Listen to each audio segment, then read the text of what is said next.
off against teams that do have a little bit more experience in the sphere. So it's an uphill battle, but you never really know what to expect. How about you, Mustafa? Who are you looking forward to seeing here? Is it also, are you also on the South Korea train, or are you rooting for someone else? I personally want to watch teams from Mongolia perform. They're always one of those regions that catches you off guard, you know? Yeah. When you think that they're down for the count, then suddenly they pull a surprise out. You never really know what to expect. Not to mention there's some familiar names from the international circuit going to be playing today as well, so I think we can keep our eyes out on that. Yeah, that's the thing, you know. I think when people are tuning into this, because I know I had a couple questions, like people when I posted the match list over on my socials today, I had actually people message me and say like, oh, what's MCT all about? What's this what's the East Asia Championship all about? And I was like, you know, I told some of them like these are the qualifiers. Basically they all had their own qualifiers, like their national qualifiers that they had for this one, but this will lead into MSC and then the wild cards. And I told people, like, if you haven't been watching the other regions, because that's the thing, like, Staffa, there's so much MLBB to watch. Like, you and I both know this as we work in our own regions on the professional leagues. Like, if you're trying to watch every region, every team fight out in MLBB, it's so hard to keep up. Even before this, I believe it was MCT AMER going on, right? They were... I know there's so many teams competing in MCT AMER that there's like 2 groups there. But like any time of the day or any time of the week, you could essentially watch MLBB.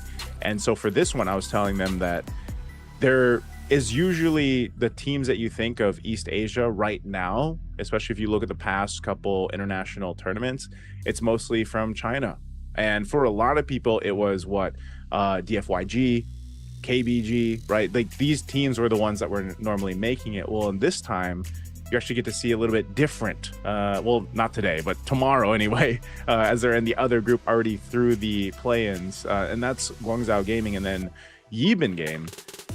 We will get to see YBG play in this first match against Feiyun Esports. That's our first one. Again, these are all best of 3s that our teams will competing today, and this is our team lineup here, Staffa, for YBG.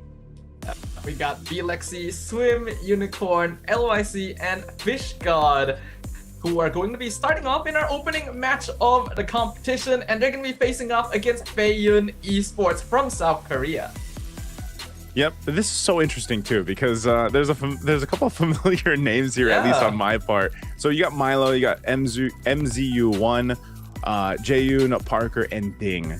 And especially for the people that are tuning in maybe from the Philippines, you will go ahead and recognize 2 names there, at least for now, and that's MZU1 and then Ding.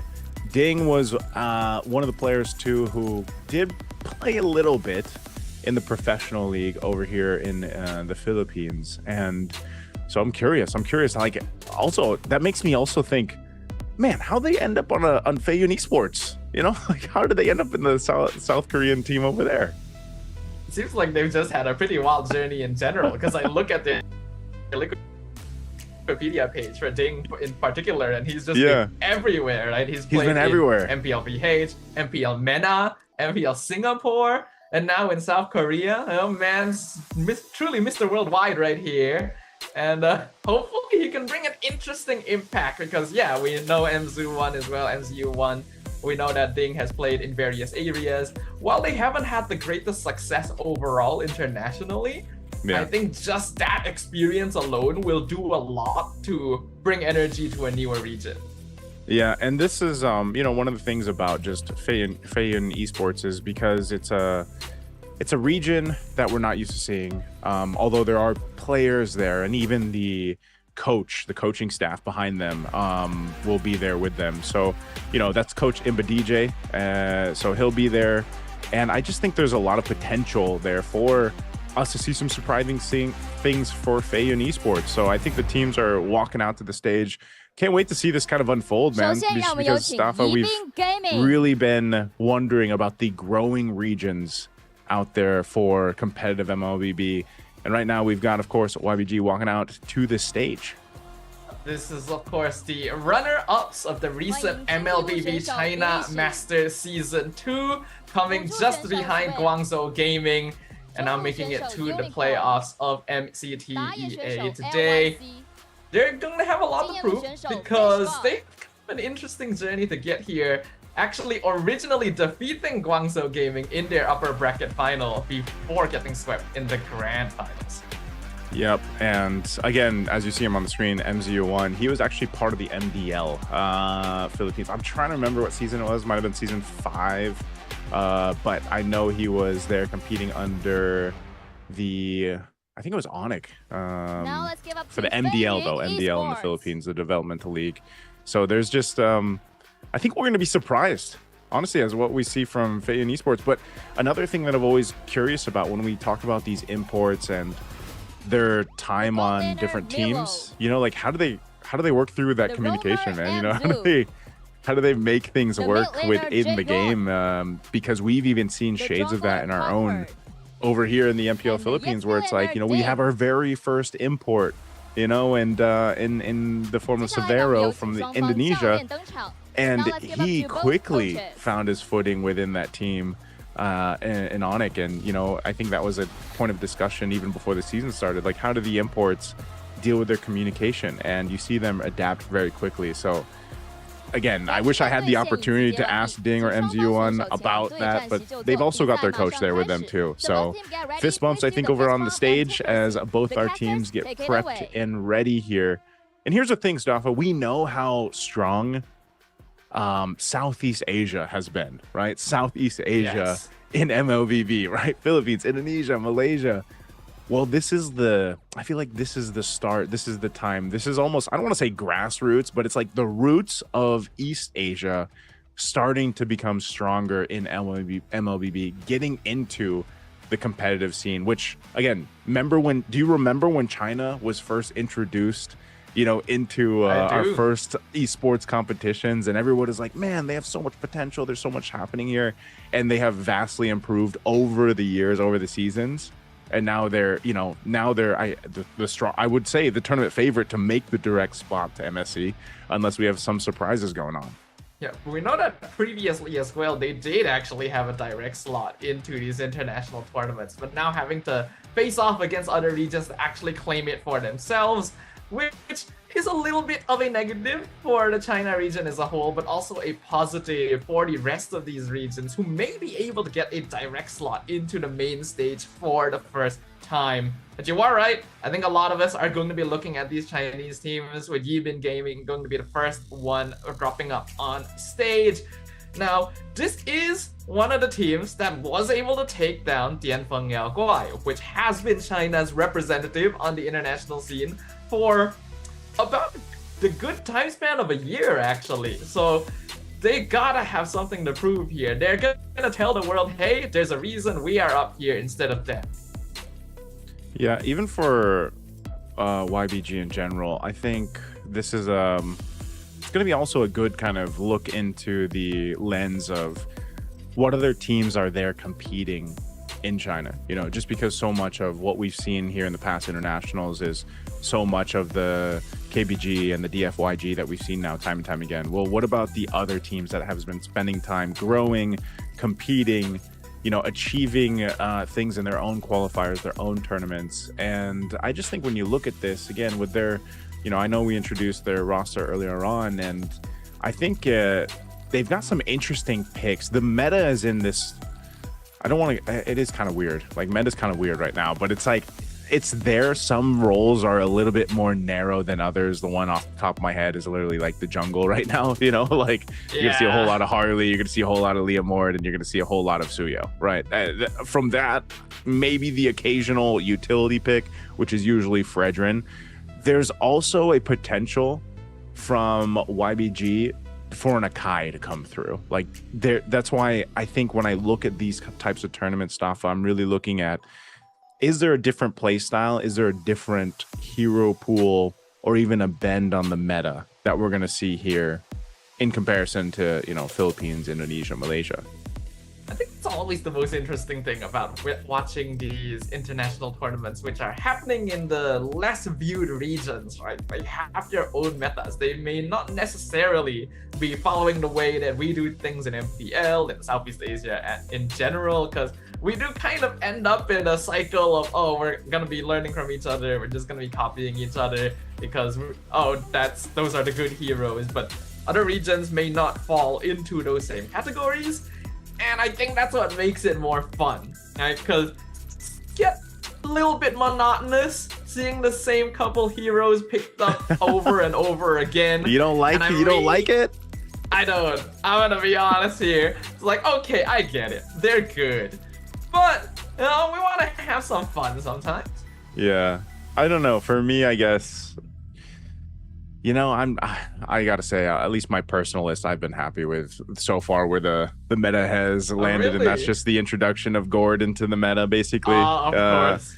My favorite hero all time, and we got to see shades of him back in I think this was the M5 World Championship era and the season before that. Where he was picked up a couple times by players like Few and everything else. But now he's more so of this mainstay, I would say, in the current meta. Also pairs really well with Harley. But the thing is the mid lane needed that shakeup too. You talk about maybe being a little stale here and there. Well, mid was that way for a while. Yes. It's shaken up a little bit, not much, but that's why I think it's so interesting, man. If you look at some of the other MCT regions right now, right? The MLBB Championship Tour regions. I know some of them out there are testing out the old global ban theory, they're going with the global ban drafting, and I don't know when that time's going to come when we actually have that introduced, on the greater scale of things. But I like that there's some testing going on there, and that's specifically for what you just mentioned, drafts maybe seeming a little stale for some people. Yeah, I think it's good for us to experiment with different ideas, right? Especially now that the ecosystem's growing bigger and we have more different tournaments to watch and test things out in. It's definitely a good time to do so. There's always going to be pros and cons about concepts like global ban, because on one hand, it does make it more interesting. You get to see heroes you never really see otherwise. But on the other hand, you could also argue if game balance was in the correct place, you wouldn't really need a global ban system. There's always going to be a whole topic about that sort of thing. At least for now, though, we're not going to be seeing it too soon. We're still going to be sticking with the standard concepts, the standard form of drafting, especially in this tournament this time around. So hopefully we get to see a good mix of the meta picks and maybe some new faces as well. I think it's all about the new faces, man. Every time that we are looking at the up-and-coming players or the up-and-coming legends of MLBB, you always have to look at the new teams that are competing. And it's always, I think, when you get to look at the MCT run, the MCT series in general, you get to start to see some of these players make a name for themselves, and it's some of them, like I said, even when we're looking at Feiyun Esports right here, and you've got this kind of mix of what does Korea bring to MLBB? Everybody knows that Korea is such a dominant, nation in terms of esports and competitive gaming, and that's been mostly, throughout the PC games. But now you have them entering into MLBB, and it's just an interesting fact that you have this kind of mixed, I guess, environment or mixed experience. You got to think about it this way: you've got a couple players that most people have not been able to see too much of. The Filipino players that are there, Ding and MZU1. Their coaching staff who has experience in the Philippines as well, but also the import experience that Ding has been through. And it's how does that mix, what is that mixing going to bring, or that experience and that knowledge going to bring to the Korean players who are usually mechanically gifted? I think that's the biggest thing. South Korea has always been known for APM, right? Even in the oldest days of esports in general, all titles that the young generation won't even remember anymore. That's always been what they were lauded for. So do you think APM matters in MLBB? It can. It's just not as much, as some of the titles we've seen in the past. Yeah. There's no APM checker, and I don't think so. You know, like to get the little APM reader up on the top of your screen for MLBB. But yeah, no, I think the something about within just their maybe the competitive nature that South Korean players have and all the titles that they've competed in.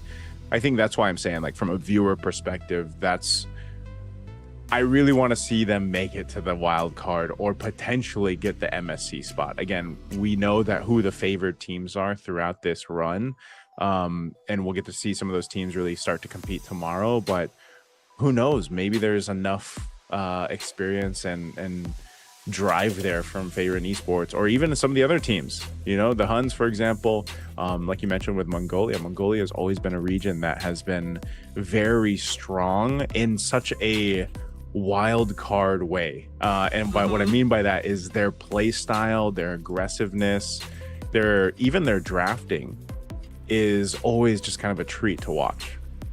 Yeah, I always appreciate regions like Mongolia. There's other regions that we know of as well, but obviously not going to be competing here.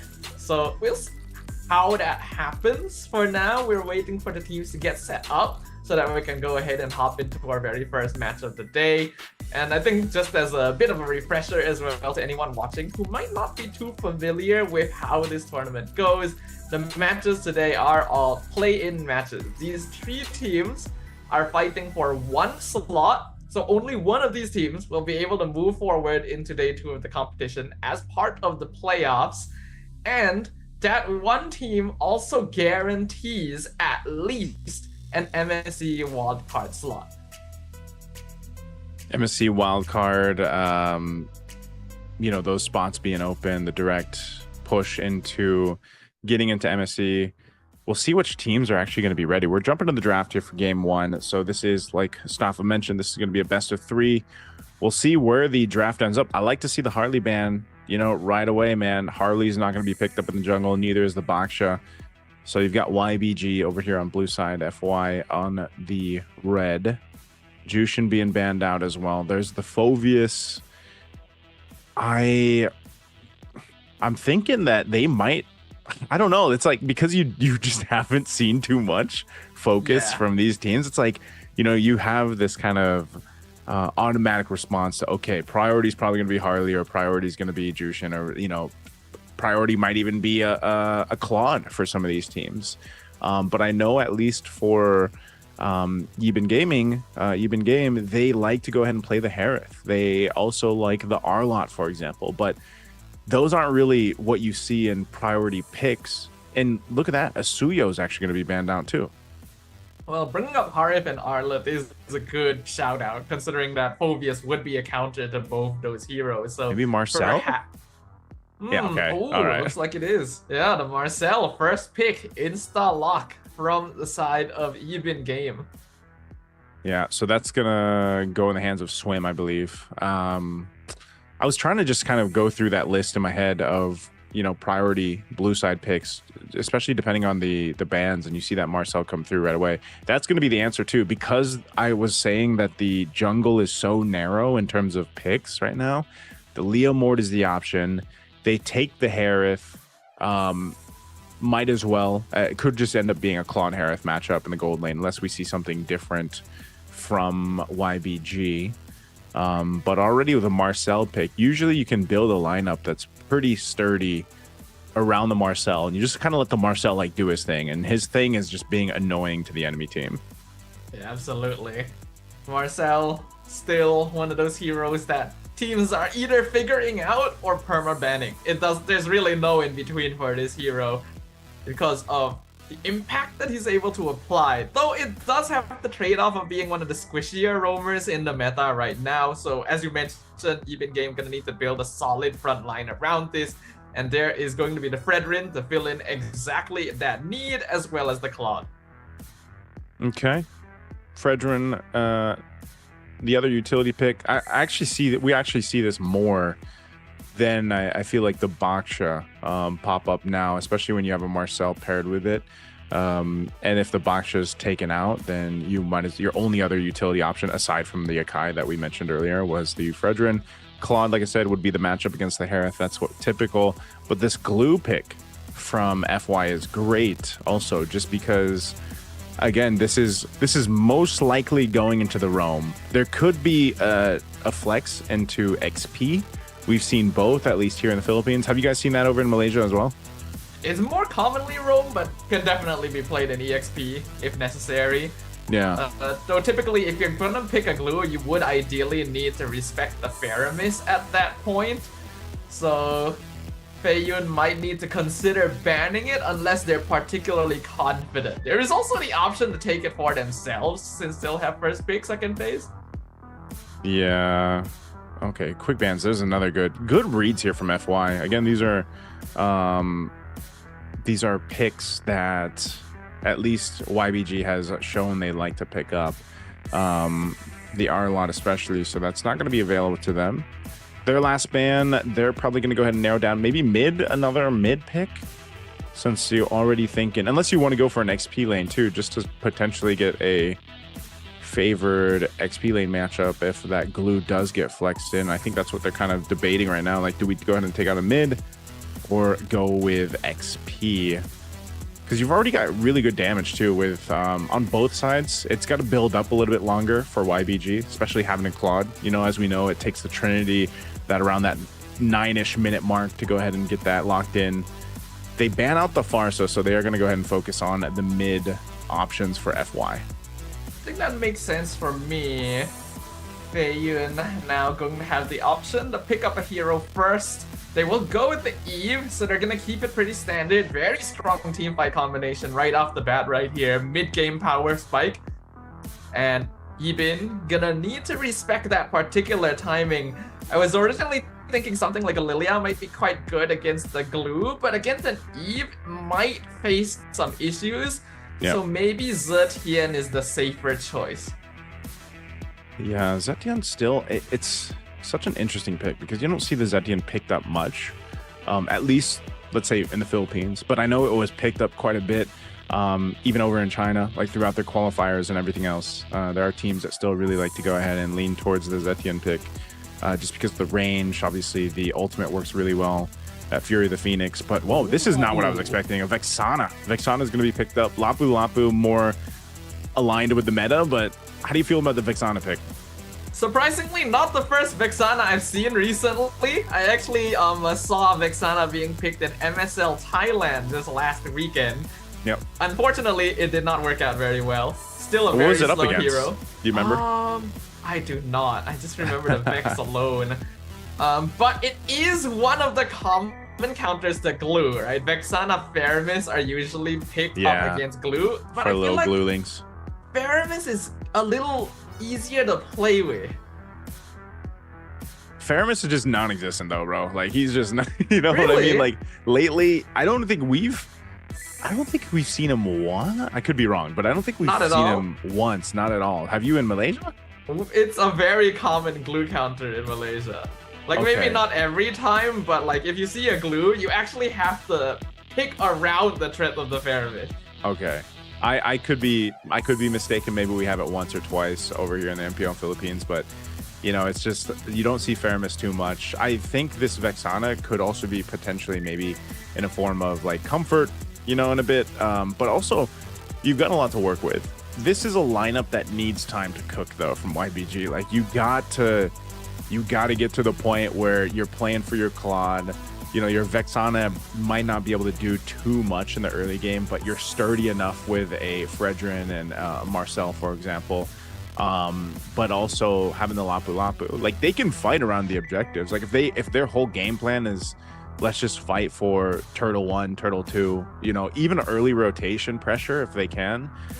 I know at least for a lot of what we've seen so far through the past 8 weeks here in the Philippines is teams really dominating throughout the early game, and even the early game as early rotation, man, as the first rotation, you know, locking in that first buff or the Lith Wander, or potentially going for the golem and stealing that. You know, there's teams that are usually able to get a potential first blood even in the early game. So we'll see if that's going to happen here. I think we're going to be jumping into the game. Again, this is going to be game 1 in our first match of the day. YBG versus FY. We got a team from China versus South Korea, all fighting for those spots to get into the play-ins tomorrow. 5 seconds till the enemy. I'm excited, and I hope that everyone watching at home is going to be just as excited as we jump right into the land of Dawn for the first time here at the MLBB Championship Tour EA 2026.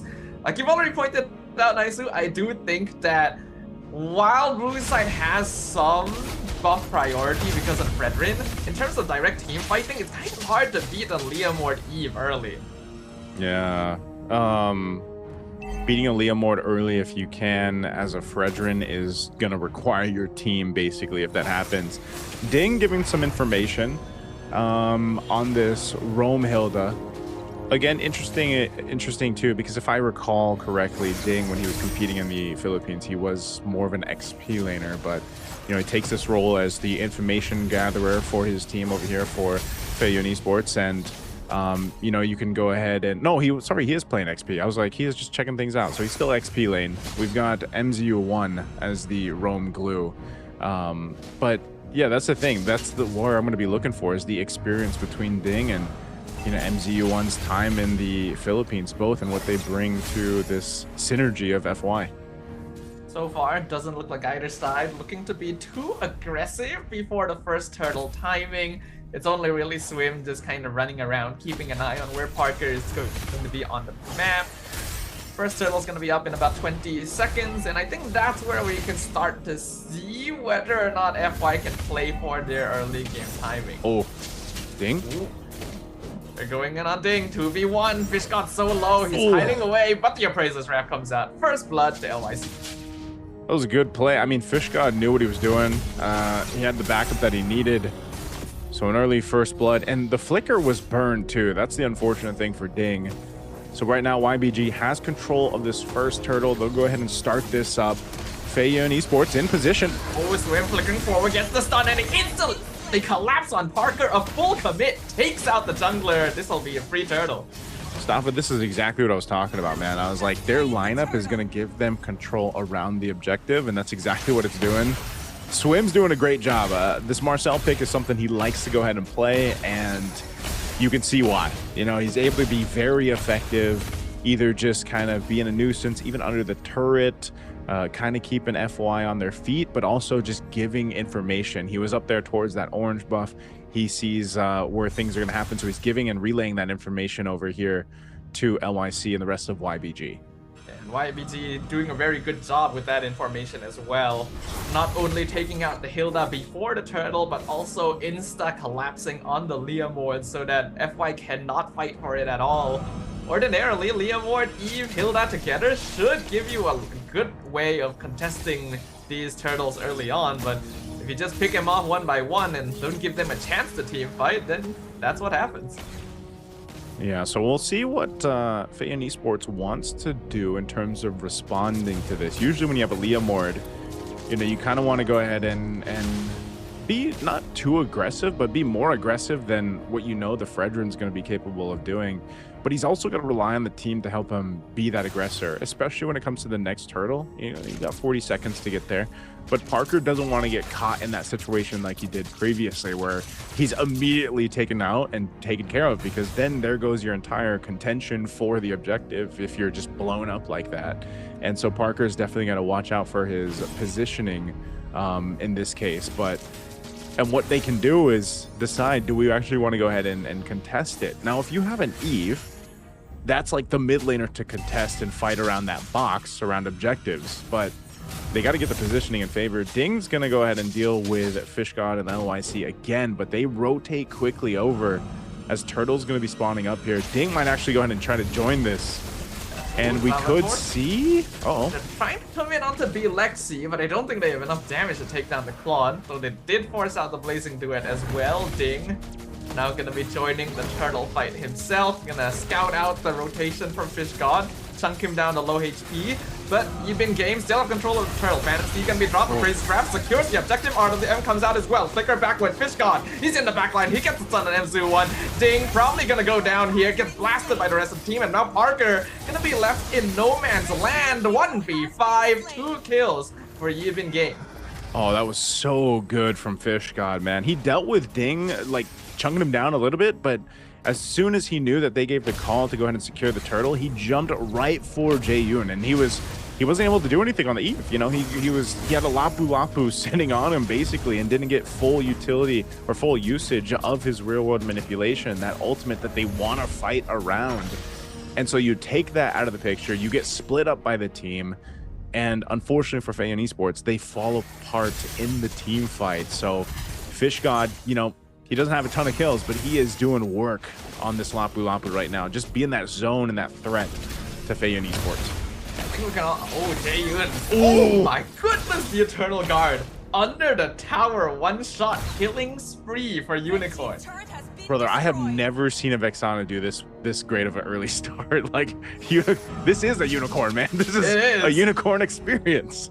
This is a mythical creature you're witnessing right now. Never seen before, and the net worth difference really adding up at this point. 3k already in favor of Yibin game. Most of them completing their first items by this point. Yeah, great start already. Getting themselves...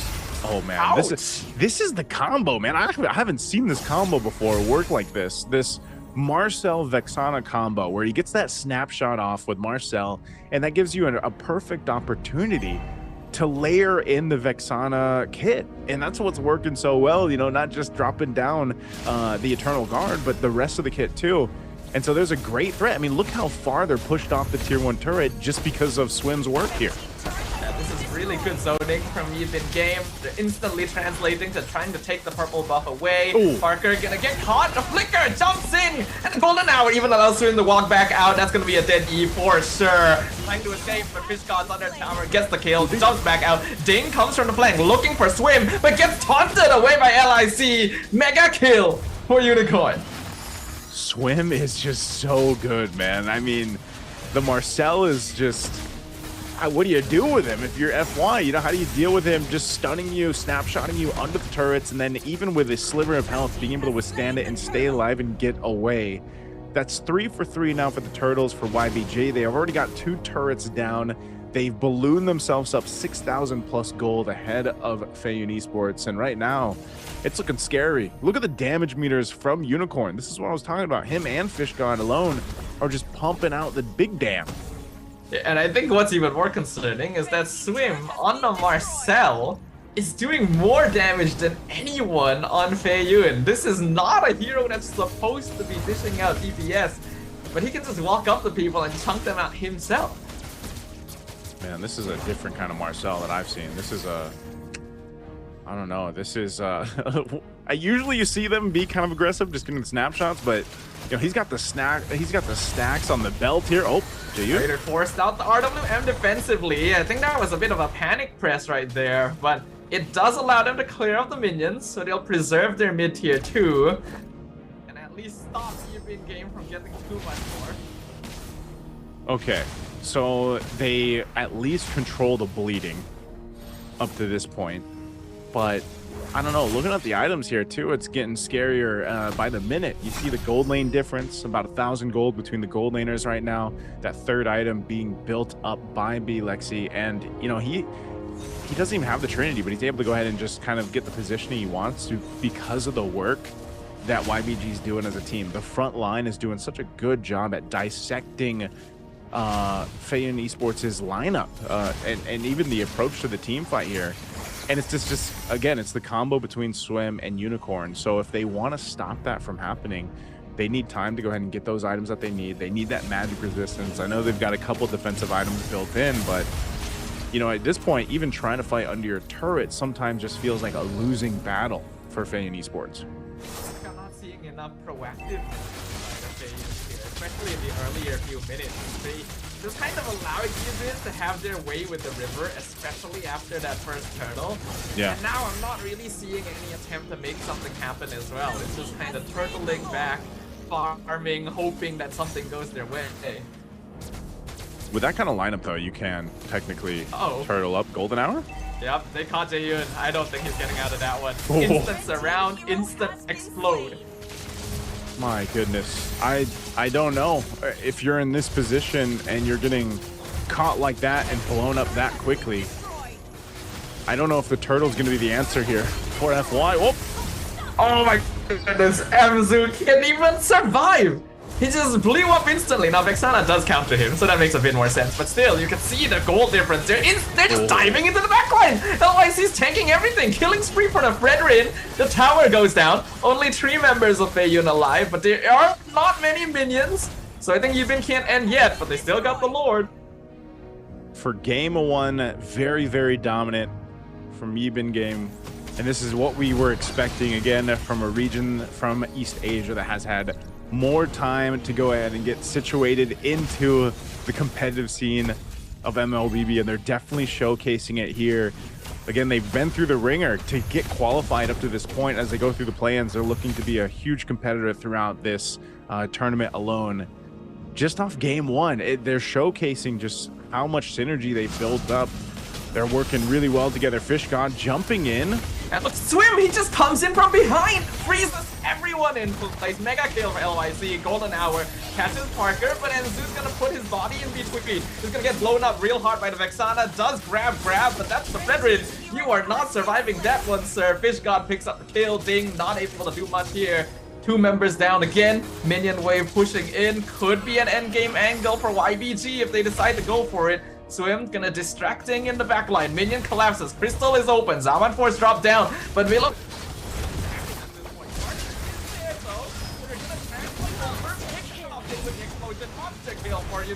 Killing spree for Fish God.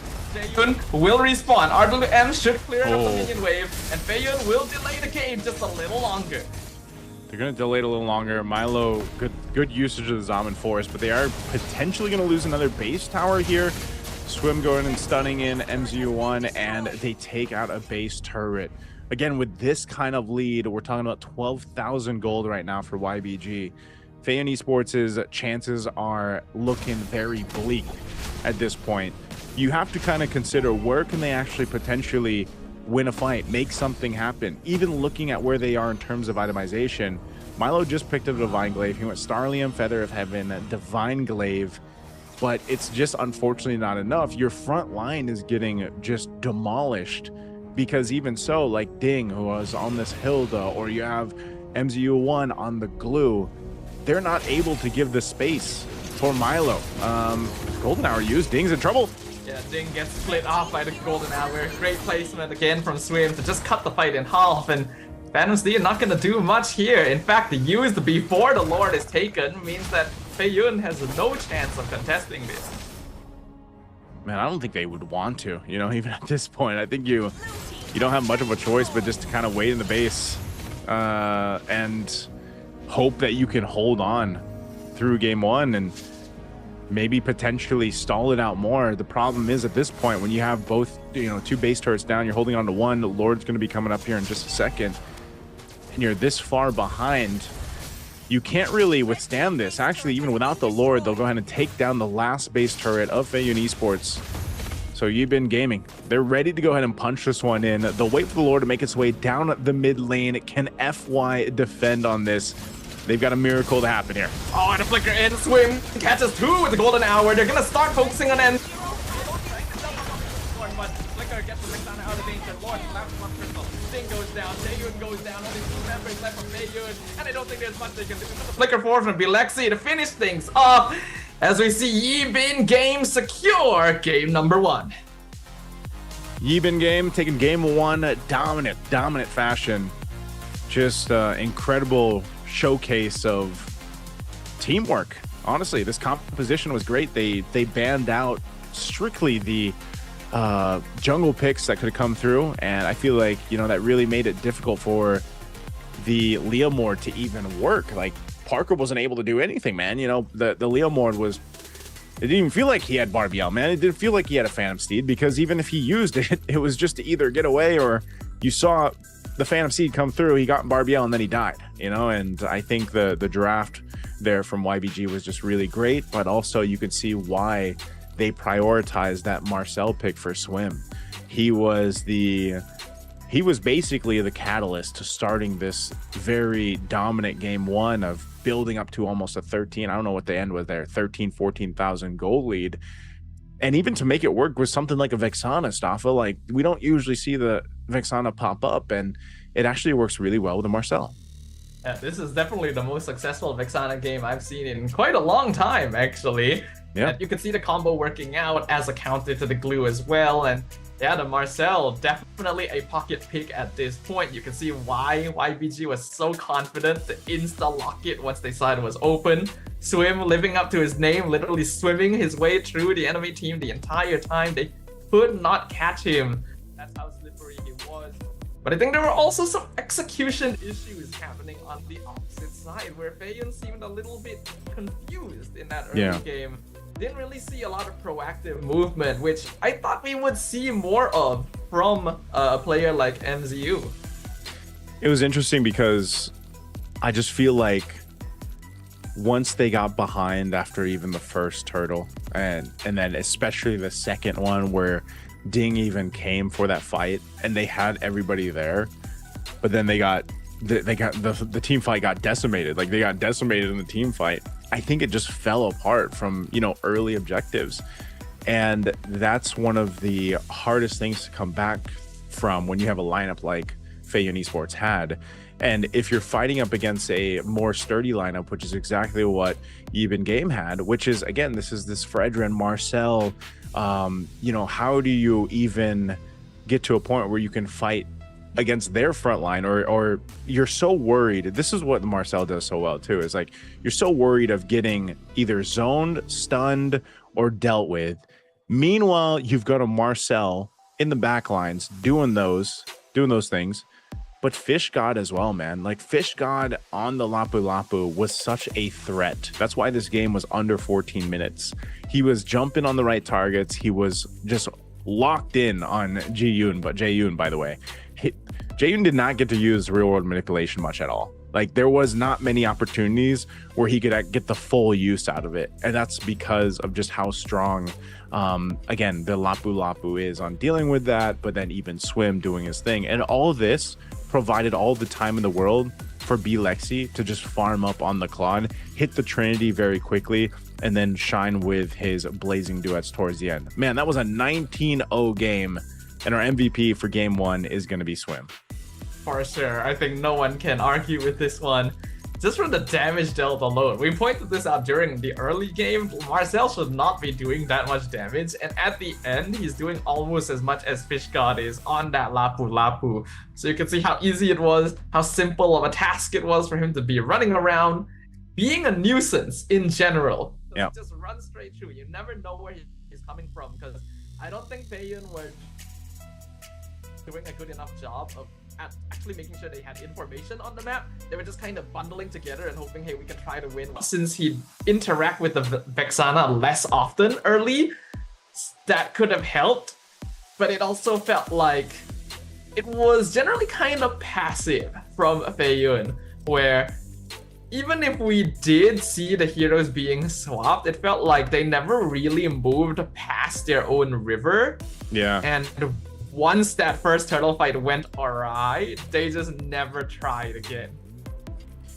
Yeah, I think that's the... There wasn't much of a... Like, I feel like potential for Feiyun Esports to come back into that one, just because it felt like there was this disconnect between their Roman XP and the other three members of trying to get things accomplished, And we've seen this before, man, where some teams know that they are just going to lose that objective fight, and I'm talking about the turtles. They might give up 1 or 2 turtles, and they do that because they're not going to continuously, maybe even 3, because they don't want to continuously put themselves in a dangerous position where they're losing team fights and they're getting further behind.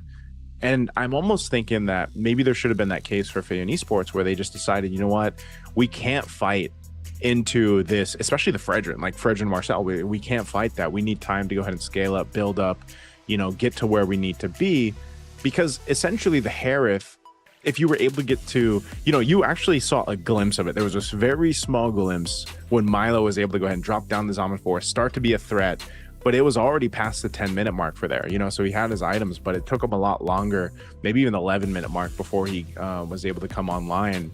And so in those cases, some teams decide to just kind of forfeit those early objectives, just let themselves farm up and try to like stay alive. And you see this, sometimes it's like a passive game, right? We see this a lot in the Philippines sometimes in the style of gameplay where you have these very low kill games, but it's all part of playing into the comp that you have, the composition that you have. And that first hurdle was a clear sign of, oh brother, maybe we shouldn't fight. And then the second one was even more so. That was like, okay, dang, we really shouldn't fight this. And I feel like they just kind of kept putting themselves in a dangerous position fighting against YBG. Yeah, we already know that a lot of teams have the mindset of like, okay, we understand where our lineup is going to be strong. If we can't fight for the early turtles, there's really no point doing so we'll do something else on the map instead. When they make those sort of decisions, then yeah, that's good. That's exactly what they should be doing. The problem here is that wouldn't have been the correct decision for Feiyun in the first place, and I'm not sure if they have the experience or the confidence to be able to pull that off as well. A lot of the times, newer teams in the MLBB ecosystem, they'll have this mindset of like, oh, if we lose a turtle, that's bad. We should be trying to win as many objectives as possible because hey, that's how you win the game, right? They don't really have that understanding yet. And it makes it worse that their team lineup that game was meant to come online earlier than Yibin game, right? They have heroes that are very strong mid-game wise, but never got to reach that. Yeah, that's why I'm wondering what kind of adjustments will happen here in the draft, especially with what Coach Mbadj is going to decide to do with Feiyun Esports here. Again, their coach, he was a former MPL PH player and coach. He spent time coaching in, I believe it was MPL Singapore with Bleed back in maybe 2025, 2024. So that's what we're talking about, the experience there too. And again, Ding and MZU1, they have experience and they swept their qualifiers. They swept their grand finals coming to here. And that's why the bans were the way that it was, because there were some targeted bans there clearly against what Feiyun Esports likes to play around. And if there's anything that's telling of their play style and maybe that they need to adjust from, is they're very go for it, right? Even when they're down, it's like they want to fight. And we've seen teams do this, and we've seen teams be successful with this idea or this philosophy. But oftentimes, if a team knows how to punish them, and you got to think who's across from you in this case. Yibin Game is an experienced team. They've taken down some strong teams that have represented the China region that have international experience.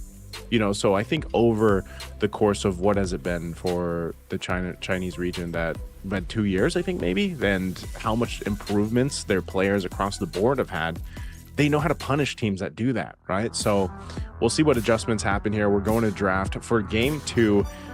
We will have it. It's going to be a switch up, right? Feiyun Esports will be over here on the blue side. We'll see what they want to prioritize. I still expect some of the same bans from YBG here. Yeah, I don't think they need to switch up too much. Though we do already see a little bit of a shift here. The Doxia will still be banned by Feiyun, but they also get rid of Guinevere this time. And Yibin Game going to ban out the Harley and the Zhu Sin. Pretty common for the red side. Now this does leave quite a few options open, including the Freya, which Feiyun will now take out for themselves. But one concern I have is that Guinevere Freya are typically very strong blue side picks, and Feiyun getting rid of it either means that they're not confident or there is something else that they want to grab as priority. Yeah, I think some teams too, they just don't want to play against Freya in the gold lane. Sometimes it's just more of like a comfort thing for some gold laners, but even so, I don't know if there's that many gold laners that like to play the Freya. I feel like it's almost down to specific gold laners that do it, so it could also just be a respect ban that comes through. But we'll see what the priority is going to be here. Marcel is open, they'll take it, so that seems like it's going to be the trade, at least right now, between these two teams. Marcel blue side priority. So now on the flip side for YBG, we could potentially just see a Maybe they go for the Leomord. Maybe they're comfort enough to go ahead and pick up a Fredrin again.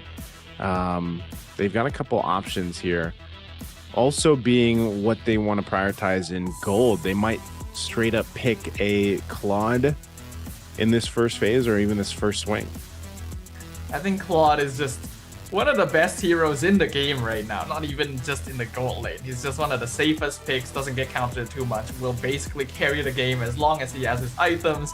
So yeah, even game will just grab it, and they do seem quite comfortable on the Fredrin. But like you pointed out, I am curious about how well this will perform now that they don't have the Marcel on their side. You would like to say that, hey, Swim played such a good Marcel last game, he should know how to counter the hero, but that is not always the case, surprisingly. Okay. Let's see if they build up and complement this Marcel. Ooh, interesting. They're going to go with a Granger.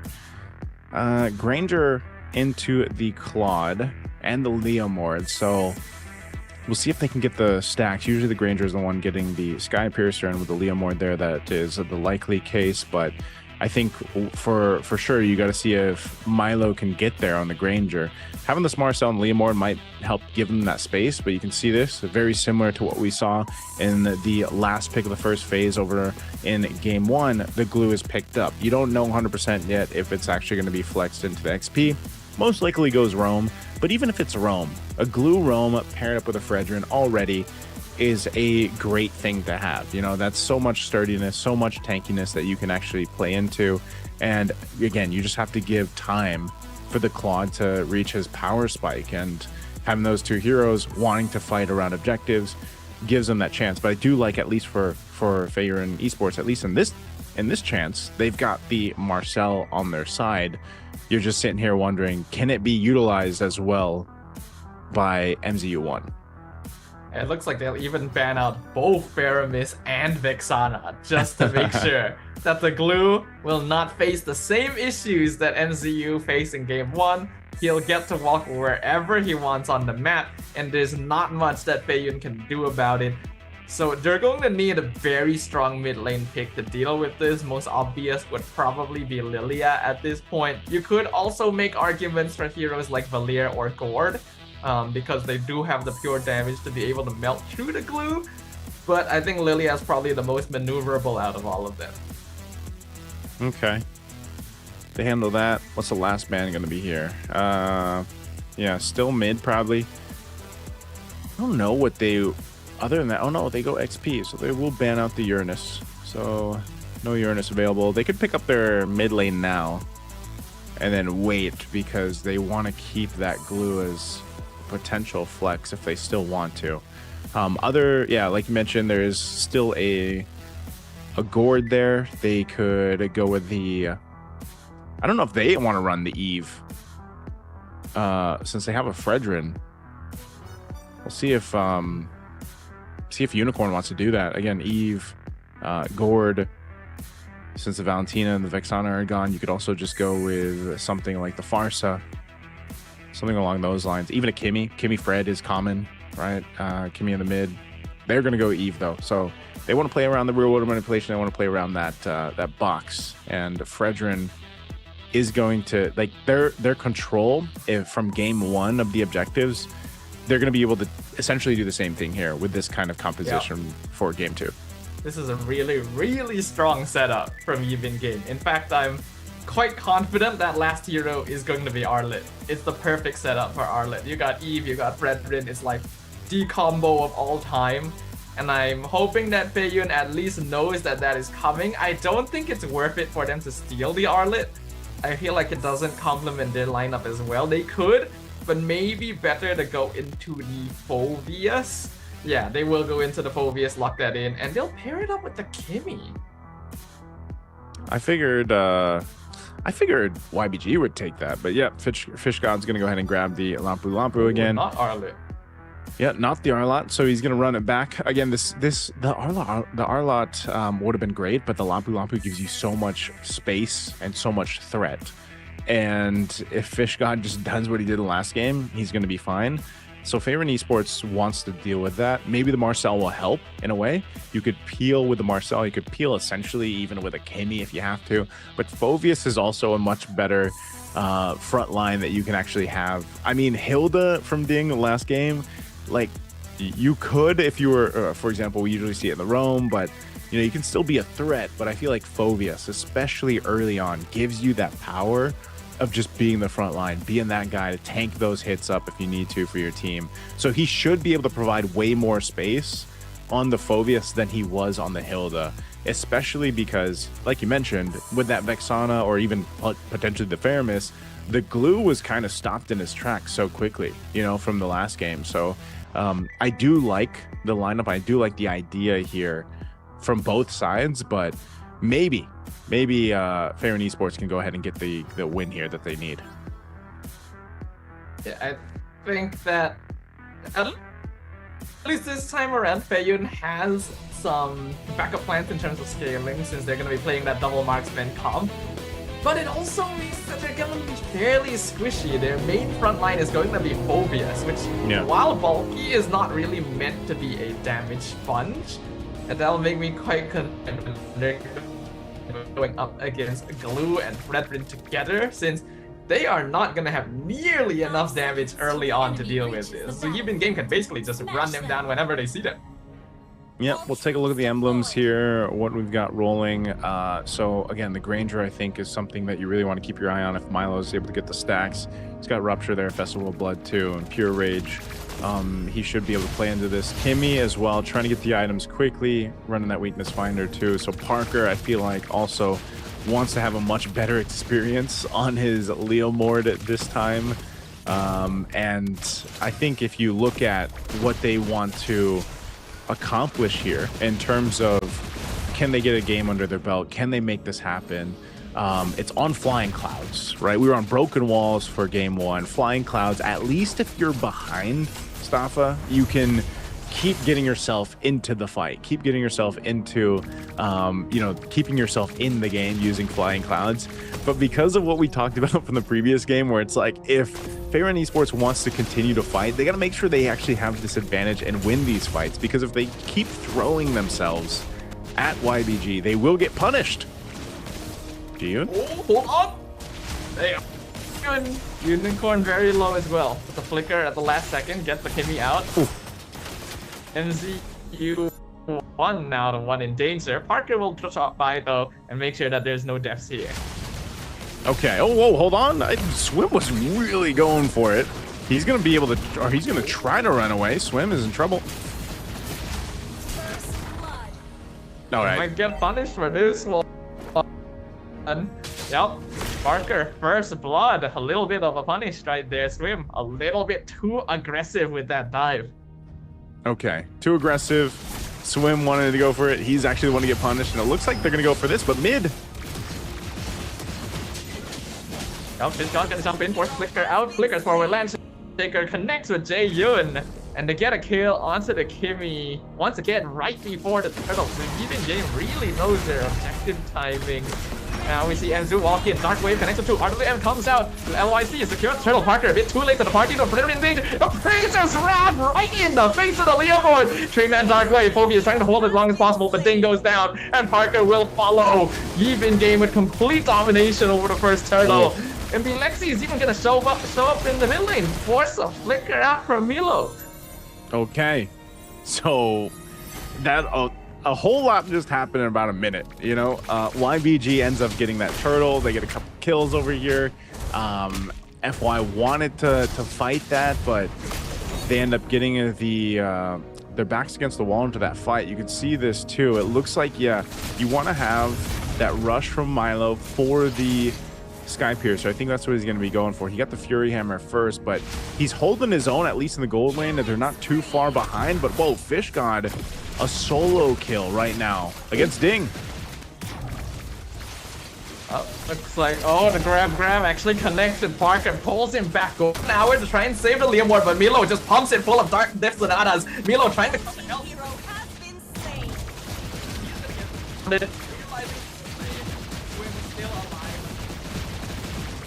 He will be able to get back to base, but even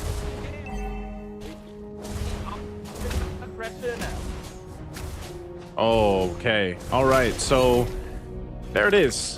They want to keep throwing themselves at it. They want to keep fighting. That's not what you want to do in this case. That's why I was talking about flying clouds, man. You don't want to be in this position where you're throwing yourself into this fight, getting further behind. This is, you know, you're 4 minutes into the game. You're now almost 4,000 gold behind if you're FY. They continue to put themselves in this position. So YBG, they'll punish. Next turtle's going to come up here. Second one of the game. You have this kind of lead. And this is the scary thing to deal with. Oh, no. Hold on. He's in trouble. Parker. Oh, Parker goes down. Ding's going to be the next one. Mega kill going over to Fishcon. Ding as well. The pressure from Even Game is just piling on a little bit too much at this point, and we're already seeing a massive goal lead again in favor of Even Game, and we haven't even broken 5 minutes yet. Yeah, this turtle's gonna be easy to take. LYC grabs that one. YBG complete control right now. Skypiercer just picked up by Milo. So you're in this situation where you're trying now to hold on to your resources, man. Oh, Milo, he's in trouble. Oh, okay, I don't think he's gonna be chased down. So YBG still punishing FY. Turret goes down at tier 1. Look at all this space that YBG is providing here. Yeah, you can already see that this game is going out of control. We've only hit the 5-minute mark. There's already 6k goal lead in favor of 1. Oh. Not gonna try and fight, but MC1 instantly dies. Golden Hour doesn't really do it.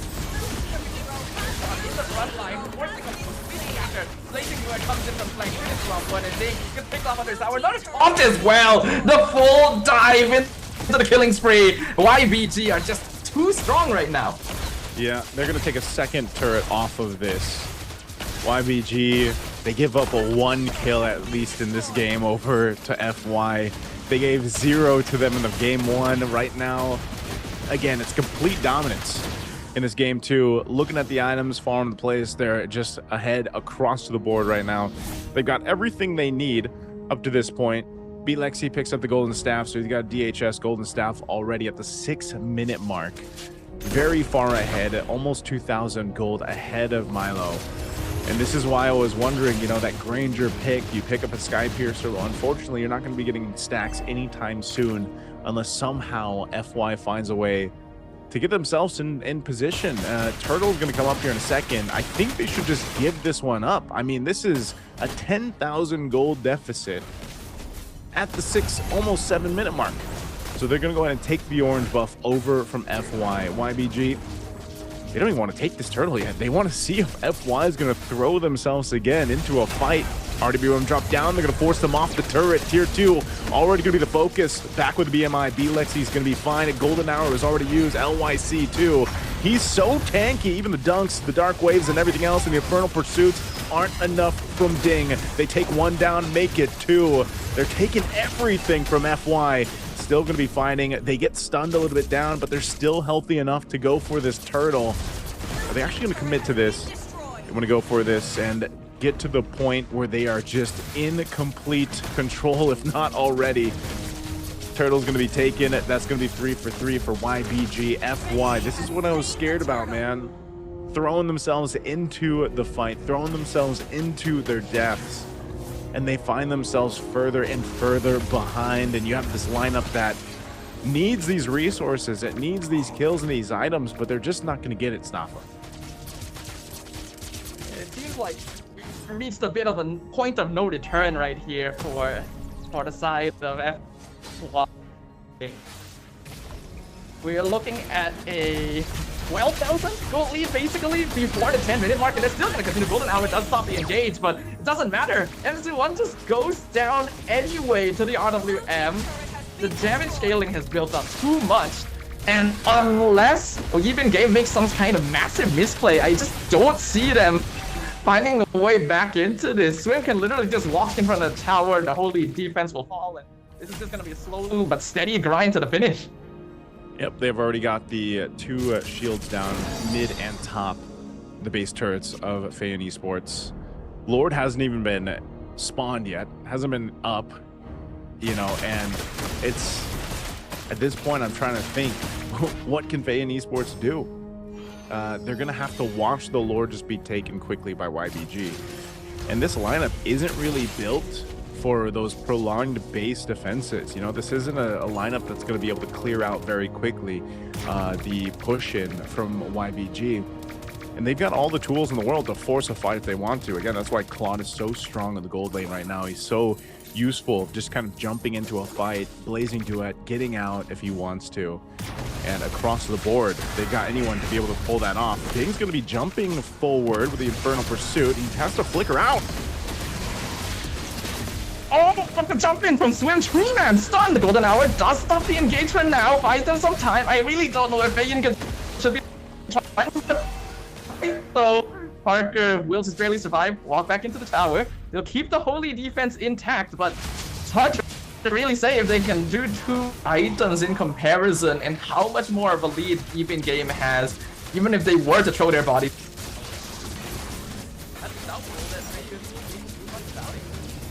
Yep, quick take on this Lord here. Very quick. Again, just complete control of the game. FY has almost been showcasing a desperate disposition at this point of just trying to get what they can, throwing themselves at YBG continuously.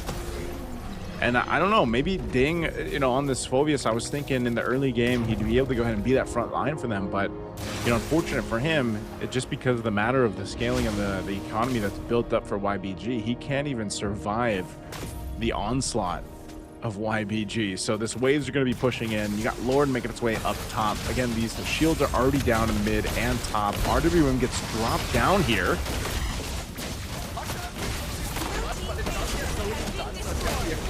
Mid inhibitor, and we can see Vizgod doing so much work right now. The Marcel can try and run and get a stun. Golden Hour is good. Catches Tree into the depths of Napa, but look at that, it's just no damage at all. 4-man Dark Wave is solid. We can see the Millimord in the background, but it's just no damage coming out at all. FY is too far behind in itemization, and it's so simple for even games to just walk straight through and claim the crystal as well as the series for their own. Even game. A sweep, man. 2 dominant back-to-back games.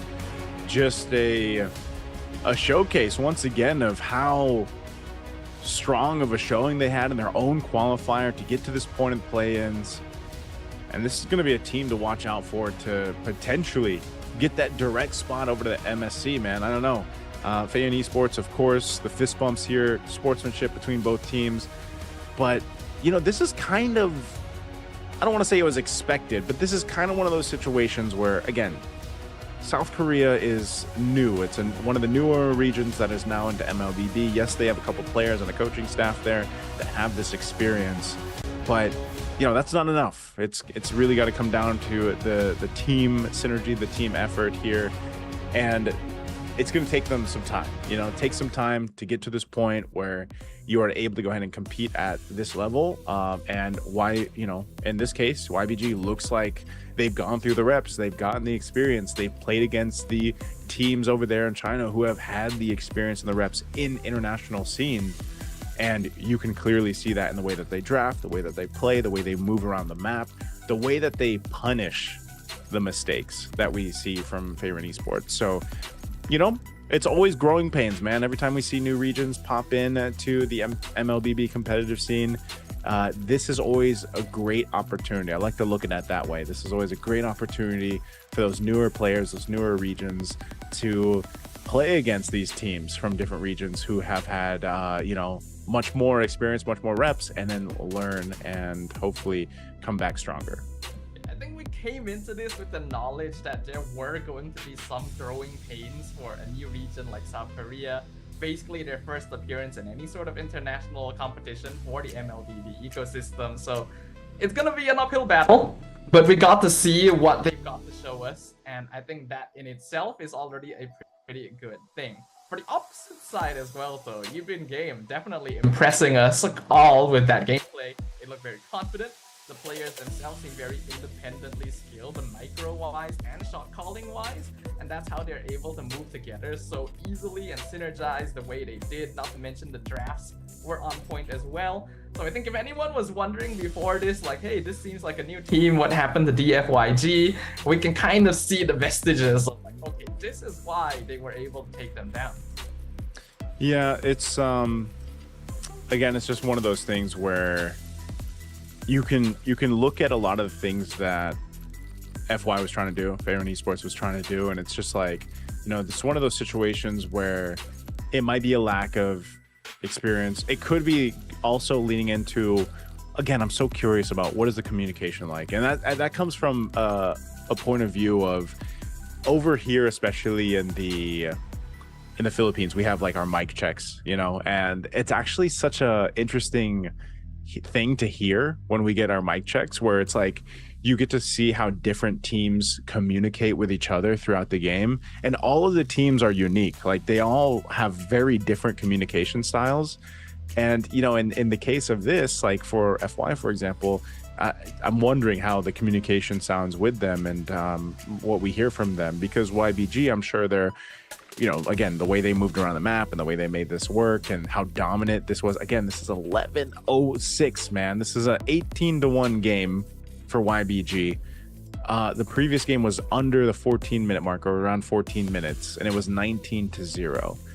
So there's just so many things when you look at it that way. Like there's so many things that you have to dissect on what went wrong for Fairwind Esports. But our MVP for game 2 is going to be LYC here on this Fredrin. Again, a guy who likes to play Fredrin back to back, you know, and he made it work. His team really supports him to allow him to get the rotations that he needs and just kind of set up. And, you know, you see him, he's just able to focus on the objectives and lock those in. It certainly seems like a comfort pick for the side of Yubin Game to be able to play this utility jungle. Is Fredrin the only thing that he plays? Can he pull out a Baxia as well? Still haven't gotten a chance to see his assassin gameplay too. You know, what is the variation? Because this was a very one-sided victory for YBG. They didn't really have to exert themselves too much. So we didn't have gotten the chance to really see their true potential yet. Yeah. Right? But both of these teams will still have one more match for today, because this is going to be a full round robin in the Legend group. So we'll get to see just a little bit more. Yeah, the YBG, I believe, is the third match later. The last match for today, they'll be playing against the HUNS. And then our second match, we'll actually get to see Fairwind Esports play again. They'll be playing against the HUNS. So I guess when we have to look at it this way, Staffa, we have to think, okay, how quick can Fairwind Esports adjust or learn from what they just experienced against YBG? They got punched in the face, man. Like that's basically what that series was. It was not a good experience for them, you know. And the HUNS, a team from the Mongolian region, is a team that likes to play like that. Like they like to play scrappy, they like to play aggressive, they like to do it. And they've been a team in the past too, when we were really watching teams from Mongolia play, where we would say, man, sometimes they're out here taking fights that they shouldn't take, but sometimes they make it work, sometimes they didn't. So now I'm really curious how the second matchup will be. You know, you have a team that we just saw with Fairwind Esports that likes to fight even when they're down by a lot. What about the HUNS? You know, what about will they just kind of match that aggression, or will there be this kind of big adjustment of maybe a different game plan, maybe a different style of picks even for Fairwind Esports? Yeah, I think that next match is going to be an interesting one, because yeah, Mongolia has always been a strong region in a very wild card way. But yeah, I guess we are going to be moving on. We've got a interview on stage. This is a big shout out to Michelle, by the way. Michelle, she's going to be with Lexi here. I don't know if it might just be in Mandarin. Staffa, can you translate? 韩国队厉害是谣言，我们训练赛已经几10比0了。今天击碎了所有的谣言。那么今天第一局有听到你们复盘，是不是主要在 BP 上是针对了对面的打野位呢？是的 skill level is 是 not 觉得对面今天给你印象最深刻的也是打野位吗？还有其他选手让你觉得很印象深刻吗？印象深刻的应该是对面的辅助吧，一直被我们大家辅助单杀。今天讲话都非常有气势哦。那说到我们第一局的时候，是给到我们中路的刚子哥选择了优娜这个英雄，但其实这个英雄在我们国内和国外的赛场都很久没有登场，为什么会做出这样的决定呢？因为优娜跟法明是比较 counter 不容的。哦，确实是一个 counter 位。那么第二局的时候，我们都以为你会拿到比较趁手的哈里斯，他也是个版本比较强的一个射手位的英雄嘛，为什么没有选择？因为克劳德可以自己玩，我觉得我的队伍可以4打5。已经相信队友都可以单独拎出来 C 喽。昨天我们在这个彩排日的时候，我有听说某一支海外战队的选手让鱼神带话给你，说了一句 easy b e easy， 你有听到这句狠话吗？有。所以你当时内心什么样的想法？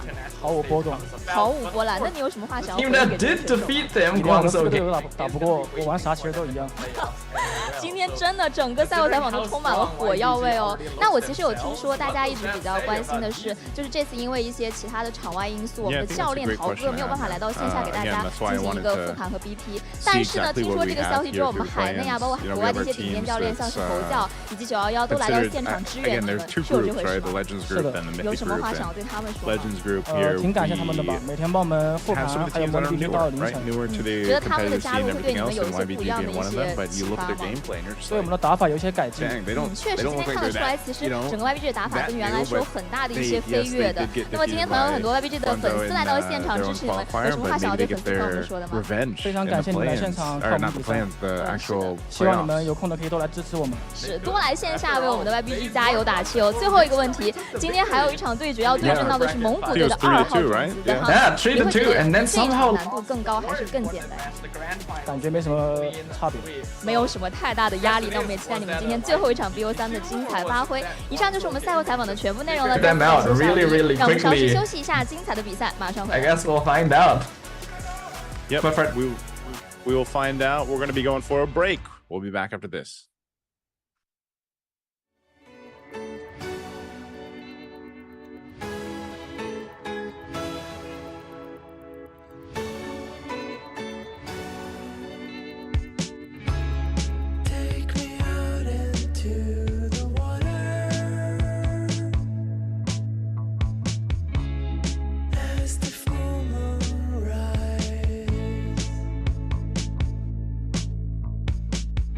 Don't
EA 2026. We're about to enter our second match of the day after we just witnessed a very impressive dominating performance from Yibin game in our very first match. We've got 2 more best of 3s.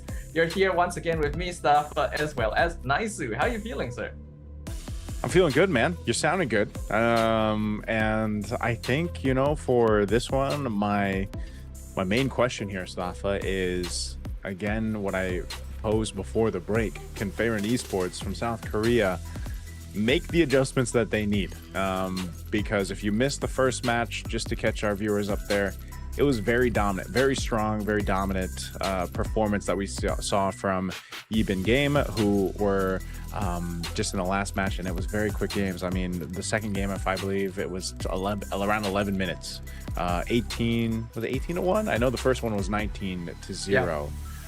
So, you know, when you think about some of the dominant performances we've seen in our own regions, sometimes teams have to adjust very quickly. Now, sometimes that can even happen within, you know, a best of 3, a best of 5, a best of 7.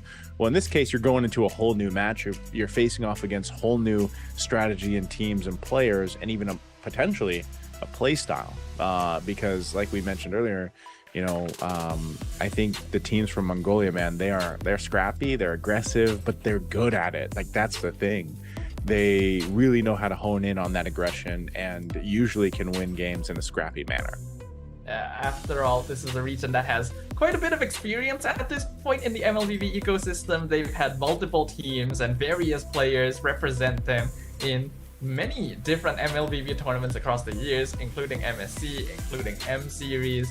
And speaking of M Series, a couple of the players from the HUNS Esports did play at M7, actually, with Team Zone. So, literally international experience. If Fayon already thought the previous game was difficult, now I think it's going to be not much different. Yeah. There's, again, whenever you look at it, you really have to think about how some of the teams, how some of the players, they had their experience, like even individually, like, you know, some of the players individually, they've had experience on the international stage, what they bring to that table. You know, there's going to be, in just a second, we'll be looking at the rosters and everything for the teams, of course. But, you know, there is going to be, maybe for our viewers that have been tuning into the international events, you will see a couple familiar names even from the HUNS Esports. And again, that's something that when you watching the Mongolian teams play, and I'm trying to think when our first introduction to them was. It had to be like was it M5? Like maybe the M5 wildcards or so, when teams really started to see them compete on that stage. And was that Lil Gun? I'm trying to remember it which was, is the yes. It was Lil Gun, right? Yeah, it was Lil Gun. Because that was the one I think we casted together. Yes, it had to be one of the ones that we casted together. And, you know, I remember that was a main point of discussion for a lot of the viewers and even a lot of the other casters. They were like, man, you know, it was refreshing at that time to see, also because we were in a meta where it was very like slow paced, it was very utility based, it was very like, we had the whole Lord dance concept, you know. And then you get teams that are from these growing regions back then that were like, nah, we just want to fight. Like we don't want to worry too much about the objectives. Like, let us just duke it out, fight, brawl it out. You know, Indonesian teams and players are probably another great example of that. Even Malaysia, right? Malaysian teams, you guys have your own word for it, you know. And I remember first time seeing that. And so I feel like for Mongolia, if they're going to play at that speed, if the Huns are going to do that, then this is just another difficult task for Fair and Esports, who is the newer region that's been introduced into the competitive scene, that has to make this adjustment. Yeah, we have to remember once again, this is the play-in stage, right? There's 3 teams here, only 1 slot to move into the playoffs, to be part of that top 4, to get a chance to go to MSC. So we already know that after a single loss, Feyun are going to be at a massive disadvantage, and if they still want to have a chance of moving on, they need a victory here, and preferably a very clean one. But you could argue that the same is the case for their opponents, right? They want to be able to face off. Right now, Yibin Game is already 1 victory up, has good chances of claiming that spot. So they're going to be bringing their A game as well. Yeah, playoffs being there, again, playoffs will start tomorrow.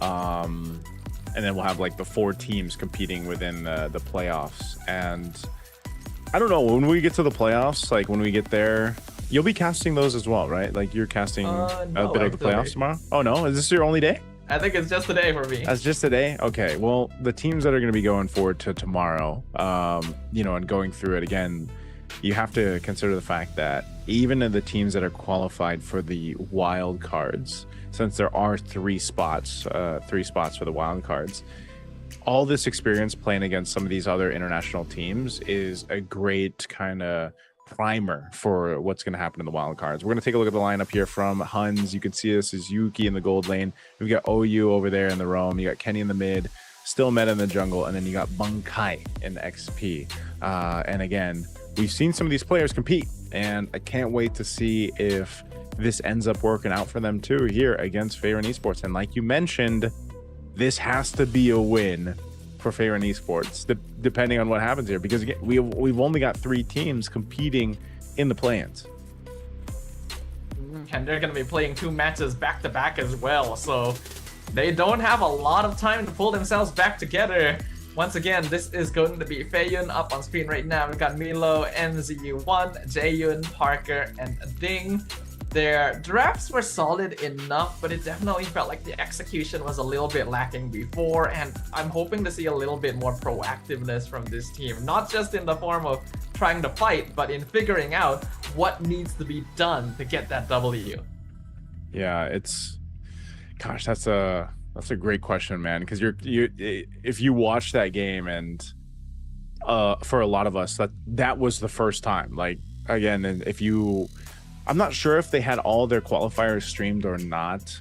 Again, there's so many VODs out there to rewatch from different qualifiers, different leagues going on.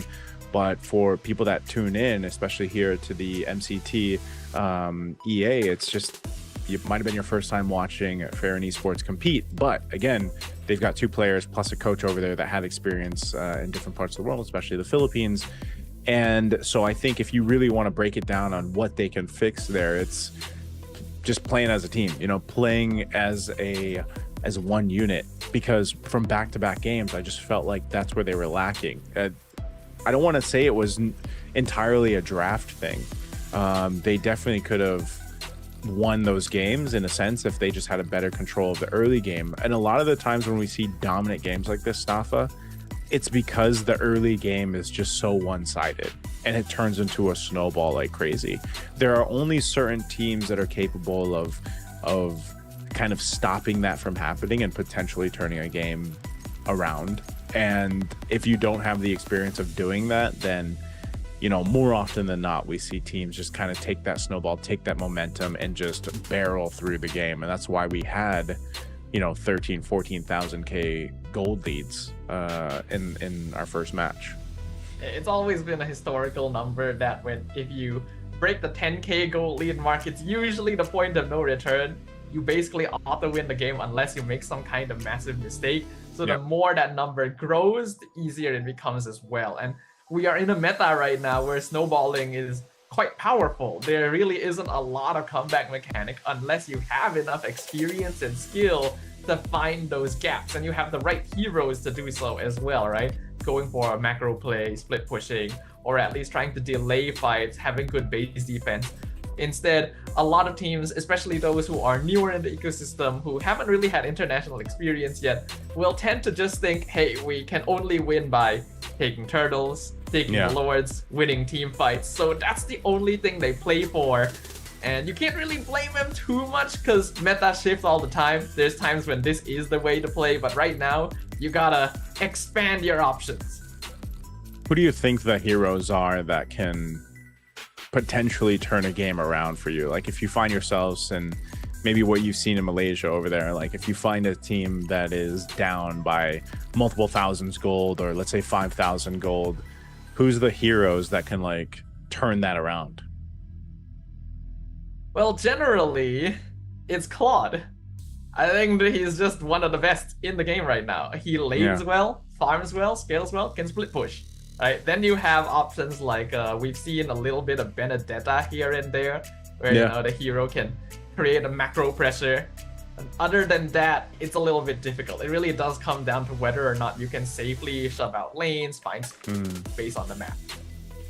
Yeah, I feel like Benedetta is such a niche pick though. Like even over here in the Philippines, I think maybe we have like 3 players in the entire league that will bring out the Benedetta. But yeah, it's scary when it does go into the hands of a specialist and is able to actually create that space for the team, you know? I think even in a sense, that's kind of what the Gourd is. Like I did say that it was kind of being into the meta now. I even saw it being played in MCT Ammer today, and more teams from around other regions obviously playing it. I think Indonesia was actually the first team to bring it to the forefront, but it's still very specific and niche to like certain players or teams that want to pick it up or make it work. The biggest combination, the most successful one, is obviously the Gourd with the Harley paired up. But as you saw from our last series, Harley's being banned out continuously, you know. We're gonna be welcoming up the teams over on stage to get this match, our match 2, started once again. Yep, starting things off, we're gonna be having the HUNS Esports walking up on stage. Now, if some of these names are familiar to you guys, Bankai and Kenny were formerly members of Team Zone during M7 last year. While their scoring on the international scene was not the best, the fact that they were able to make it this far, the fact that they showed potential as well, already means that they're gonna be coming into this as the favorites, and they're gonna prove to the world why they deserve that playoff spot. Okay. We got the Huns out here. We're gonna reintroduce Farron Esports as they walk out on stage. Again, I think my biggest eyes for this one is to not so much on Ding and MZU1, but Parker. I think especially Parker, he's got to have a better time in the jungle. I think that's where at least the biggest potential for them to win this game 1. Let's just focus on game 1 right now, would be to have a better time in the jungle, get that early rotation locked in. Obviously you'll need MZU1 for that. Hopefully they've been able to reset, you know, after the previous match and get themselves into the mental state that they need to get through this, because again, I think Ding was just really aggressive in the XP lane with the Phobius and then previously the Hilda. But, you know, if you don't have that backup to follow through with you and you don't have the itemization you need, unfortunately, you can't capitalize on those setups that's happening there. So I think really focusing on the jungle pick, securing that early rotation is going to be key here. One of the keys to victory for Favorite Esports. Many teams in the current meta are basically winning out games just by having the right draft for that early game, and that comes down to having lane priority. When you're able to win out your lane, when you're able to leave your lane and start affecting the rest of the map, then it creates a really big snowballing effect that a lot of teams internationally have been taking advantage of. So making sure that they have a draft that's able to just automatically win off of hero dynamics will make the job a lot easier for Feiyun. And then the rest comes down to how well they can execute the transition from that early to mid game, because the synergy really was a big issue for them in the previous match, where some players wanted to do this and others wanted to do that, and that's never going to be a recipe for success. Yeah, we'll see if they're able to go ahead and capitalize on that, make the adjustments that they need. I think too, for people that have been watching international MLBB for a while, they're also going to really want to see what the HUNS can do here. You know, just again, teams from Mongolia, usually very fun to watch, very different style of play. And, you know, I think even a couple times looking back at some of the performances that we saw from some of the individual players from the HUNS, for example, like Bunkai, you know, when he was actually competing through with Team Zone back in M7 World Championship, you know, like he was one of the players. They didn't go too far in M7, but again, there was one of those things where it's like, okay, there's definitely potential here. There's definitely things for some of these individual players to make happen. And every time you get that, you know, you kind of get a glimpse of that. You can always see that there's this potential when they're on different teams to make those individual skills work together. And hopefully they've unlocked some synergy between them, because, you know, when Bunkai was playing under Team Zone, that's when we saw another familiar name who we'll see later on, ZX Aura, right? They're on different teams now. So I'm just wondering how this all kind of plays out here. Yeah, I'm sure they'll want to move on to the playoffs so that they can have that reunion, right? Have the chance to face off once again, and even more so, have more representation for their region in the playoffs as well.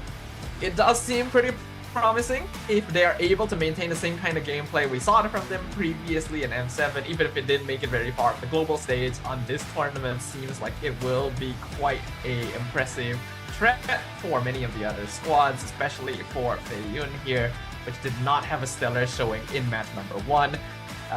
Modifications will need to be made.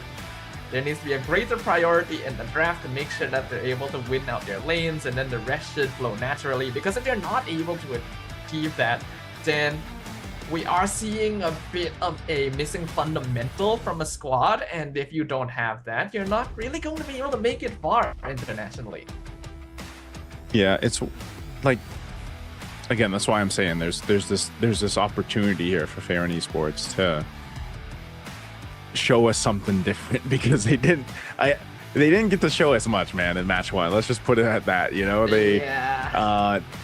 what we saw more was a highlight reel coming out from YBG, and so for Favorite Esports, this could be an opportunity for them to, like I said, reset and show us what they've actually been able to go ahead and accomplish, because like we mentioned in their qualifier up to this point, they were quite dominant. You know, they swept their grand finals and they were able to get here very decisively. But, you know, maybe it's just one of those cases again where they just need a little more time to kind of settle in, figure out how to communicate as a team throughout this. But, you know, I'm sure Coach DJ and the rest can make this happen. It's more so of having those fundamentals locked in. A lot of these teams, it's not like it's unfair or anything for the teams. It's just, I mean, when you're like the new team, the new region into the competitive scene, it's just, that's why I call it growing pains, man. You know, it's the growing pains that you're going to go through competition. It's nice to see the smile on their faces after, you know, match 1. So I think maybe that's indicative of they've gone with a reset, and, you know, once we get to this first draft, we'll actually get to see if they change the game plan at all. But, you know, so far, at least for the first series, we see how much of a priority Marcel is for these teams. Yeah, it is still a very, very strong hero. We see it being prioritized quite heavily in multiple other regions. I think it's only really in the MPLs, where we don't see Marcel being prioritized as much, but he's still a very common mainstay in the meta, and we've seen how well these roamers are able to play around it. What I'm hoping to see myself from the side of Feiyun this time around is a little better synergy from the mid duo in particular. I think MZU1 did pretty okay in Game 2. In Game 1, he couldn't really do much because the glue got hard counted by the Vexana. But in Game 2, he did try to set things up with the Marcel. It's just that I feel like the follow-up was a little bit lacking. Where, yeah, MZU1 and Ding are trying to play aggressively, and then the rest of Feiyun is having a little bit of difficulty keeping up. So either you slow down your gameplay to make sure the whole team is on the same page, or at the very least to make sure that players like Jae-Yoon or Parker, who are in important positions, are ready to actually combo with you. Yeah, that's the thing. That was my biggest glaring issue with their first match, you know, Staffel, is that you could see Ding trying to make things happen. Like, and that's what XP laners are going to do. They're going to try to, like, usually though, number one, Ding, I think himself has to make an adjustment because he got killed up top. Like, just recalling kind of what happened and how the snowball really started from even Game 2. Ding got killed up top. It was a 2v1 up in the XP lane. And so if you are supposed to be that guy for the team and you already get behind, it's much harder for you to accomplish that, you know, to make that happen. And so I think that's why you have to go and like look at so many different parts of the gameplay that we saw from Favorite Esports, and why I think it's so important, like you mentioned, especially with Ding. XP laners right now are in a very interesting position throughout the meta, just because there's those XP choices where you're clearly to be that front line. You might even be the guy who has the most deaths, right? In comparison to the roam, for example. It depends on what is also picked up in the roam.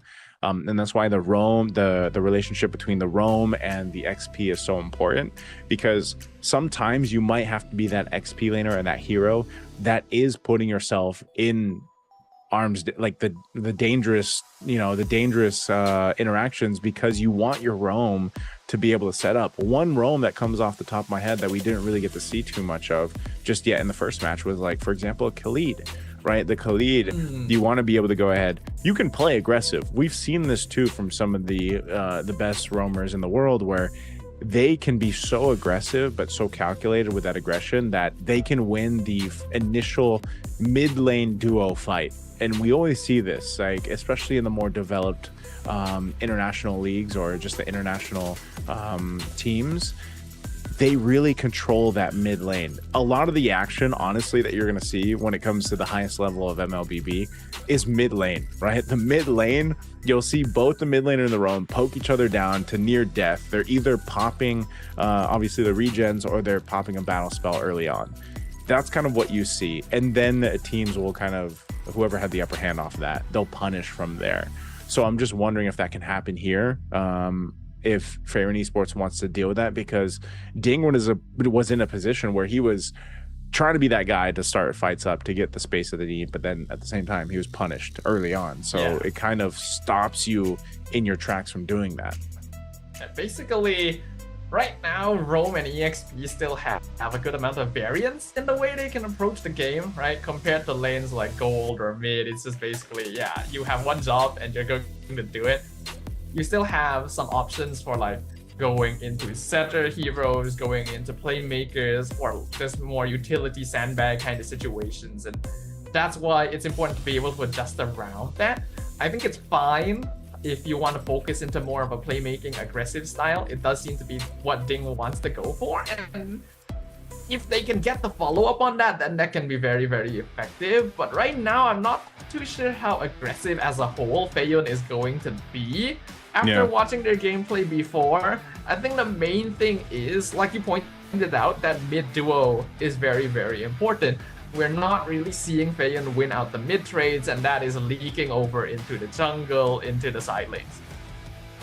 Yeah, how do you think they need to adjust from that? Is that just something do you think they just need to be more passive, like, because they were punished so hard in the first match? Is that the answer for Favorite Esports? Like, just be a little more passive and let their, gold laner and jungle kind of farm up and get to where they need to be?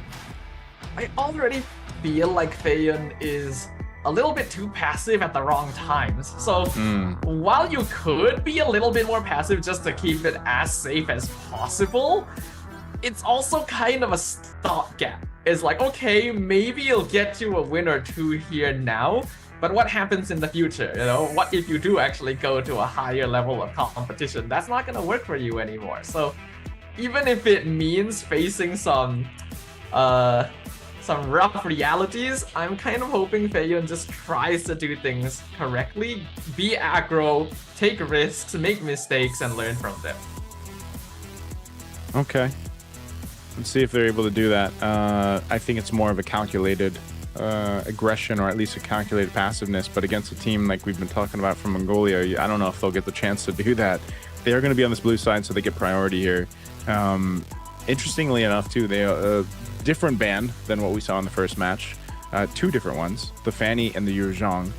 And those are, you know, clearly the Fanny is something that the Mongolians love to play. You can see the smiles over here too, over on this side. So good respects across the board. The Marcel's not going to be picked up in this one. A priority here could just be Harley, honestly.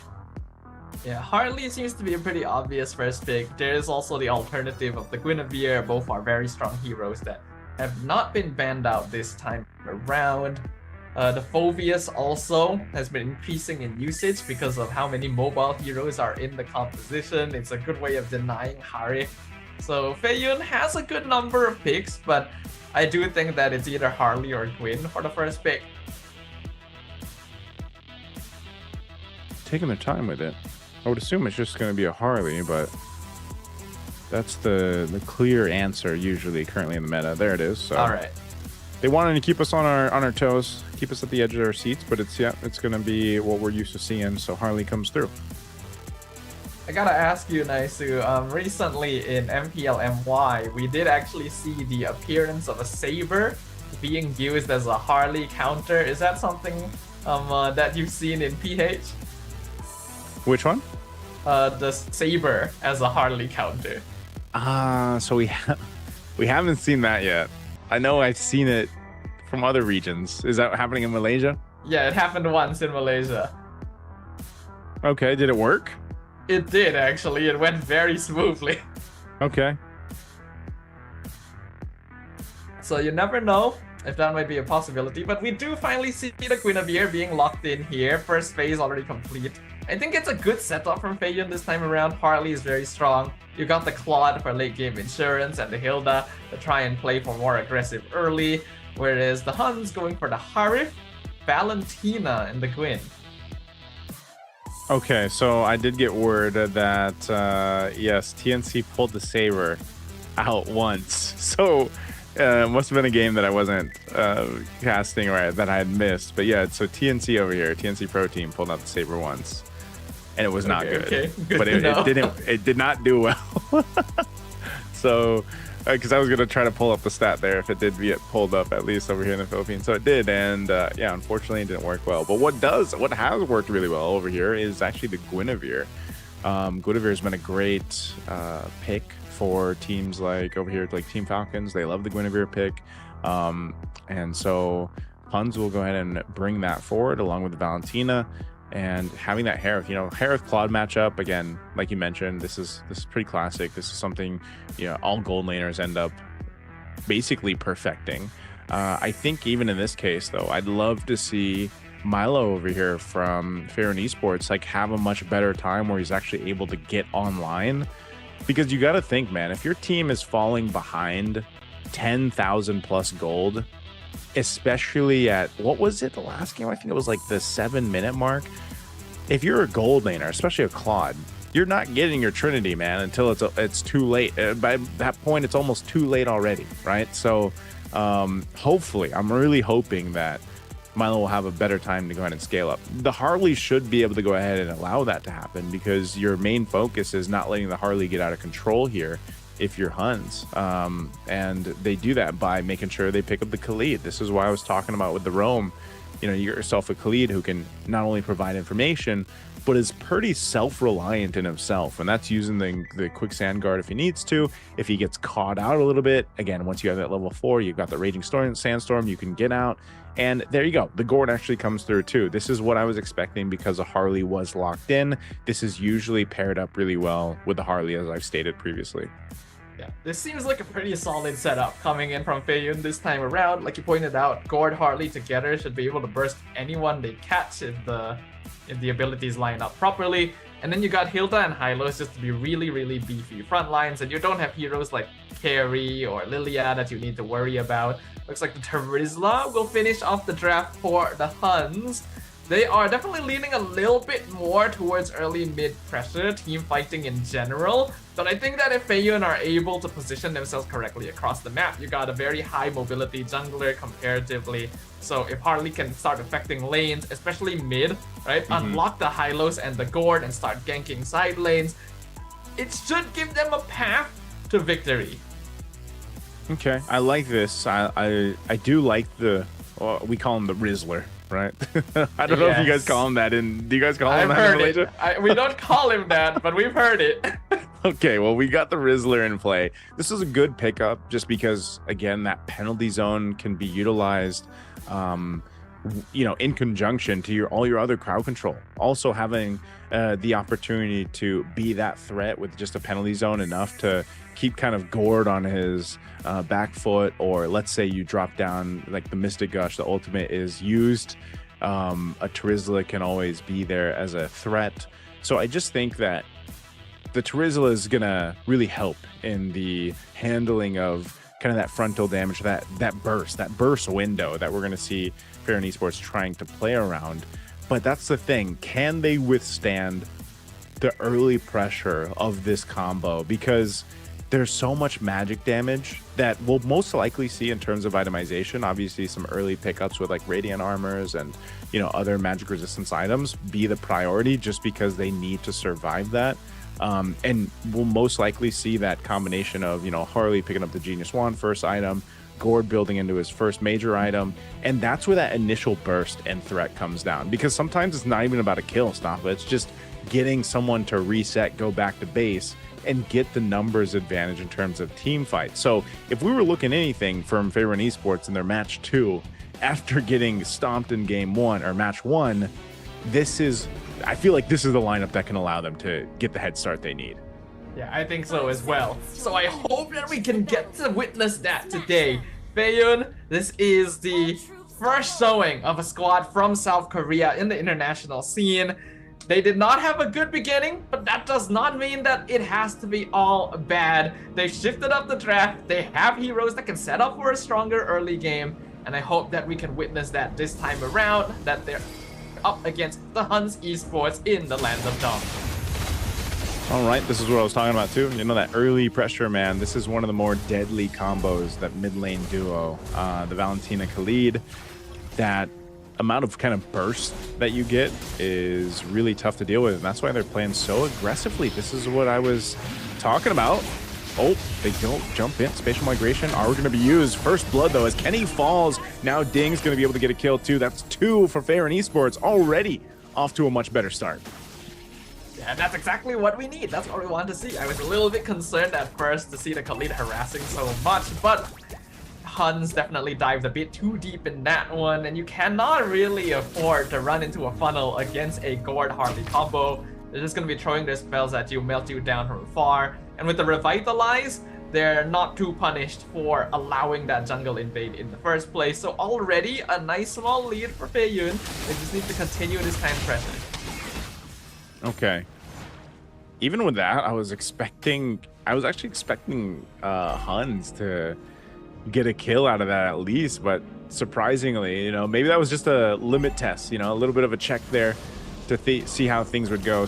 Turtle's going to be up here shortly. They're going to focus on Bunkai. Wow. Gets the deadly magic, focused on him. He's still going to survive. Almost level 4. Parker, much more assertive here in the jungle, at least in match 2 of theirs. They've got a bit of control right now around the turtle, but they know that some of these ultimates are not available Bunkai now has the level 4. He's got the penalty zone, so Ding's going to swing across the side. The power of the wilderness going to take out Still Meta. There's a Mystic Gush coming down too. OU trying to get away, but Parker secures the turtle. Favorite Esports just getting everything. All right, this is a much better showing already. We thought if we were hold on another Deadly Magic, Yuki should survive that one, but we can already see just how much more they're able to do with a hero like Harley on their side. It's a very free jungle hero, has very easy ways of getting in and out of the fights, and that allows for Parker to be a lot more aggressive without needing to full commit. Previously, he was playing Liam Ward both games, and when you pop the Phantom Steed, you kind of have to go in, and if you're behind and get caught out, you just fall. But the Harley gives you ways in and out of that one, and that helps. Yeah, that's the thing. Blazing Duet used here. Feiyan Esports, their options to go in and out of a fight. Hold on, fighting under the turret, MZU1. Didn't have that wave pushed in, but Parker also going in with a little space magic just to check things out. Good thing OU was here just to keep that pressure off of Yuki. A Mystic Gush going to be used up here towards the top in the mid, forcing Kenny back. Right now, Feiyan looking to capitalize on this lead that they have. It's nothing major. It's about 1,000 gold in their favor, but they don't want to let up, and that's, I think, the key to dealing with HUNS here. As long as you continue throwing your abilities in, you got good backline heroes. It's not too bad to spend a couple of cooldowns. Here comes Parker again with Deadly Magic. Gonna force out the penalty zone. Bunkai will survive this one, but we can see that Ding now actually winning out this EXP lane. And with the Hilda available to help affect the rest of the map, the fights are leading much more heavily in their direction. Yeah, this was also just a very good decision with the way that Feiyan decided to draft with Coach and DJ. The adjustments that they made from the previous match into this one, it looks like they've gone with like a full mental reset and put themselves in a really good position to at least try to win this game. Again, there's still plenty of game left. The second turtle is going to be up. The Glorious Pathways just dropped down to go ahead and cut off or slow down, but it's going to be used as well from Kenny. But meanwhile, Ding's still there, putting pressure. Parker will get the turtle. A Mystic Gush dropped down. A big penalty zone, though. Parker's going to be in trouble as a kill picked up for Yuki. And now Yuki in trouble as he takes the Blazing Duet to the face, and Milo might be in trouble himself as OU's going to chase him down. Should be able to get away. Bunkai is actually going to chase him down, too. They don't want to commit. A shutdown on Ding, though. What happened up top? We missed that one, but Ding falls, so the HUNS, they fight back. And that is an instant counter attack coming in from the HUNS right there. There's still a slight goal lead in favor of Feiyan, but that really reverses the momentum that they've been building up until now. Been trying to gank Bunkai down bot. Oh, he's going to try to rely on the body of Smith. He gets a little bit of a hit there, but it's just not enough. Good usage of the Glorious Pathway to slow him down and keep him tight to that wall. So unfortunate for Bunkai. Didn't have that penalty zone, just came up after he died. Yeah, if he had that, there was every chance that he could survive that one. But it's good to see that Feiyan are trying to affect the side lanes. Having MZ1 on this high-lows means that he's able to rotate a lot more safely without needing to worry about any direct counters thanks to the sheer bulk of the hero alone. But I'm hoping to see slightly more coordinated assaults from Feiyan. I feel like that previous turtle fight could have gone their way. I like the idea of slowing it down with the Glorious Pathway, but maybe a little bit too early. And overestimating how quickly they could blitz the turtle down, and that's what cost them in the end. They still got the gold lead though, and they're still gonna try and fight.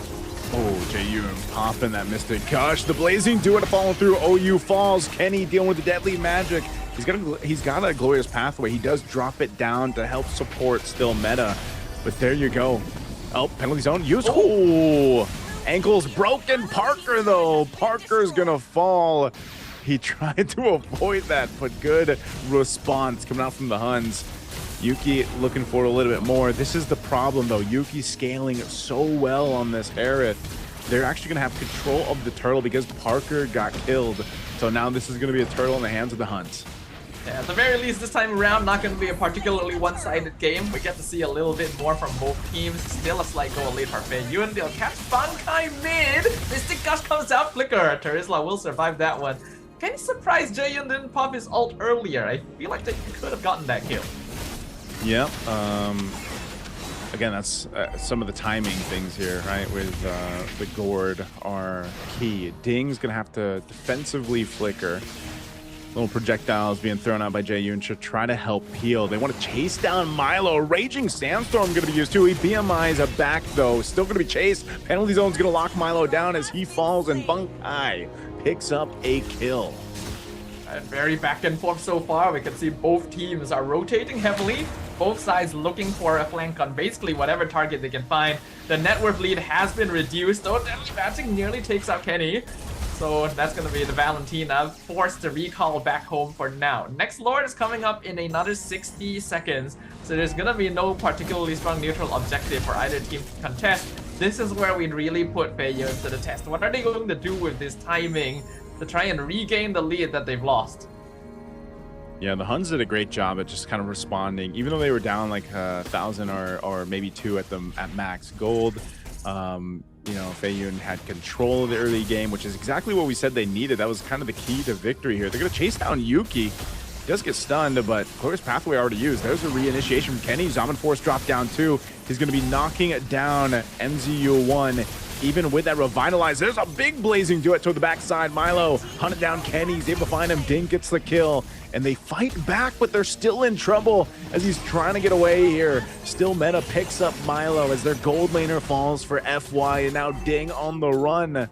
This is a brutal fight. A Mixing Gush dropped down, but the Zaman Force under the turret will keep him alive as they come in to clean up the kill as Jae-yoon falls. A revenge strike on MZU1. He should survive this just barely with 1 HP. We're looking at very scrappy fights right here, which I guess is to be expected. This is a signature of teams from Mongolia. They always catch you by surprise with the way that they team fight, and I think it was a pretty good scattering initially, especially to catch some of the more important targets like Milo. But after that, Feiyun looks like they actually want to contest this Lord. Oh, spatial migration dropped in. Ding's gonna fall. The Lord at a quarter of the health. They're still gonna be going. Still Meta gets it, and Yuki just unleashing with his Zaman Force, taking out Parker. And so the Huns get control and now in trouble again. Jae-yoon gets focused down and still Meta picks up another kill. Raging Sandstorm Flicker combination right on Milo. Milo under the turret. Blazing duet will punish OU and still survive to live the tail as still Meta tries to pick him up. But they got what they wanted. The Huns have control of the map. Yeah, a slight miscalculation to try and catch the Claude there. I didn't expect the Blazing Duet to do that much damage, but still, it is definitely the Huns in control now. And we are seeing some of the same characteristic mistakes that Feiyun was making in game number 1. They're a little bit too dependent on trying to take fights and trying to win fights. And this game, it's a little bit more reasonable to force that out. They do actually pick up still Meta in the mid lane, so that might allow them to defend this base push a little bit better, but they are a more pickup-oriented lineup. I think. Oh, big penalty zone finding 3. I'm not sure if Yuki's gonna follow through with this. He does jump forward. Zaman Force was already used, so great setup by Bunkai with the penalty zone. But meanwhile, the Lord was quickly worked with, and that's one thing that the Gourd's gonna give you. You can go ahead and handle those first waves or even the second Lord really well. They will lose the shields though, as those were popped, but Feiyun Esports still in a good position if they want to contest into the next Lord. They just have to make sure they get the space in their favor, the way they want to maneuver around that fight. You can see some of the frontliners, you know, you got the Domites Radiant Armor for MZU1 on this Hylos. And depending on where the initiation comes from is the biggest problem. Like that, as I say it, there's a Raging Sandstorm right from that bottom side, but it didn't connect, which is great for FY. Yeah, Feiyun gonna avoid losing anyone in that particular situation. So even if someone went down, the next Lord isn't up for another minute, so they would still have the time to play around with that. The Huns are putting on the pressure, and I think that's exactly what they need to be doing, constantly split pushing. We already saw how much more farmed Yuki is compared to Milo. I think it was like a 2k net worth gap between the goal laners, but despite that, the Claude still does hit pretty hard now that the Trinity is completed. They're gonna try and run him down again, though the copied Glorious Pathway will get them out of their stat. I think what Feiyun needs to do is they need to understand that they have a very solid kiting composition. Their heroes are either very bulky or very immobile. And what that means is they can maybe bait out cooldowns. The Huns are very reliant on like ultimate timings to actually win these fights. So if they can force them to use them or even stagger them ideally, then Fei Yun will actually regain the advantage just from having heroes like Claude and the Gord on their side. Yeah, that's what I was saying. Like earlier on, in the beginning of the game when they had control, it was the mobility that this lineup does give them. They kind of have to utilize that and play around it. This turtle's going to be up here. The problem is Jae-yoon doesn't have a flicker because he had to use it earlier on.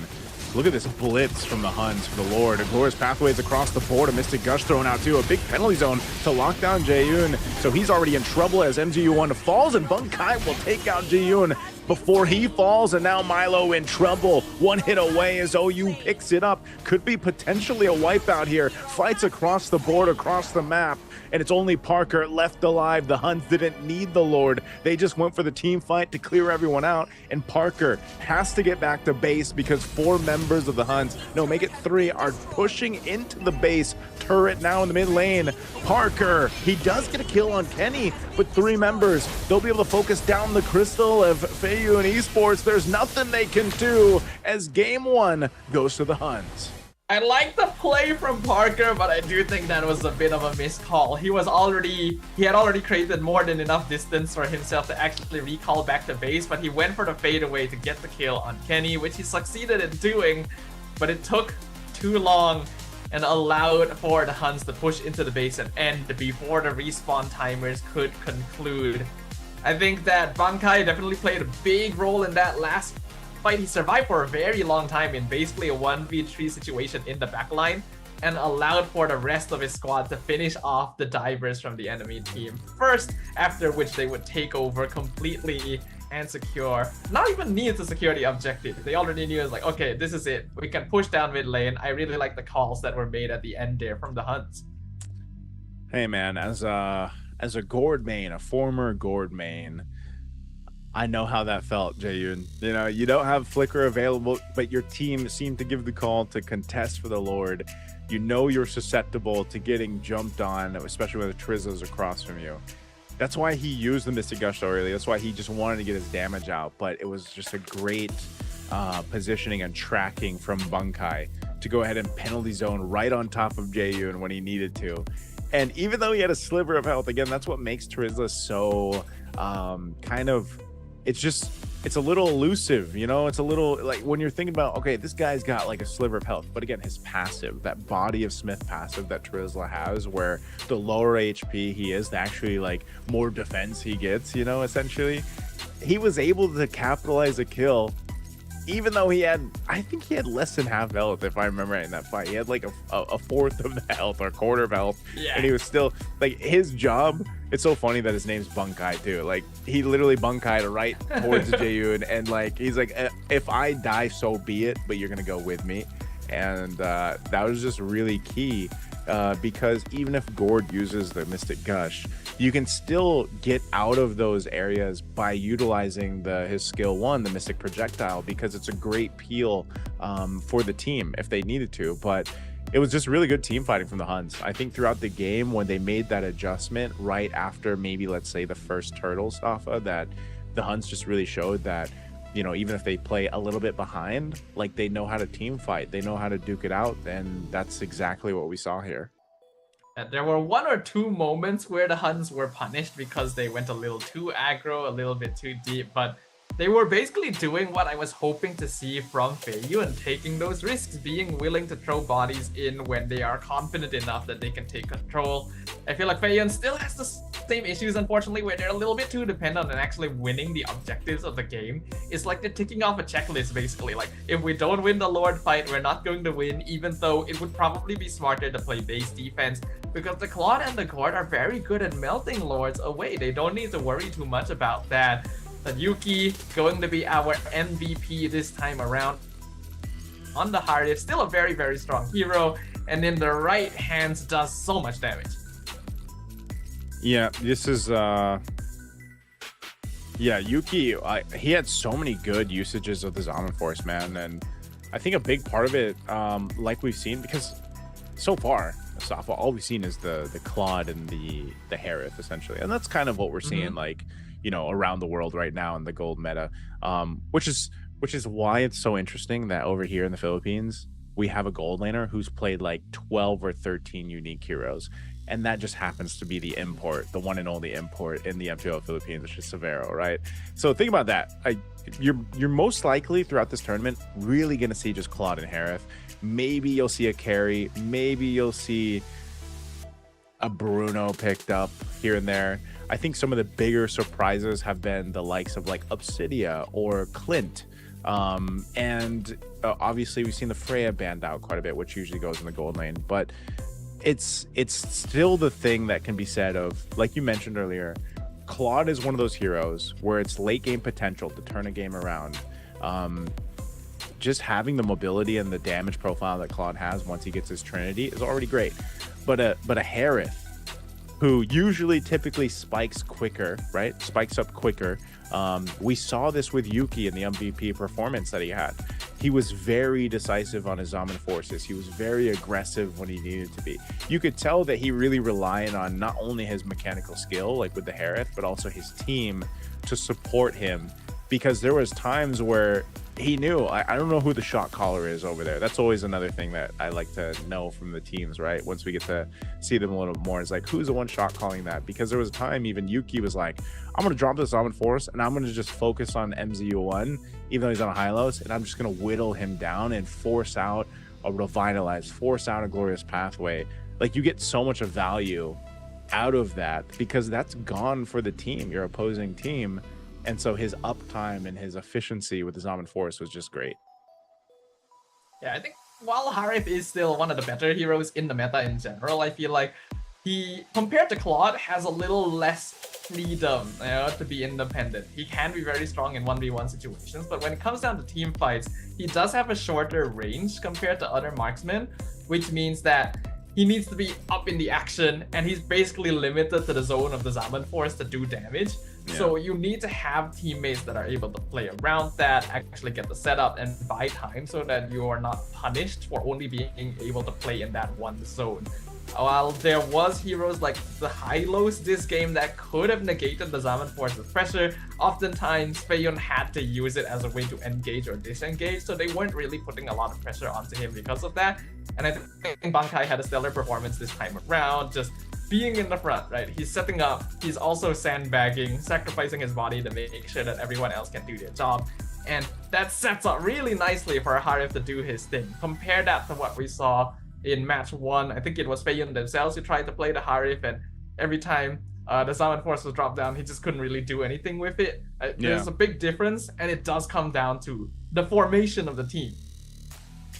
There was like, this one was, even in terms of kills, like, it was very close, but the end game, like the last, I don't know, like when we were in the late game, it just wasn't close anymore. It was just more so scrappy, and this is exactly what we were talking about, Safa, when we mentioned like teams from Mongolia, especially here, the Huns, like this is how they like to play. And that's why, as much as it was great that Feiyun got that early lead, you know, they had control of the early game, they even got the first 2 turtles. If you can't maintain that early game lead that you built up, and you don't really have the, I want to call it like maybe the fundamentals of the team fight down, you will have the game turned over. And that's, I think that is one of the biggest things that maybe Feiyun can work on after this tournament, is just breaking down the team fighting for them. And again, they went through their qualifier over in South Korea. They swept it in the grand finals. They, you know, were very strong over there. But obviously when you get to fighting against other international teams, and, you know, you have to kind of adjust to their play style, their draft, their philosophy in the game, I think the biggest thing that Feiyun Esports can work on is that team fighting IQ, that team fighting game sense that they need, because you could see it unfold in real time, right, when we're watching them team fight.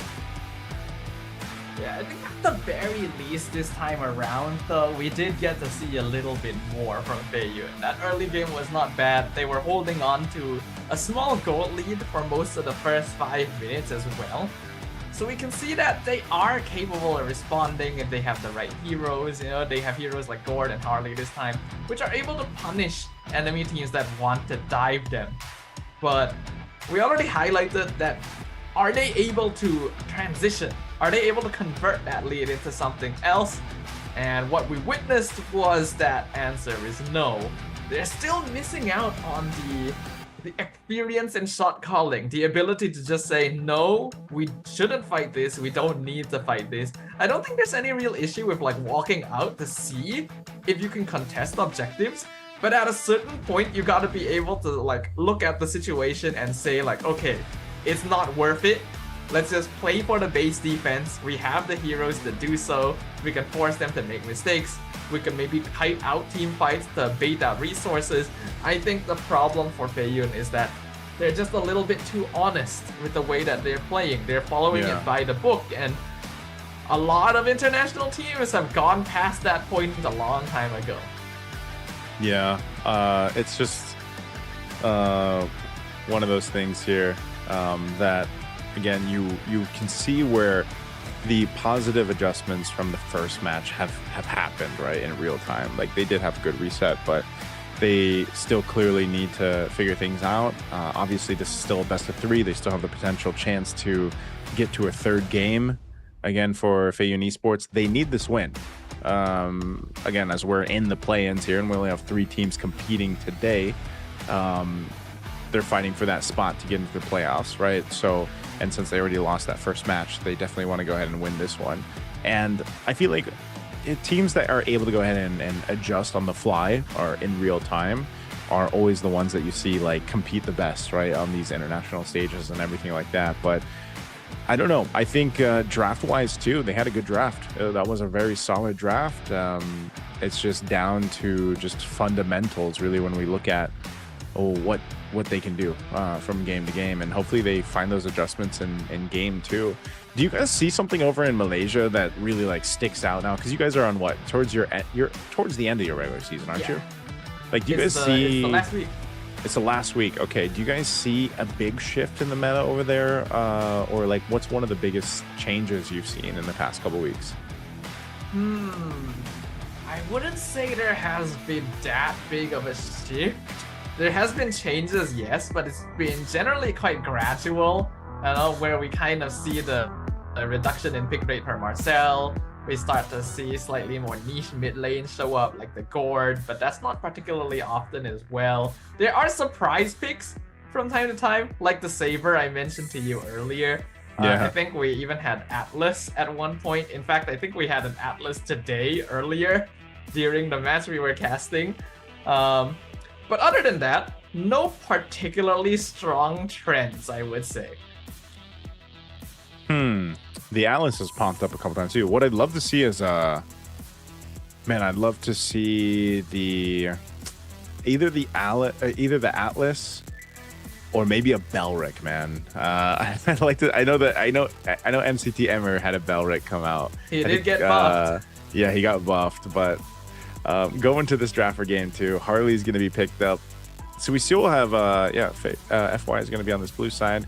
HUNS over here picking up the hair, the Valentina. By the way, as we little fun fact, I actually saw this online too. For Still Meta, he mentioned that this is going to be one of his last tournaments competing for MLBB, just because he's going to go focus on his academics. And we've seen this with a lot of players out there in the MLBB scene. And so I'm wondering if that also means if they end up qualifying for one of the wildcard spots, or maybe the direct spot to MSC, if he's gonna compete there too, or if they'll have someone different for their jungler.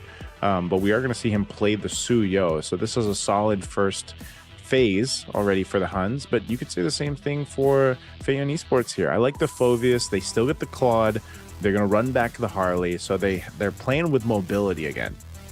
Honestly, if we're looking just from an objective draft perspective for this first phase, I do actually like Feiyun's more, right? Like you mentioned, they've got good mobility, They got the Phobias to counter the Harif as well. And while Suyo is pretty strong, I feel like he can be somewhat vulnerable to the Harley if played correctly. So I think what comes down now is that Feiyun needs to make sure they got a strong enough mid duo, which they have specifically left for last this time too. I think they recognize just how much that can affect the way things go in the first couple of minutes.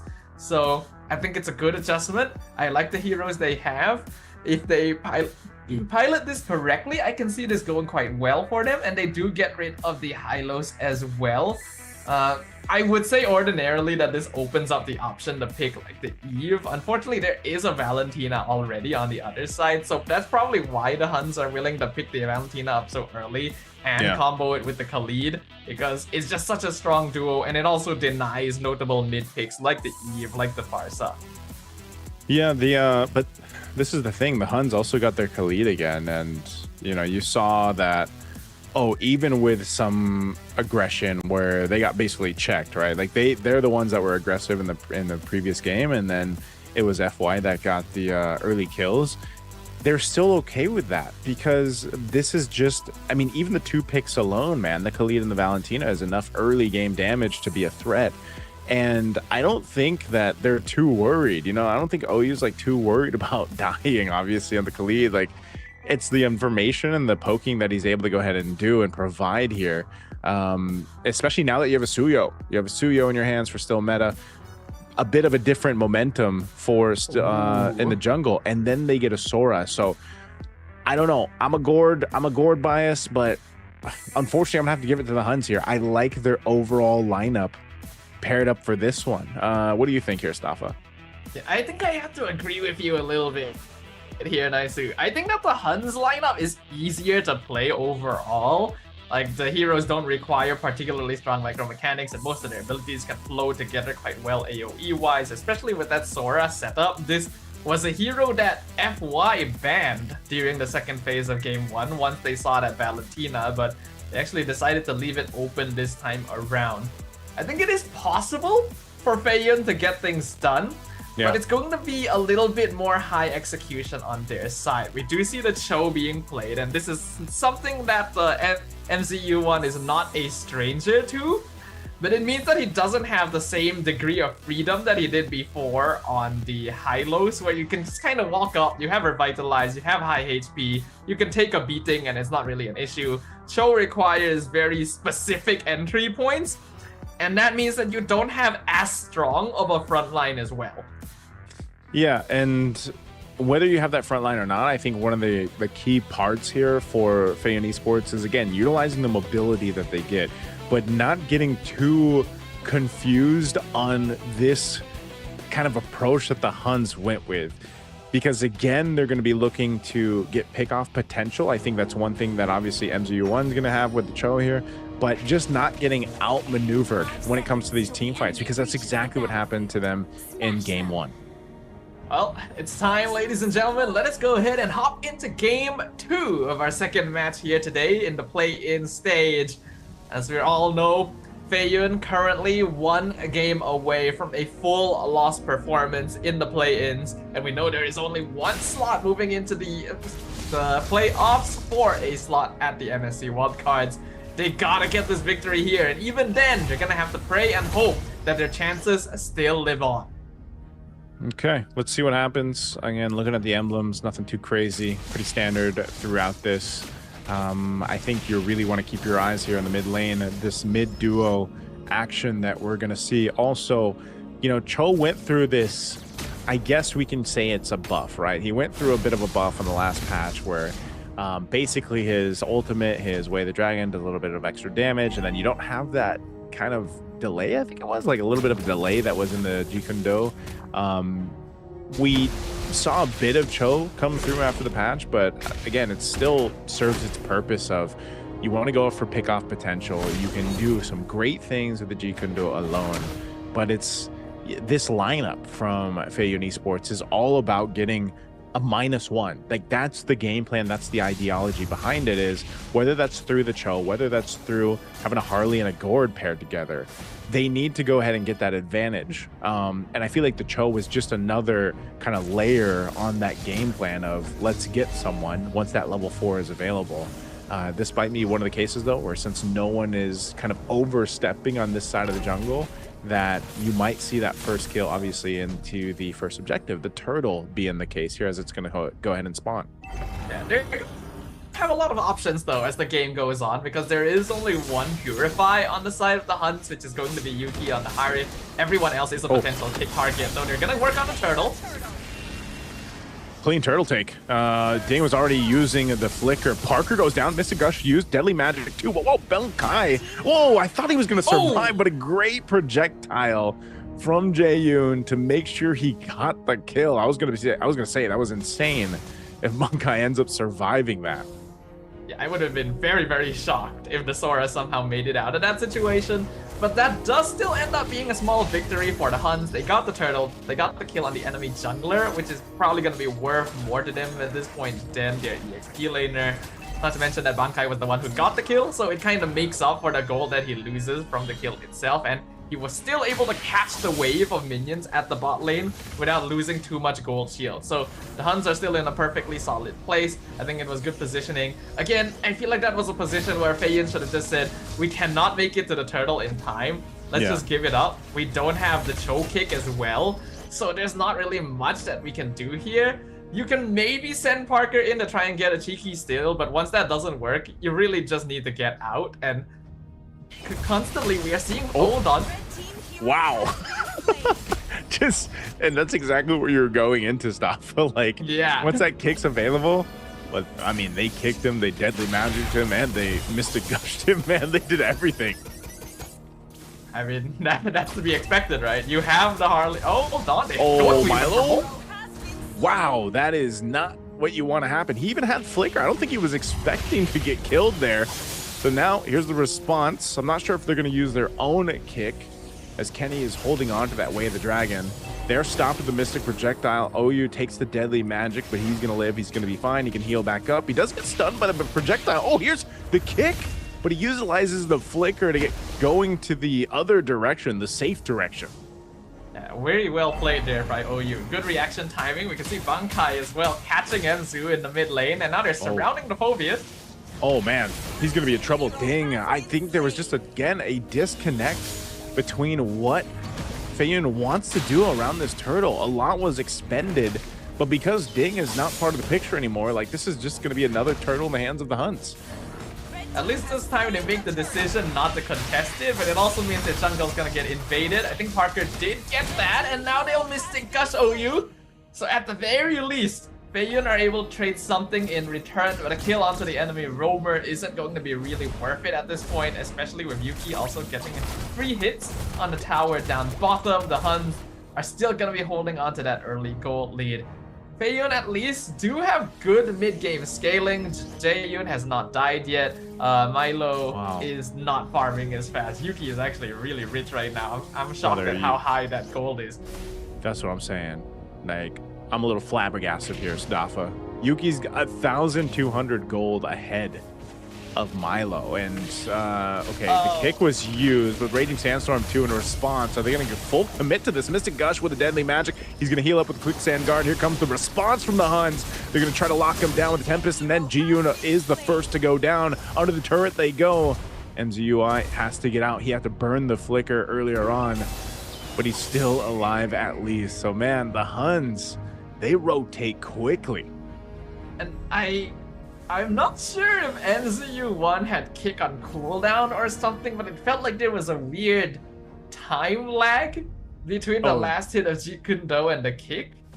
Yeah, well, he kicked, but there was he kicked OU and he Raging Sandstorm. Yeah. The thing is, the reason OU was able to Raging Sandstorm because there was a delay before the kick. So either Enzu was greeting or just kind of made a mistake with the combo there, because otherwise that should have been a clean chain and a clean kill without needing to commit that pot. Yeah, little action up here towards that top. Milo's going to be able to get the turret down. Bankai trying to get away. He'll sidestep that dark wave. So he's going to be fine. Kenny rotating up the rest of the team. The Huns looking to counter punch into this, holding on to the Wave Dragon himself. Kenny will flicker out defensively. They're going to go for the fight anyway. Little Dark Wave used. Mystic Gush too. Forcing still meta back. Good wave, but he's in trouble. He gets kicked from Kenny. Milo is able to get back with the BMI, and now OU on the run. He's sand walking through. He's going to be fine. Yuki there to back him up. Drops down the Zaman Force. They're going to fight in the mid lane as OU finally goes down. And Yuki couldn't save OU. But that could have been way worse for the Huns. But good pickup there by Feiyun. And this should get them the turtle. They want to secure this one as the first two went over to the Huns. They've got control of it. Bunkai's around the corner. The rest of the Huns might actually want to contest this. Yuki showing a face up forward, but Parker will secure that turn. All right, finally, we see a W for the side of Feiyun. They were able to win out that fight quite handedly by actually properly fighting against their opponents. So now they're gonna go mid. Ooh, again, Mystic Gush used, fighting into the backside. Ding's gonna be kicked. Yuki trying to zone out Parker. Parker trying to get away, and no! NZU1 still alive for a little bit longer. Bunkai gets the kill, fighting under the tier 1. It's a shutdown. Ding gets caught under the turret in a fight. I'm not sure if that's where he wanted to be, but this is what we expected, you know. So far, 2-for-2 trade, but it is scrappy, Staffa. It was definitely worth it for Ding, since he actually was able to get the kill on Yuki by diving into the tower. And that's actually the first death on the Harith, so it should go a long way into narrowing the gap between the gold laners right now, since Milo is still having a lot of difficulty keeping up, only having finished the Demon Hunter sword at this point. In terms of other itemization, everything seems to be fairly standard. We are seeing most Suyos go for the Sky Piercer second item, but I don't think Still Meta has any stacks on it just yet. The fights are scrappy enough that Feiyun is not allowing them to play together. Yeah, I think that's what's needed. Look at that Mystic Gush damage, OU. He has to use a Raging Sandstorm to stay alive, and that's a great thing for FY to deal with. Bunkai actually going to survive the deadly magic, so right now they're utilizing a lot of the resources to survive that initial burst setup that Feiyun Esports' lineup allows them to do, and that's exactly what that's kind of the advantage that Feiyun Esports can play into, and hopefully this has given Milo enough time to catch up on the Claude. Again, he was down quite a bit of gold earlier on. I think he's still making work through, but he's going to get that Trinity really soon unless he already has it. This Zaman Force is already dropped down to Yuki, taking the Deadly Magic. He'll be fine. There it is. So he's completed the Trinity now as he picked up the Golden Staff just around the 914 mark. This is great timing for Feiyun Esports to go ahead and fight into this first Lord.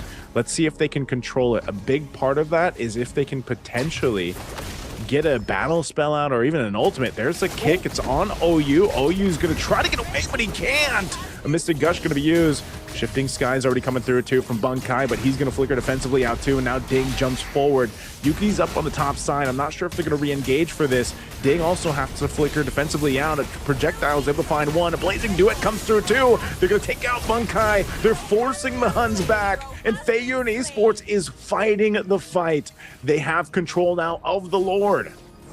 Now we finally see signs of life from the representative of South Korea. Really solid fights here. They actually have the right heroes to be able to punish the Huns. Having that show to get the kickoffs, to start things off, and then Deadly Magic being able to constantly zone as well. The Huns cannot really full commit because they're constantly being poked out and low on HP, and then Feiyun can just finish it up. I think Ding especially is doing a lot of work this time, actually being a solid counter over to that Harith. You can see that Yuki, even though he has such a notable gold lead before, isn't actually able to translate those items into damage. He still has that 1k lead, but he's not able to do too much because Ding and Parker are constantly looking for him and making sure he's not allowed to use his ultimate for free. Once he does hit that Holy Crystal timing, we can expect Yuki to become a lot more of a threat, and that's where I hope to see a little bit more of adjustment from Feiyun, not to just keep fighting. But so far, I am really liking the pressure that they are outputting. Yeah, he does pick up a Holy Crystal now, though, too. But I think one of the other things is OU. You know, you saw he has an Athena shield. He needs maybe some more magic resistance even to go ahead and deal with the initial burst that's coming through every single time. As now the turrets, tier 2s, are going to fall here for the Huns as Feiyun looks to go ahead and knock on the base turrets. of the Huns. OU again. This is what I was talking about, man. It's unfortunate if he doesn't have the Raging Sandstorm. He goes down, so that's a -1, and this was the whole game plan of this composition from Feiyun Esports, and why we were saying, you know, the whole thing is just get a -1, just get a -1, and they're doing it so well. Look at that. What do you do if you're the Huns and you're dealing with that? Deadly Magic, a couple cards, maybe a Mystic Gush or not. And this is why Harley is just so hotly contested. The amount of pressure he can put just by throwing a couple spells from the safety of the backline, and then he can blink out of the position as well. You can see that the Huns are now in danger from the conceal play. Oh, the conceal play is going to be used. Shifting skies. They're going to force the fight anyway. Milo's gone. They lose Milo and MCU1. They're caught in a corner they don't want to be in. Parker, the only one left alive of Feiyun Esports. It all went bad from there. Oh my goodness, that is a massive mistake. That's a throw. That is just straight up a throw. Anyone can agree on that one. I like that Feiyun has been trying to be aggressive, but they've been able to be aggressive because they've been poking and catching singular units. Trying to rush into the back line is a group, and then letting yourself get caught by the shifting skies is such a misplay. They're gonna lose an inhibitor off of this, but the game is not over for them. They're still not too far behind in gold. It's just a little bit more difficult than it needed to be. Yeah, that was... Ah, man, there's no way to sugarcoat that. They just got knocked in the teeth on that side of the map in the jungle. We'll see if they can quickly readjust from that. They did lose a base turret. That's unfortunate for them because they were in such control of the last Lord push. And, you know, unfortunately, they didn't get any base turrets of the Huns down. So now they find themselves maybe in this position where they're not going to be super confident in fighting for this Lord's space.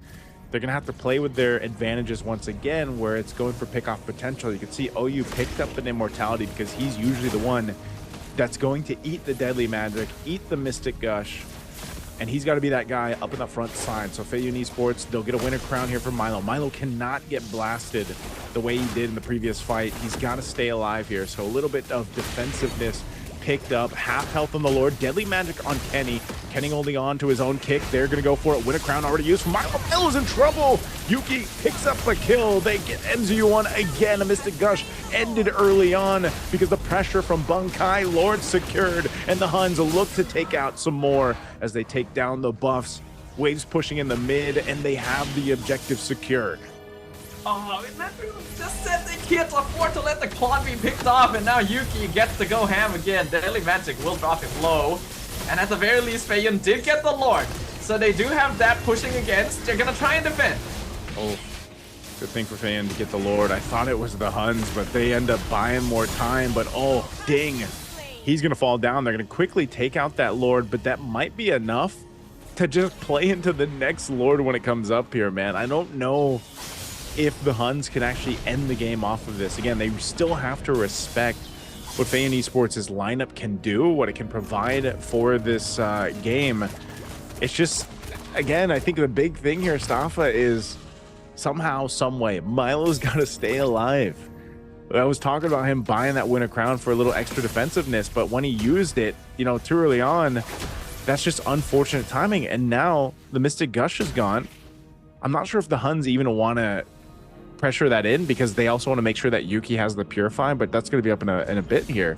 So this is turned into a game where it's who's better at maintaining or utilizing in the most efficient way their resources, the battle spells that they have and everything else.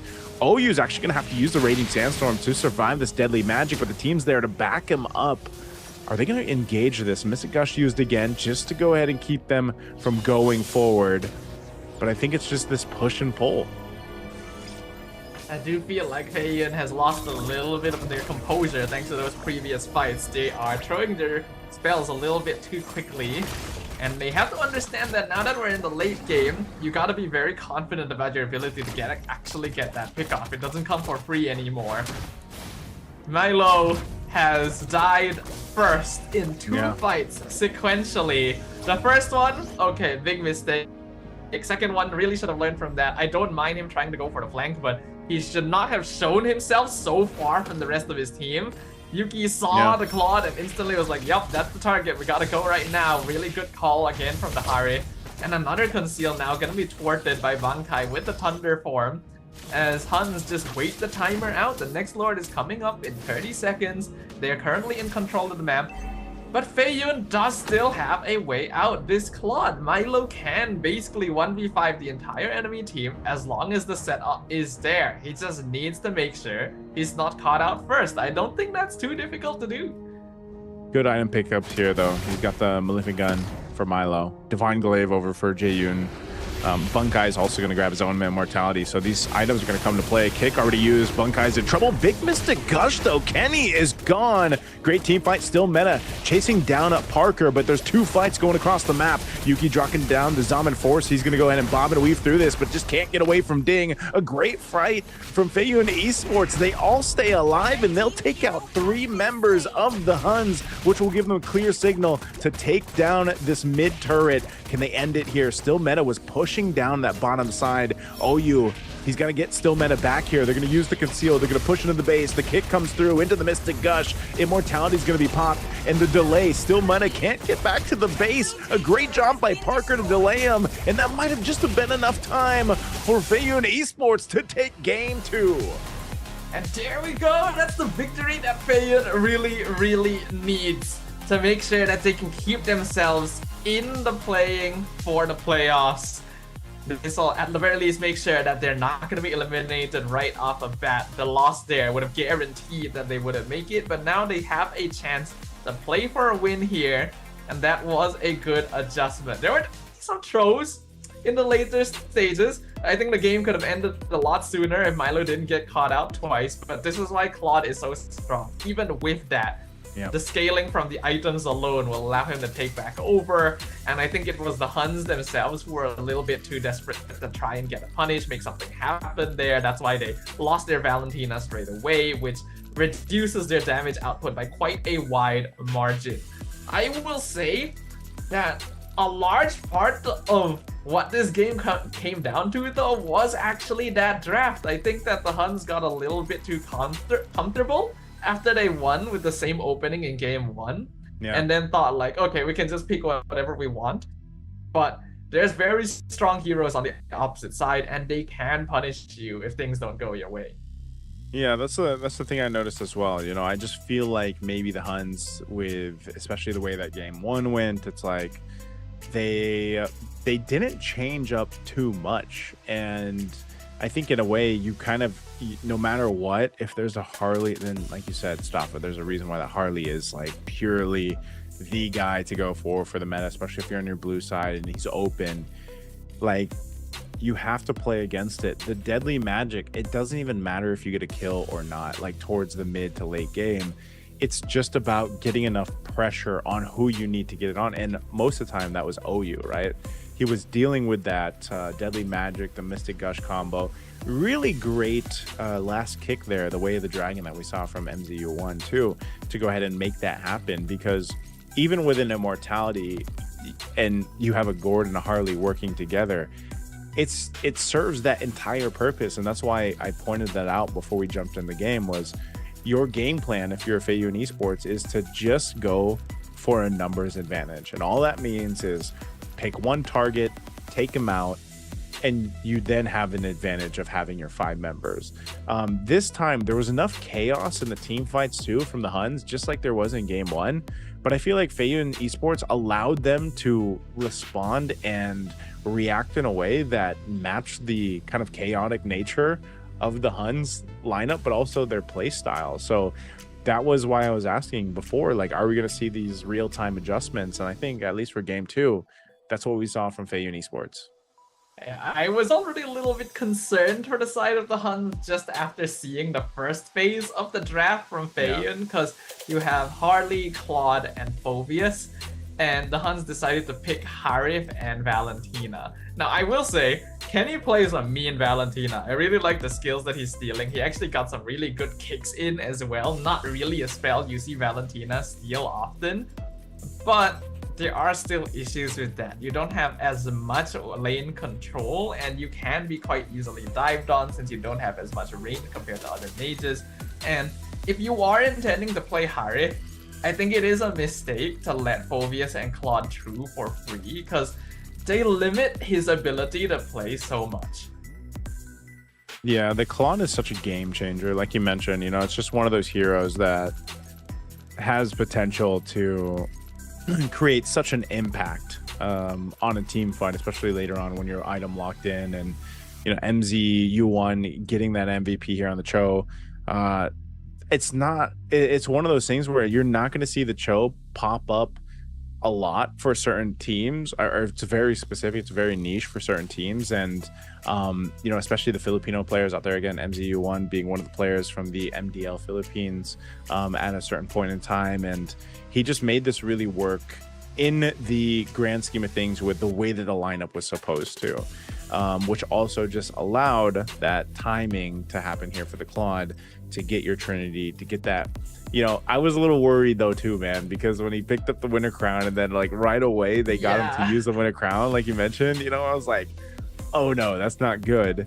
But even after that happened, he made a quick adjustment to it. And I think that even for Parker, man, again, the Harley is just kind of insane, but I feel like this is the first time since we get to see the first time that Feiyun Esports wins a game here, like that Parker was in his flow. I think he was doing a great job on the Harley. So I think if you're looking to get game 3, if you're the Huns, you have to either either prioritize or just ban away the Harley, because Parker was really locked in on the way that he was moving around the map and able to make things happen. He even did a great job there at the end of stalling out Still Meta so that Still Meta couldn't get back to the base in time. Yeah, I think Harley is honestly just a little bit too effective. It's the same case for Claude He's as OP. well. I think these are two of the best heroes in the meta, just straight up. So much mobility, so much scaling. They get the poke you for free as well. Like you mentioned, deadly magic doesn't need to be deadly. The pressure alone is more than enough, and it's ranged as well, so it doesn't require a lot of committal from the Harley. So you basically have to trade these heroes. But at the same time, Harley is effective against Claude. So I can understand why they may not have been willing to pick Claude once the Harley showed itself, but then you're just opening it up for both heroes to be locked in, and the Phoveus is still open as well. At that point, I think it would have been better not to pick Harith so early on and keep things a little bit more open. Then you can lock in a better late game marksman afterwards, right? We've already seen cases where heroes like Clint are being used to win lane against or carried are being used to win lane against Claude and are not necessarily as vulnerable to the Phoveus. But that's the thing too, like Yuki, his laning was actually pretty good, you know. He was in the lead, and he hit his power spike on the Harith. But I think you mentioned it perfectly. It's the big problem was just the Phoveus, and you know, a lot of times Ding is he's throwing himself towards the right targets, and he's just such a distraction. And this was even Ding was trying to do this in the other games that we saw, even in the first match. Like he was trying to do the same thing, but I think this was almost just one of those situations where Ding was allowed to be able to do what he did because, again, I think it starts in the jungle for these guys. Like Parker's really got to have a good flow to start with, and I think even in this case, MZU1 on the Cho really helped him to be able to do that. The Huns maybe, like we were saying in the game, you know, they really chose not to be too aggressive in the, let's say, the counter jungling or the early rotations. And maybe that was enough to give that start that, you know, Feiyun Esports needed. Because that's what I was saying was the main focus, that the early game needs to come through with their jungle and of course the roam having that potential to go ahead and set things up smoothly. And look what happens when they're able to do it. Yeah, it got a little shaky, but that's also kind of what we expected from a team that's rather new to the competitive scene of MLBB. It was scrappy in general. There were mistakes being made on both sides, and definitely not a clean game. But I think it's a good observation as well, Prajunaisu, that compared to game 1, the Huns weren't trying to do any sort of funny business at level 1, level 2, even though they have a winning mid lane matchup. And it's most likely is because they gave up 2 kills very early on in game 1. They were like, okay, we cannot let that happen again. Yeah. But with that lack of pressure, you are giving space to farm to this Harley, and I think this is the type of hero that you just can't be letting go for free. I think the Cho was also a really good pickup at the end there as a way to counteract what the Huns were going to be doing. And of course, it pairs well with the Gourd and the Harley to just one-shot someone. And we know that MCU1 is able to play it. I would say that Cho is very much a flavor of Southeast Asia. There's not a lot of regions outside that regularly pick Cho compared to us MPL regions. So maybe a little less experience playing with it as well, because I don't think it was perfect. There were definitely more mistakes that could have been punished from the Cho. Many kicks in the wrong direction. It's just that the Huns gave away a bit too much. Yeah, it's one of those things where you have to like argue the fact of like how aggressive do you be, especially as a roamer. And I think we see this a lot on different regions. The way that let's say some of the more iconic roamers play, you know, sometimes they're really awarded for their aggressiveness, and sometimes they tend to struggle and they get punished, right? So I think in that sense, it's like you saw 2 very different versions of the way that the Huns wanted to go ahead and play in the early game with aggression, and maybe game 3 they go back to lean towards being more aggressive. Again, it was back-to-back Khalid games for OU, you know, and but at the same time, I think it's just solved this way, man. Like, you just ban the Harley as we jump into just jump into the draft here for game 3. I think that was a big sense of why they also weren't so aggressive, because you don't want to give that snowball potential to a Harley to scale up the way. And you could see it, right away. They're going to go ahead and ban out the Harley and the Phoveus, 2 of the biggest heroes they had problems with in the previous game. It is possible that the Huns were just limit testing a little bit in the previous game. They're like, okay, we won pretty handily game 1. Let's see whether or not we can deal with them, even if we give them a lot of strong heroes. That could have been a possibility. And now that they're in game 3, it's like, okay, no more. Time to actually draft seriously, right? So Harley gone, Phoveus gone, Marcel gone. Now it is a little more possible to pick Harith again, but I do still think that Claude is generally better. And then you will still have access to like the Guinevere first, so you might have to make that decision. I wonder, priority-wise, since Harley is out, do you just get the Claude? Like, is that where we're going to see priority here? Because Jushin's gone and Harley and Marcel are gone, so now down the list, you might want to just go ahead and grab Claude. But they're going to go Harith, actually, so they're really putting their stock into Yuki to be that guy. I mean, you don't see too many teams that will pick up priority Harith, but you know, because I think there's also specific teams that just want to go ahead and get that Claude early on. But here it is, the answers: Suyo and Claude over for Feiyun on that response. The Arlot comes through, and the Guinevere. They're playing with crowd control here, man. I mean, I like it. I think it's solid. Also, a denied pick just in case it comes out of Feiyun, since that final stat really messes with your Zaman Force gameplay. I agree with the Claude for sure. We've already pointed out multiple times how strong the hero is, but I am a little bit curious about the Suyo. I think picking him up this early makes him quite vulnerable, because yes, he is one of the best junglers in the meta, but he also has a good bit of counterplay. We literally saw it happen in the previous game when Still Meta was playing him and couldn't really walk up at all due to the amount of magic damage that was being thrown at him. They will pick up the Hylos, which I guess is alright, but I'm not too sure if I'm seeing the idea yet from Feiyun's side. Yeah, I think this is more so of also just the nature of the bans. They might as well go for this because you gotta almost approach this as we're gonna be thrown either like they're gonna be initiated on because there's an Arlot and a Guinevere already.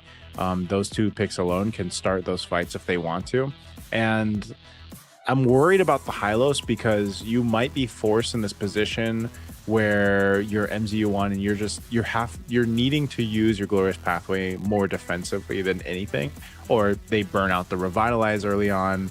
And also it depends on what roam, if they're going to match revitalize roams from the Huns.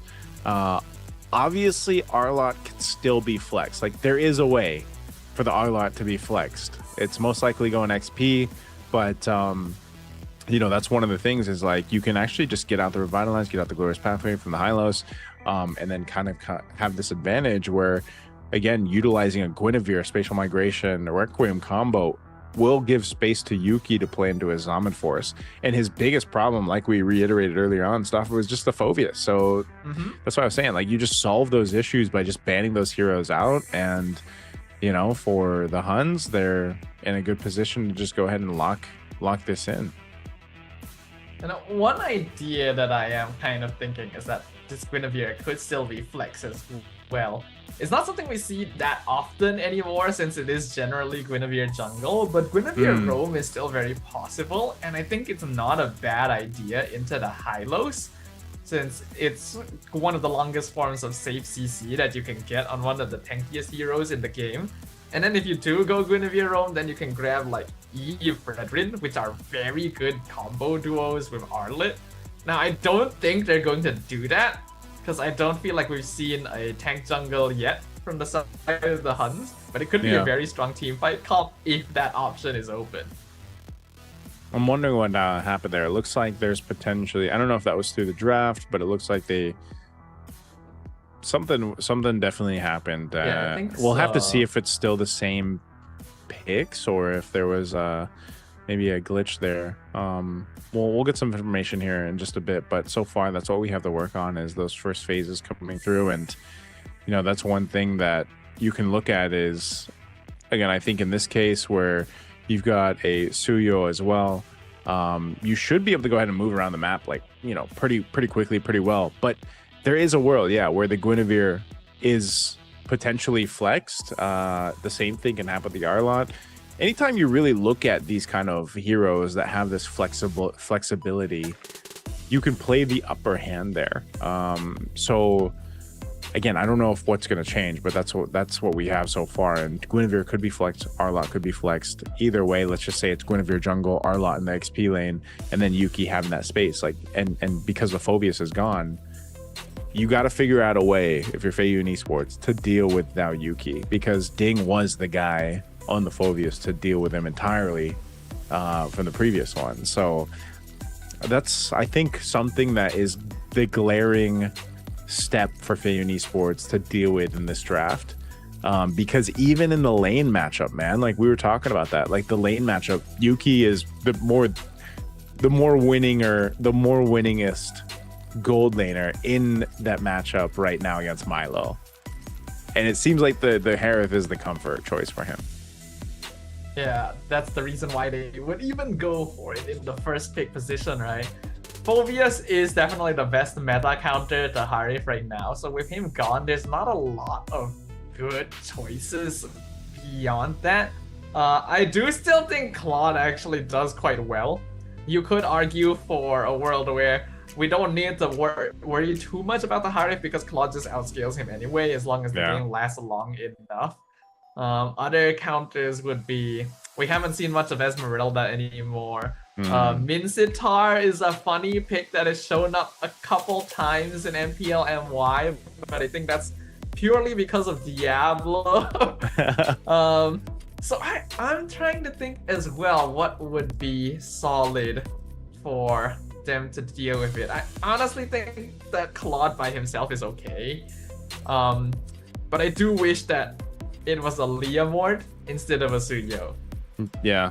You like the Leomord more? Is that why? Or I think just in this Leomord case kinda busted. Yeah. Suyo is, I feel like in the sense that, so you could say like the same for Suyo though. Like he's got enough mobility, he's got enough damage. It can, and I guess if you also look at this, again, I'm really hoping that it's that first phase that we saw is still the case, but it's like, even the Hylos, if he doesn't have to be so defensive with his glorious pathway, it actually really helps you set things up with your Suyo. to have that, you know, again, that slow and the stun that comes with it, and then you layer it in with your stun that you have on a Suyo, plus the damage output with a Soul Sever. There's so many ways for them to get picks with that kit alone. So maybe that's part of the game plan that they're running with. My argument to it is that we already know Suyo is more vulnerable to magic damage compared to physical, so that's already one disadvantage. And then when we consider Phantom Steed, Leomore is just generally a lot bulkier, which means that he's a lot better at diving, and he can be paired up well with the Glorious Pathway. I'd argue even better, because Suyo, if he misses his abilities, he's just kind of in a bad spot. But it looks like it's gonna be the Khalid Zetian to finish things off for the Huns. Okay, we got our answer, man. I want to say I'm not surprised that they went the Khalid again, back to back. So, but I think they'll just change their game plan. I think we might even see the Huns be more aggressive, just like they were in game 1 for this.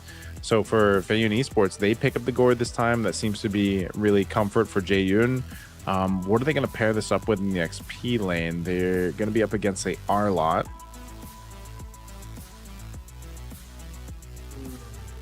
Well, you don't have the Phobias anymore. It's a direct counter. Suyo is also taken out. You could still go into Alice. Yeah, looks like it is the Alice. So it's not the most perfect answer, I would say. You do have at least some ways of putting pressure onto the backline, right? Maybe throw the Alice into the back, try and disrupt the Hare from using Zaman Force, but I wouldn't really say it's the most optimal answer either. I would actually say that the Huns have a slightly better comp this time around. I really like the Zetian as a way to deal with the Suyo and the Gourd, and then you have a lot of crowd control to play with. That's really interesting too, because you were saying that the Suyo is really susceptible to magic damage. Well, then you know what? You get your own magic damage, right? You've got that Gourd, and now you got the Alice. There's really good potential for them though to set things up from Feiyun Esports.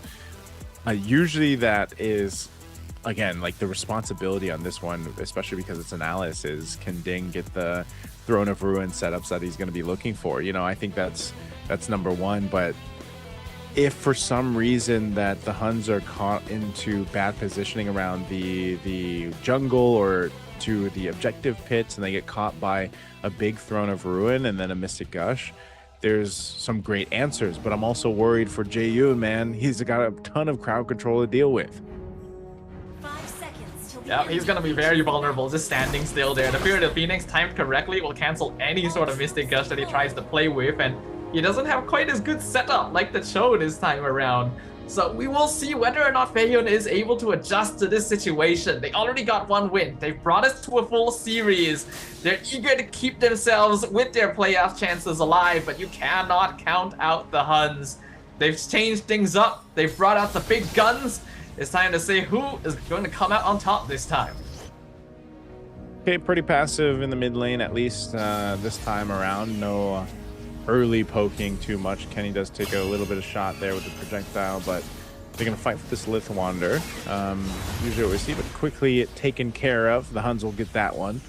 And just, I guess it's a little bit different than what we were expecting. You know, the Huns is just going to go ahead and be a little more safe this time around. They want to go ahead and play into potential setup, which is essentially going to happen once OU is level 4, once he has a Raging Sandstorm, or even Still Metal. Still Metal can technically do that with a Guinevere, just utilizing the spatial migration and the stun that they'll have eventually here. So something that they want to do, I guess, just be a little more passive into the first objective. I think it makes more sense this time around for the Huns to be a little passive early on. Yes, they have a Khalid, but they don't really have anyone who's able to follow him easily into invading the enemy jungle. So just use OU as a way to get vision. Make sure you keep an eye on the rotations, and you can play for the first or second turtle timing, because at that point, your heroes will already be capable of fighting, especially Bankai on the Arlet. I'm hoping that we see a little bit more of an impact from the Huns in that EXP lane, because if they can unlock him, it would be very big for their team fighting. Yeah, you can see this focus here in the mid lane as the turtle comes up. It's already going to be started by Parker, though. He's got control of it. The Huns getting into the zone. Fury, the thing's going to be dropped off, and it's Parker to secure the turtle. And they disengage from the fight here. OU, little low here. Spatial migration is the Requiem going to be used. Ding trying to get away, but he already had a great setup to allow FY to secure the objective, but he doesn't escape with his health.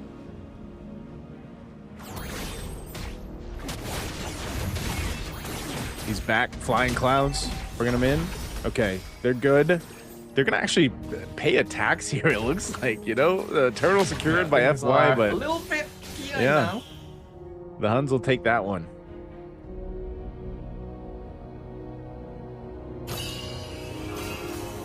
Okay. They're going to have to fight this one again in the mid lane. I guess they're just going to poke down. Oh, man. He gets stunned. MZU1 will go ahead and just gain control of this, and that's something they have to kind of worry about, is actually controlling the space around here. So far so good. Good trades across the board, nothing too crazy. They'll keep an equilibrium, at least in terms of the gold for now, but definitely FY wants to get control of the next turtle, but now you have to respond to the level 4s that are available from the Huns. Yeah, oh, and Yuki actually gets a pick off in the bot lane. So already a good start for the Huns, and winning out lane prio there is going to be very useful as well to let the Harik hit his powers by early. We already know how quickly Yuki is able to farm as well. Even last game we were kind of confused about how he got so much more of a gold advantage. This is just going to increase that even further. And that is the timing that the Huns wants to play for. I think at this point they recognize that they're not going to have as strong late game scaling compared to Feiyun, since the Claude is still ridiculous in terms of that late game. So the goal is to try and snowball off of this early mid, end the game before that timing can happen. At least that's what I hope they're going to be doing. Well, let's see. Second turtle of the game's up. Parker just around the corner. Bunkai will hold this. We're going to see where Bunkai, if he's going to be the one to engage or they utilize OU. It's either going to be a Final Slash or a Raging Sandstorm. Half health on that. Fury Phoenix going to be used already. They're going to collapse down. Jaeyun can't get away. Meanwhile, across with the turtle, it's not secured, but they zone out the right members. The Huns still looking to go ahead and re-engage. Does Feiyun Esports want to go for this? They pop the blazing, do it from Milo. They're going to be jumping forward again. Parker will get the turtle. Fight still breaking out. Milo going to rejoin the fight. Zaman Force already dropped down 2 from Yuki as he picked up another kill. They're quite low. Flying Cloud's going to bring Jaeyun back to this. They've got to get out of here, but FY running them down, chasing them down. They'll get a flicker down, and they're looking for more. Kenny still alive, though. So FY, turtle secured and some kills. Are they looking to take the purple here, too? They do. They are able to go ahead and secure that as well. I do think that's a bit of a missed call from the Huns right there. One look at this team comp and you already know which side is coming out on top in an extended battle.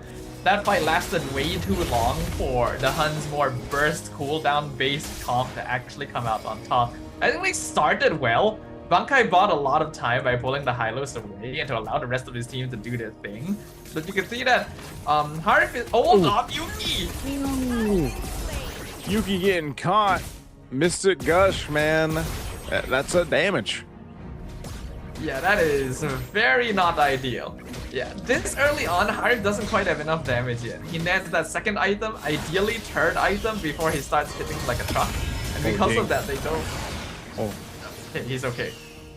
Oh, you should be fine in that one. But yeah, the Huns need to recognize they are not good at extended team fights. They need to make sure that the fight ends quickly, and if it doesn't, to just disengage, get whatever you can, and respect the spacing.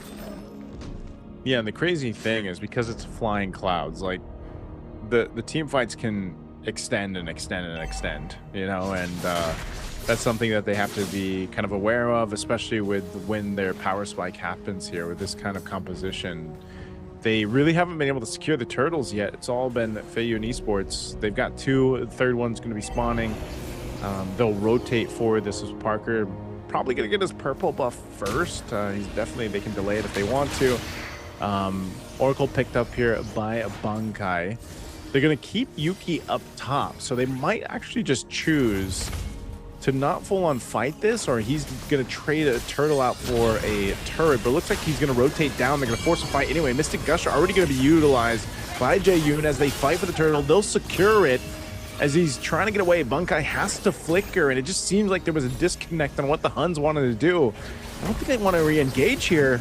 Requiem are we going to be used, though? They're going to go for it. Fury of the Phoenix drop down 2. They are quite low. NZ1 first to fall. Blazing Duet going to be utilized as Milo will fall instead. And now Yuki gets a double. He's going to be trying to go for the triple. He's on the run. Ding. A sliver of HP, but a good projectile will stop the Huns in their tracks.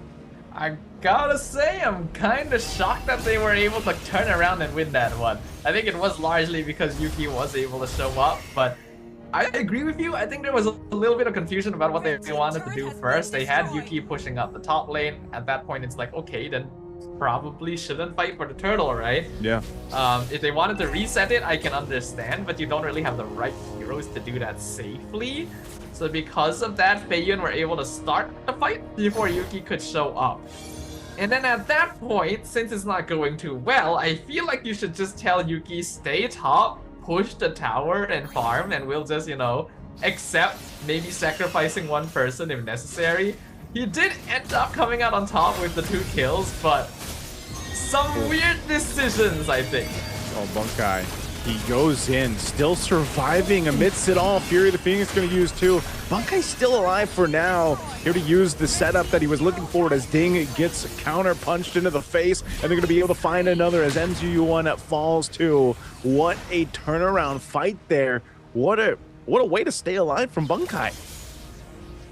I mean, it is the Arlet.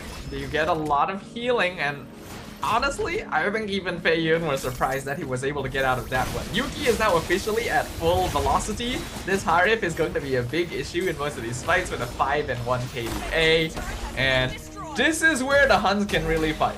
Before this, I was saying, yeah, they probably should avoid taking extended team fights. Now he can actually afford to do so with a couple of items under their belt. It really comes down to who is able to get those executions first. Both sides have pretty good bursts. They have some catch here and there. I think that it's still a little bit easier for the Feiyun side to just run down. But the Huns have shown that they're comfortable on the heroes they're playing, and now they're gonna try and contest for the Lord again. Wow, they're really pushing this one. Less than half health on Lord. Glorious Pathway are going to be dropped down. Fury of the Phoenix too. They're going to crowd around, and Parker will get the Lord.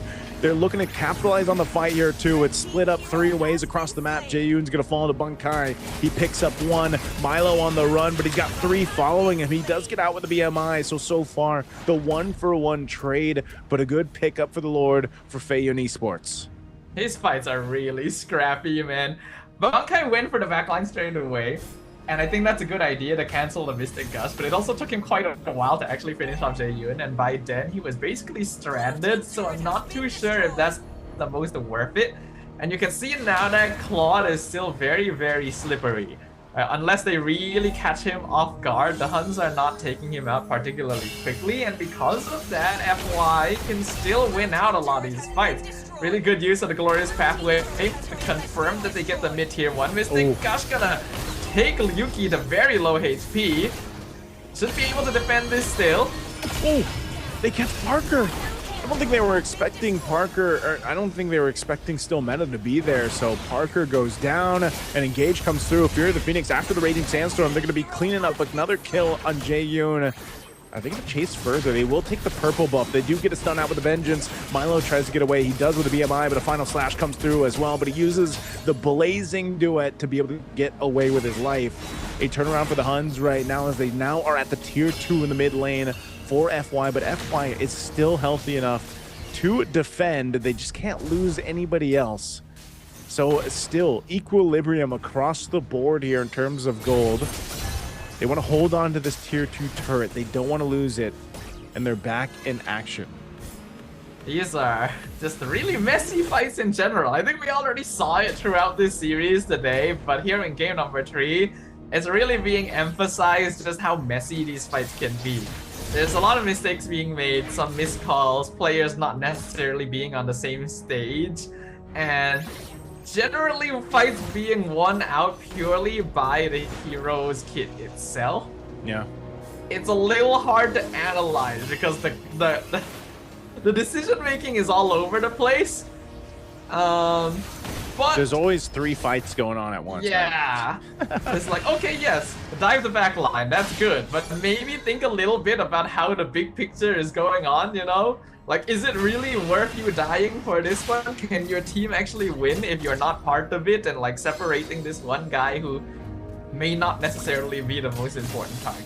Well, I'd much rather have this than what we saw in match 1, man, where Fair it was enough. a 14k lead. Right now, Glorious Pathway drop. They want to go for Yuki. Yuki has the space, but Throne of Ruin's going to be able to catch him out. Fury of the Phoenix, and now onto the backside. It's Jaeyoon that's gets caught out by the Requiem, and Parker falls as well.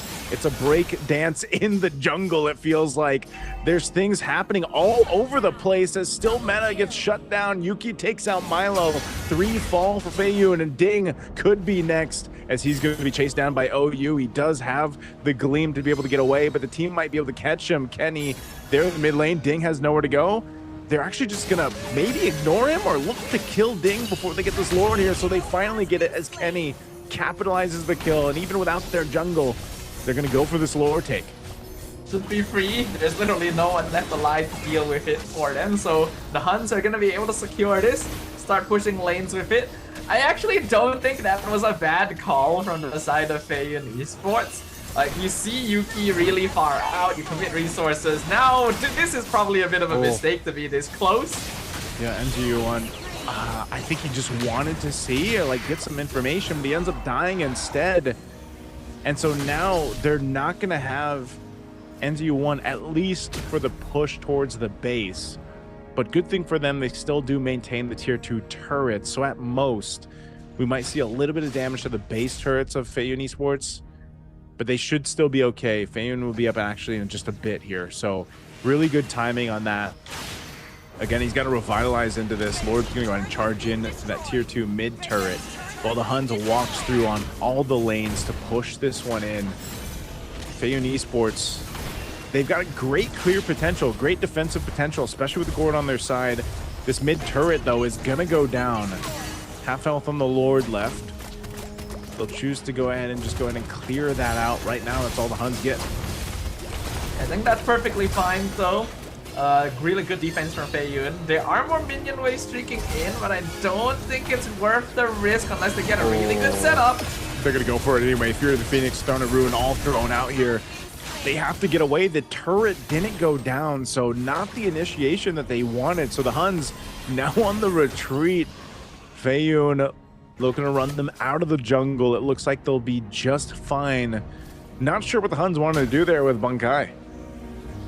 Yeah, I literally said, I don't think it's really worth the risk to try and force this, and they just decide, nah, we're gonna do it anyway. And, well, you get punished for it. The entire enemy team is alive in their base, and now they're fighting in the river for some reason. You're gonna fight anyway. Immortality gonna be proc, still meta. Joining the fight, he's looking for Milo. Milo, power the blaze and do it, but Kenny will clean up that kill.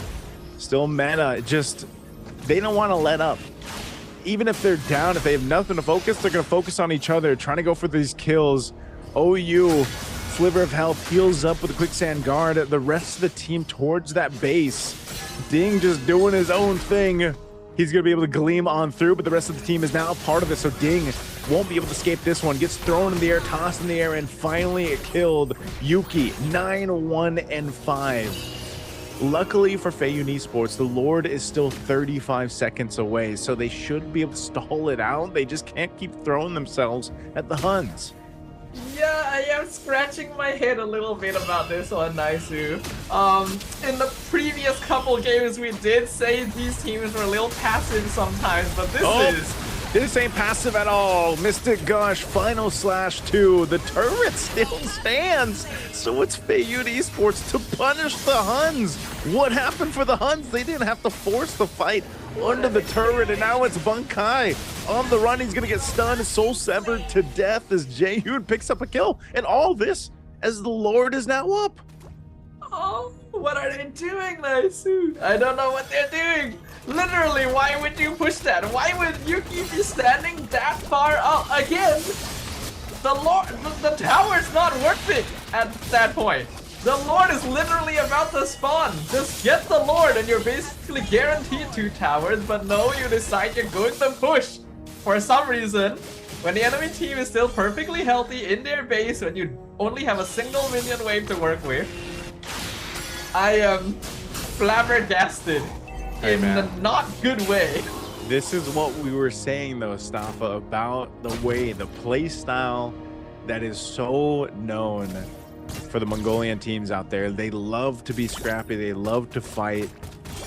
And even if it means, you know, sometimes that they get bite on the, they shoot themselves in the foot a little bit, you know, that happens.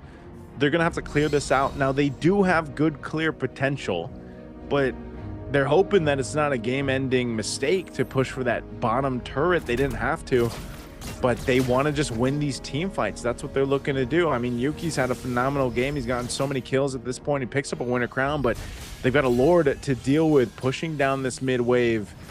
MZU1 picks up an Athena's shield. They're ready to go ahead and get into the base. Fear into the Phoenix, drop down. Still Meta trying to jump towards Parker. A Throne of Ruin already going to be used too. Mystic Gush to follow through. They're going to try to clear this out. Yuki's still alive. They lost Parker. And now FY on the run. They lose another as it's Milo that goes down. A great trade. Bunkai for 2, but they also take down 2 base turrets of the HUNS. Yes, but still Meta was the MVP of that fight for sure. Went into the backline, picked off Parker first, and then actually managed to land the catch on Milo as well. 2 of the most important members of Feiyun taken out by a single man's flank to the backline. I really wish these teams would just maybe check the bushes before they decide to full commit into an enemy team base rush. But it's fine. For now, that resets the network. The HUNS have 1 inhibitor, FY have 2, next Lord is up in another 60 seconds, so it's just gonna be a little bit of housekeeping. I think now is going to be the downtime that both teams need to reset themselves a little bit. There has been a bit too much fighting with not necessarily the best setup and just kind of hoping that stuff works out. Yeah. You know, I'm hoping to see a little bit more deliberation when a fight is happening.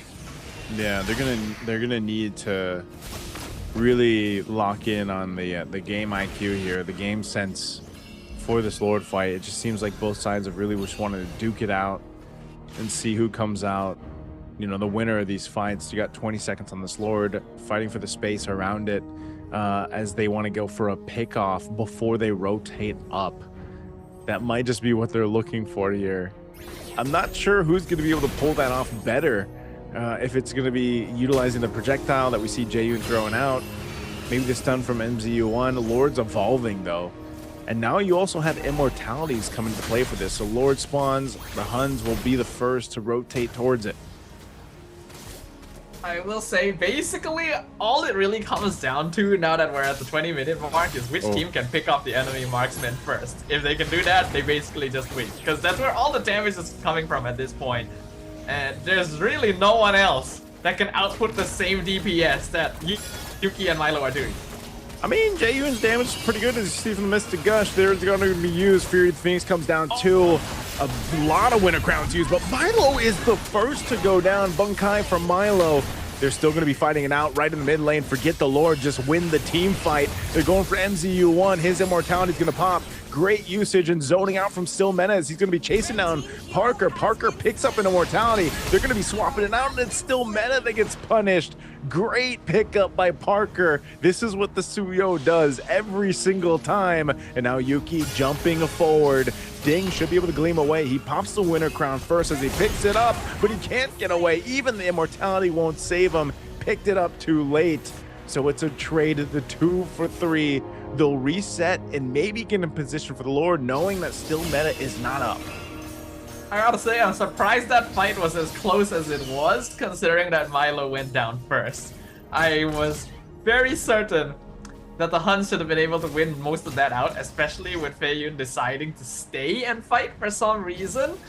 But that is the issue with the Harif. Once the game gets to a very, very late stage, a single Zaman force may not be enough to burn through tankier heroes, especially like at high load. They're gonna try and work on the Lord. Here the Phoenix used. Oh, Parker gonna get blasted here. Immortality won't be enough. He did try to pick up the winner crown too, but thank you for the leash. says the Huns. Lord for the taking here. Still meta not there just yet. They should be able to just go ahead and secure this. That they do. Yuki to get that last hit on Lord. So good attempt from Feiyun Esports, but Parker gets caught, and now they have to go ahead and get ready for this base defense. Why is no one checking the bush? Why are we not controlling the Lord pit now? So that's what I'm so confused about. It's like, okay, you're trying to blitz the Lord. For some reason, you just have your jungler standing in the open, and your rover, your EXP is not like checking angles. He just gets caught like that. All right, sure, they're pushing in. Oh, they're gonna get caught too. Jaeyoon getting caught out. Milo though is up. Blazing Duet's gonna be able to pump out a lot of the damage. Another Fury of the Phoenix gonna be thrown out. Double kill from Milo, but they still have this beefed up Lord to deal with. Immortality pop. Parker back into the fight. He's gonna be jumping in and taking half damage already though. Lord is there. Flying clouds come through. MCU1 goes down, but no, it's just gonna be clean out, and the Huns will go ahead and win game 3 and win the series. Well, despite the messiness of everything, the Huns were able to close things out at the end. And it felt like there was a lot of disrespect, especially in that attempted Lord take that I just highlighted. But in the base defense as well, you can see that Yuki was able to play around the back line particularly safely. I think that for the side of Feiyun, once the Mystic Gush is gone, all of their damage basically relies on Milo, and if they're able to pick off the Claude, then the Huns are able to come out on top most of the time. We can see that Yuki is quite comfortable from the heart. That's probably why they're willing to pick it up so early on. But I do think that if it was the Claude on their side instead, the game would not be quite as difficult. Yeah, that was one of the scrappier games I've seen in a minute, man. Yep. And I guess in a way too, it's kind of what we thought this series would be.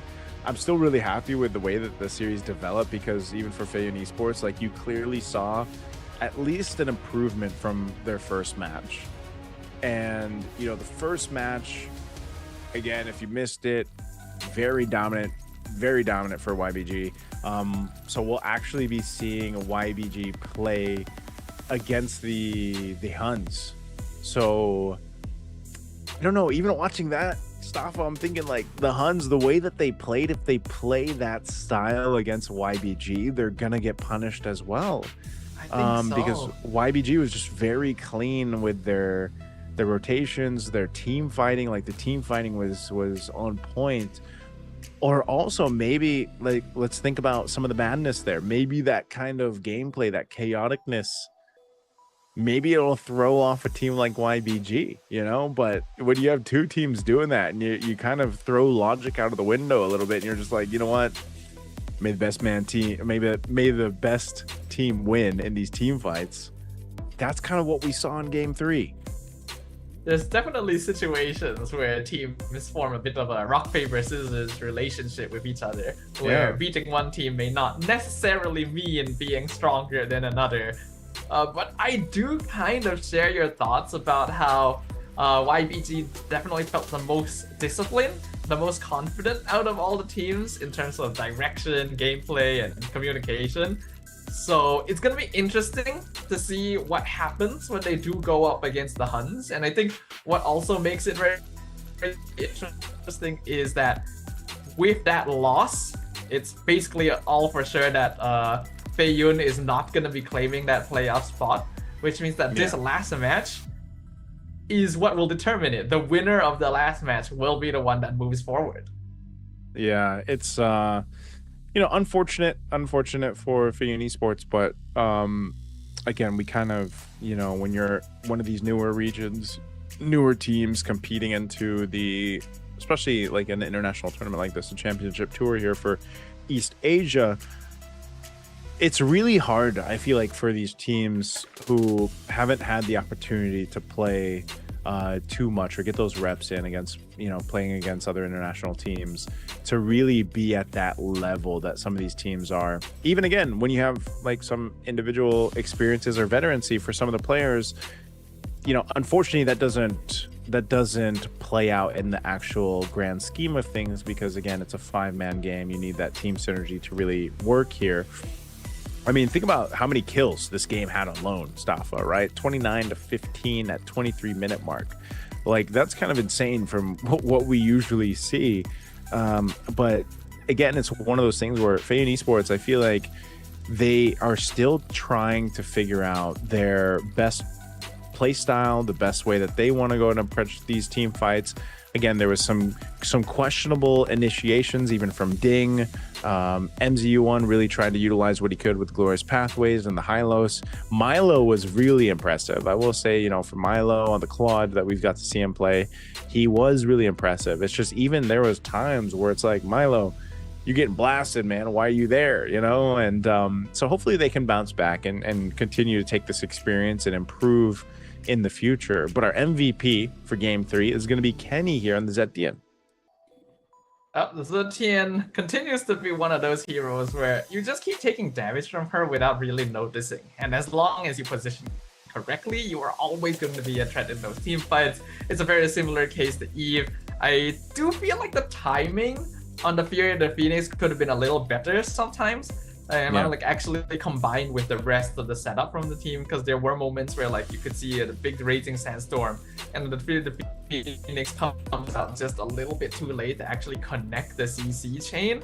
But I would say that overall this was a good pick. I already liked it when I saw it in the draft. I think Kenny piloted it well. I honestly thought that the MVP would be Yuki, because that Harif also played incredibly well. You know, he got picked up from time to time, but he was basically the main DPS source most of the game.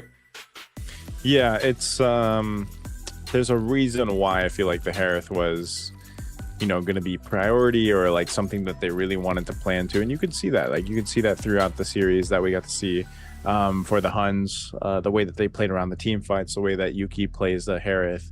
So it's just, again, it's a very distinctive play style from Mongolia, man. And I remember the first time we witnessed it on the international stages, and it was very impressive. And that's why I'm saying there is a chance that that kind of play style can be enough kind of a shake up in what a lot of teams are used to, that it sets them off, you know, like gets them off balance basically. And then next thing you know, they're like losing. And I even going back, you know, that's kind of the first things we saw. I remember saying from Little Gun, like when we saw Little Gun for the first time, you know, these teams that have been rising through their experiences in Mongolia. And you got to remember too, some of the teams, right, that are competing at these international levels and everything else and making their way even, let's say, to the wild cards, some of them don't have coaches, you know, some of them are lucky to boot camp. Again, we got to remember that for us and that are over in Southeast Asia, and we are, you know, we've been seeing these teams with the highest level of support. Not all the teams have that. So definitely in time they will improve. We got an interview over here with Michelle. She's going to be interviewing the Huns here on their victory. This is still meta. The first game was, I think still meta played. We got English. Well. We got English. Yeah. Oh, so you are not happy about the way you did, right? Okay. 我们的 Still Meta 第一个问题我问到他的是，就是对第一场这个感觉怎么样，手感如何呢？满意自己的表现吗？他说第一场他认为他们没有发挥的很好，就是在他们预期之下的一个发挥，他并没有对今天的第一场对阵 FI 的对决觉得很满意。下个问题想要问到的是，因为其实他们今天的2局，第1局和第3局虽然获胜了，但是前期都有很大的一个劣势，所以当时他的心里在想什么呢 ？So what is going through your mind in the game 1 and game 2 and game 3 out of 3 games when you fall behind in the early? We kind of stayed quiet because, of course, we made mistakes during the game. Before the 2 minutes, before the 2-5. Yep. And we hope to fix it before the games against YPG. OK， 有问到他说，因为其实你们今天的3场对决就是前期劣势都很大嘛，所以你们当时在想什么？他说，其实他们这3场比赛当中呢，前2分钟的决策都有失误，导致他们整个前期都是很大的一个劣势。他们也发现了很多问题，他们希望在对阵 YBG 的比赛的时候可以修改掉这些前期的一些问题。下一个问题想问到是，他们队伍对哈里斯这个英雄的优先级非常高，3次都是他们的首选。想问一下，为什么这么喜欢这个英雄？只是因为他是版本英雄吗 ？So, like your team had a very high priority of the hero Harriet. What is the reason behind this? Because it's a meta pick. Because your name is still meta, right? Yeah. Of course, Harith is a middle gold laner right now, and in Mongolia, most of the gold laners are just unstoppable on Harith. OK， 有问到他说，因为就是哈里斯为什么在你队里的优先级这么高？是不是因为他是一个很 meta 很版本的选择？因为我们知道他的名字叫 Still Meta， 然后他说确实有这个原因的考虑，因为在他们蒙古赛区，就是这个这个英雄哈里斯可以说是所有队伍目前优先级最高的一个英雄，因为他在团战当中是比较势不可挡的，他后期发育起来也是非常厉害的。最后一个问题想要问到他的是，他们怎么样期待一下下一场对阵 YBG 的比赛呢？有没有哪个选手他们认为他们可能需要额外注意 ？So what is your expectations towards the next game versus YBG? Any player you think you need to pay much more attention to? I think as a jungler, I need to gank Fish God. Oh, why Fish God? Because I think he's the star player of YBG.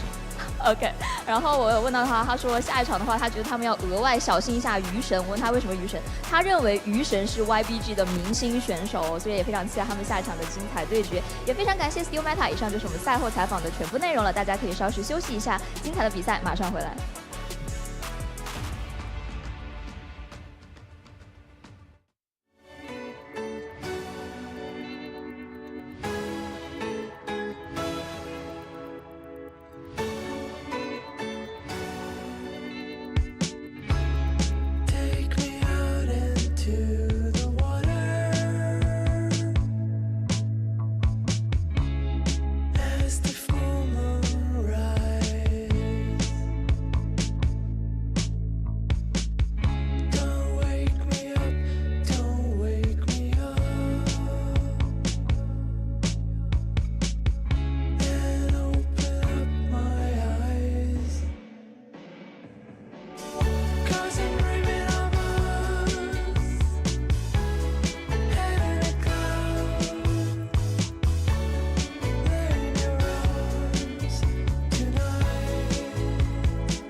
Welcome back after the short break here. This is the Mobile Legends Bang Bang MCT East Asia tournament, the championship tour that we have going on right now. The battle for the spots, not just any spots, but the MSC and also the wild card positions. Now, we've had 3 teams that we've gotten to see duke it out in the plans. This is today. Tomorrow, they're going to be going to the playoffs, and there's only one team that can make it to the playoffs, and it's either going to be the HUNS from Mongolia or the dominant Yin Bin Gaming, who we got to see, YBG, after the match 1 where it was so dominant. Safa, it's me, Naisu, Safa, how are we feeling, man? Is this going to be YBG that showed us what was it, back-to-back? I think it was 19-0 and then 18-1, game 1 and 2 that they had in the first match. Yeah, the very first match of the day was definitely a very dominating sort of situation where, yeah, it was very one-sided sweep. Basically no issue at all for Yibin game.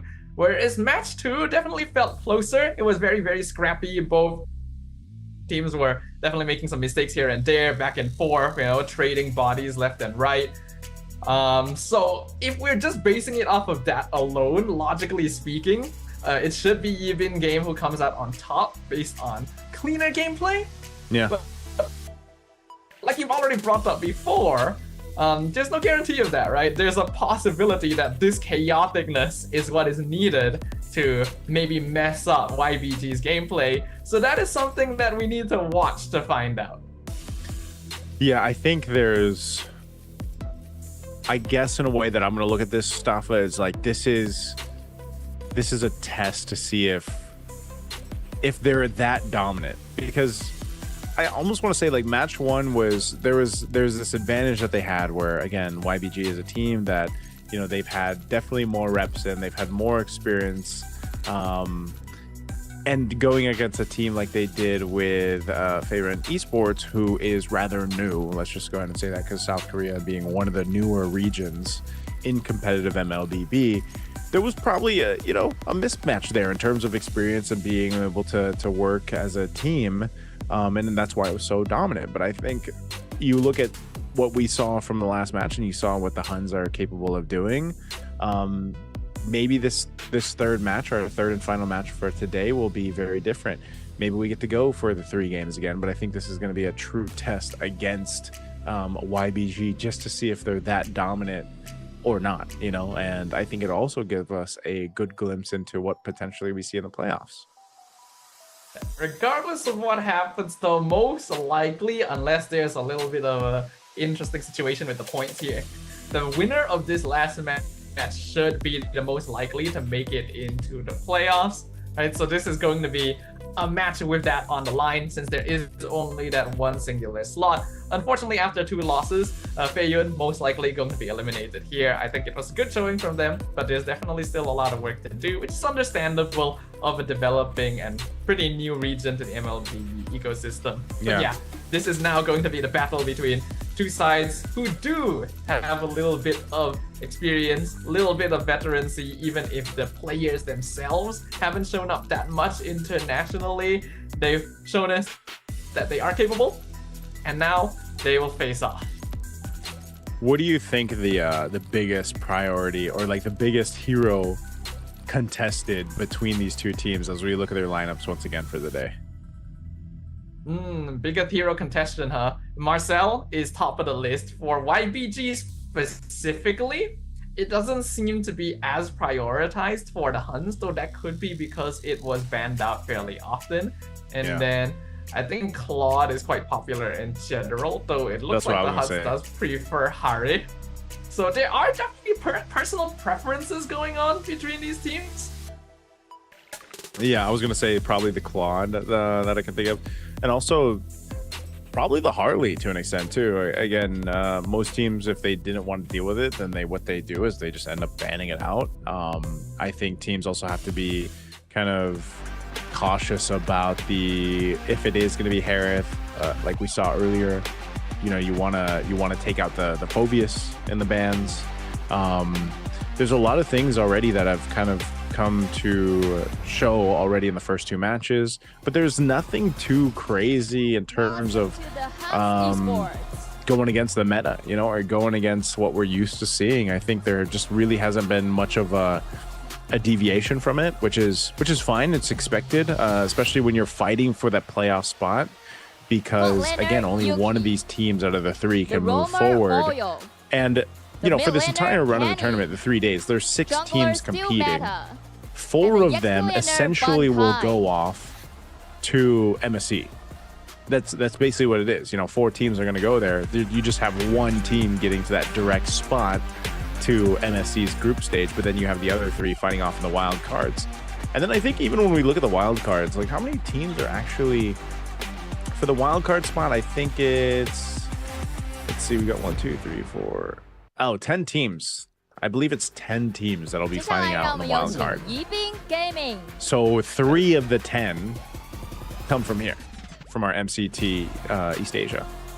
Well, there are several regions competing here, so it's understandable, but it is quite impressive to see so many MSC and wildcard slots being decided in a single tournament.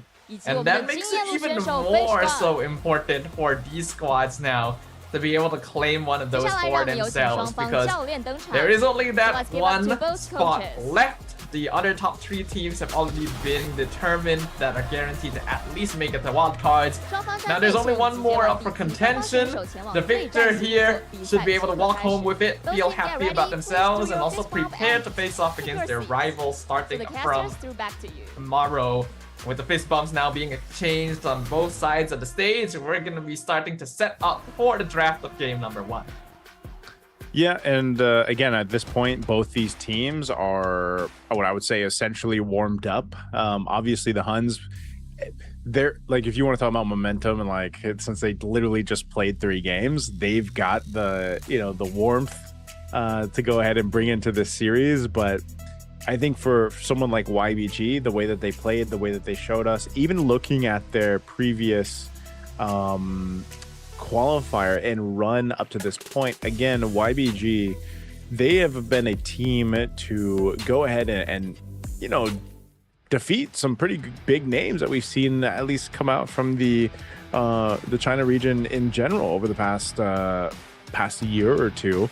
And they are, you know, we're neck and neck in their the China Masters season 2 that they had. They were just behind in terms of like points and everything else.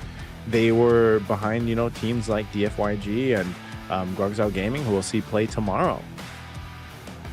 Yeah, I think people are probably a little bit surprised by Yibin Games' appearance here, because yeah, like you highlighted, they ended their regular season in 3rd place, right behind Guangzhou Gaming and Dianfeng Yaoguai, who has become a much more familiar household name in the MLBB ecosystem ever since their recent performance as one of the main representatives of China. But Yibin Game was able to secure that away from them, even taking the upper bracket path into their own grand final. So they're definitely not a team to be counted out, and we already got to witness that firsthand in the very first match of the day. I'm hoping we get to see more of that style of gameplay, you know? Maybe what would be nice is if the HUNS can challenge them a little bit. Let us see what else is hiding in the back pocket for this squad who dominated match 1 so easily. I have a personal wish list for Yibin Game here. Okay. Based on what they've brought out in their qualifier leading to this and how they beat like DFYG and 5, like they played 5 games against DFYG. They played 5 games against Guangzhou Gaming, and then they got swept in the grand final against Guangzhou Gaming. And if you look at the games that they won, Yibin Gaming has they have a couple of interesting picks. Number 1 is the Valier. Like they have a Valier in the option here for the hero pool. They also have a Kaja. They've got a Kaja, which not too many teams do that, man. Like not too many teams will pick a Kaja. But yeah, I think the Valier is the one that really stands out to me. Valier, Kaja.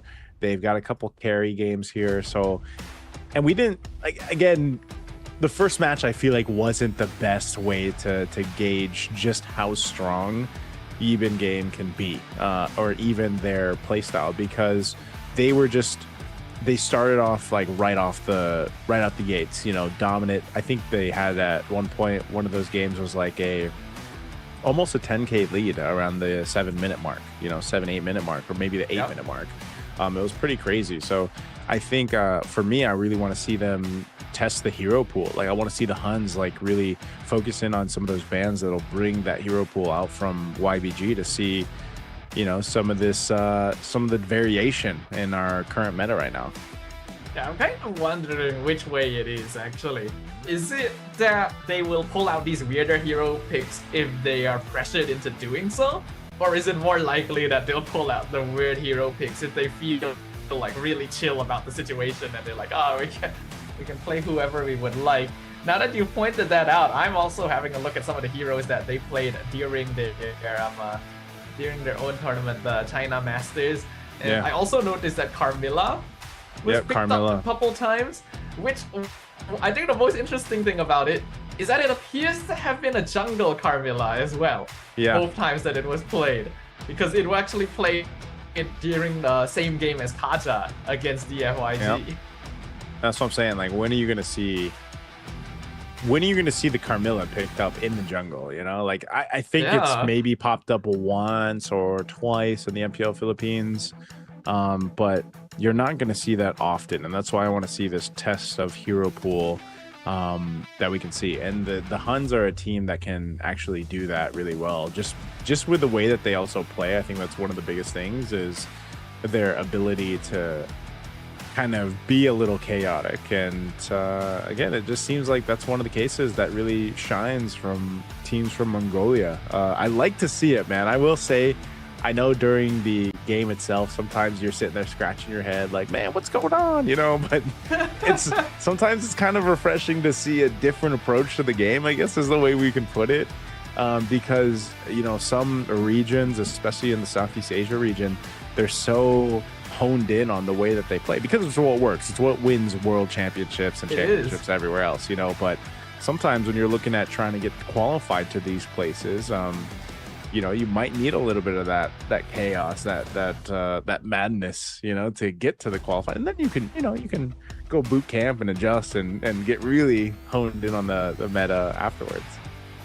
Well, I don't mind a little bit of chaos. I literally started the stream saying, oh, I want to see something different, hero picks meta-wise, but I think that was just a little bit too much for me, It's like, clearly, this is chaotic, but not necessarily in a good way.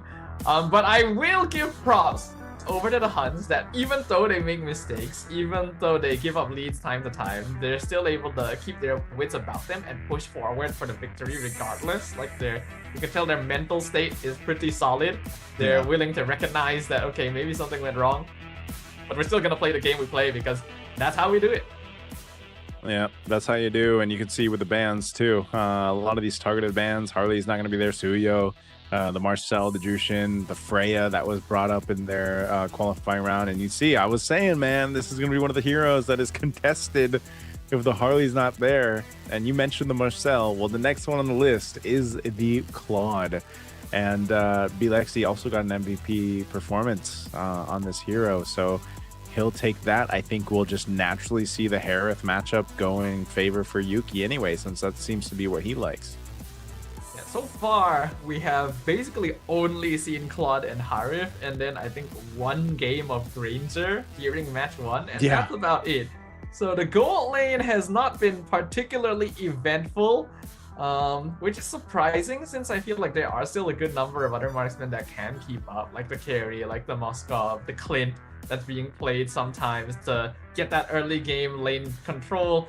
But looks like the HUNS are going to start things off with the Liam Ward as well as the Hilda, which instantly tells me that they do want to play for that chaotic early game. They want to invade early, and Yibin game should be able to see this and adapt appropriately. Well, you said you like the Liam Ward, right? So I do think so, yeah. Not playing against it myself, but seeing it.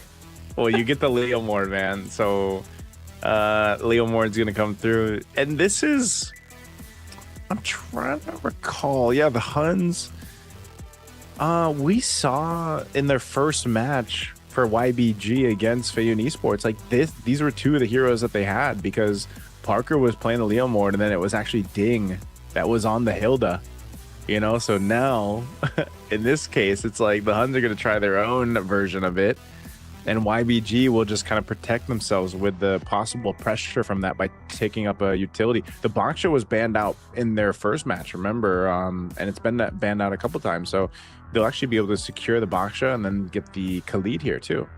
Yeah, that's going to be a very solid response coming in from YBG. They know that they're going to try and invade with the Hilda. They know that the Leomord is going to be quite strong early on, so going utility jungle is going to be very useful here, just to make sure that they don't get caught out too easily. I believe we did see LYC play the Fredrin both games earlier today, so now we get to see his different hero, so it is still utility.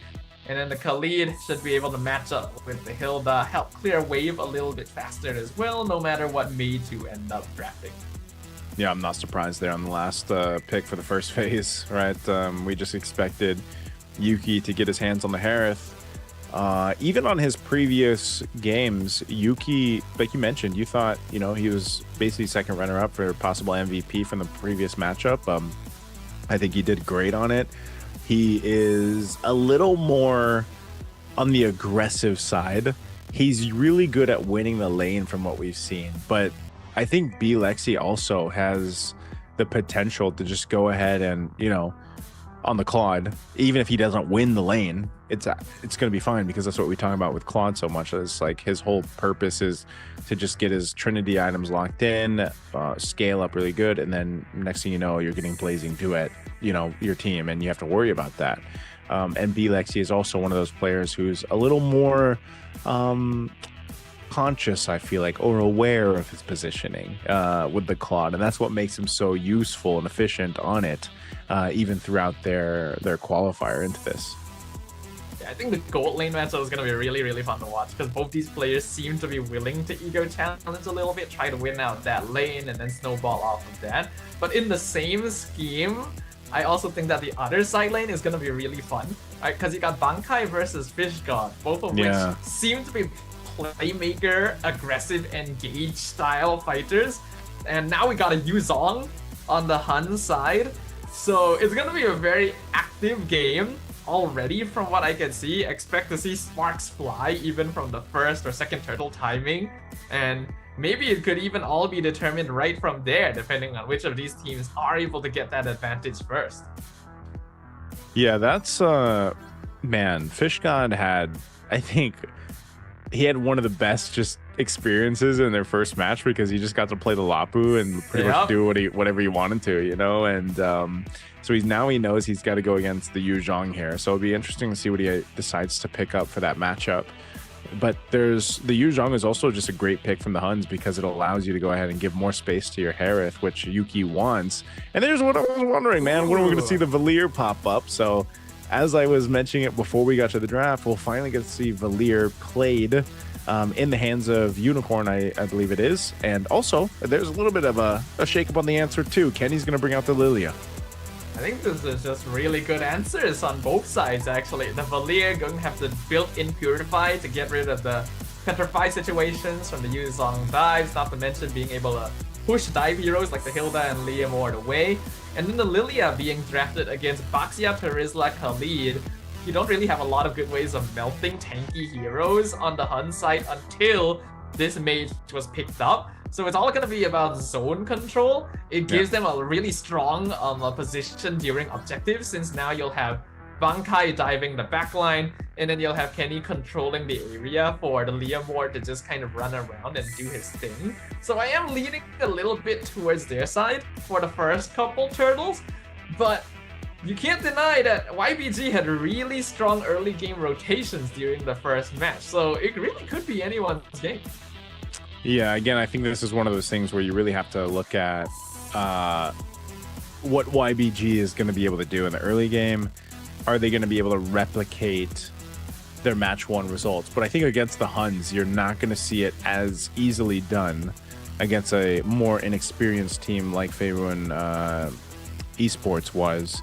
And I think their draft alone kind of says that, you know, there's this is a good answer to be able to deal with that, but I'm wondering how good the Lilia is going to be for Kenny. I think that's one of the big things I want to look out for here, just because, you know, you're going against a Valier. Valier just, like, there's a lot of utility with a Valier to make this work for Unicorn. Unicorn being one of the players too that brought out the Vexana in their first match, right? That's true. So that worked with Marcel so well. So love to see him here on the Valier. There's a whole lot that can happen here. We're going to jump into our last match of the day. Again, it's a best of 3 here between YBG and the Huns. We'll see which team is going to take the first step to make it into the playoffs. This is going to be an important game to win to get that momentum. Will YBG be able to recreate the same degree of success we saw at the start of the day?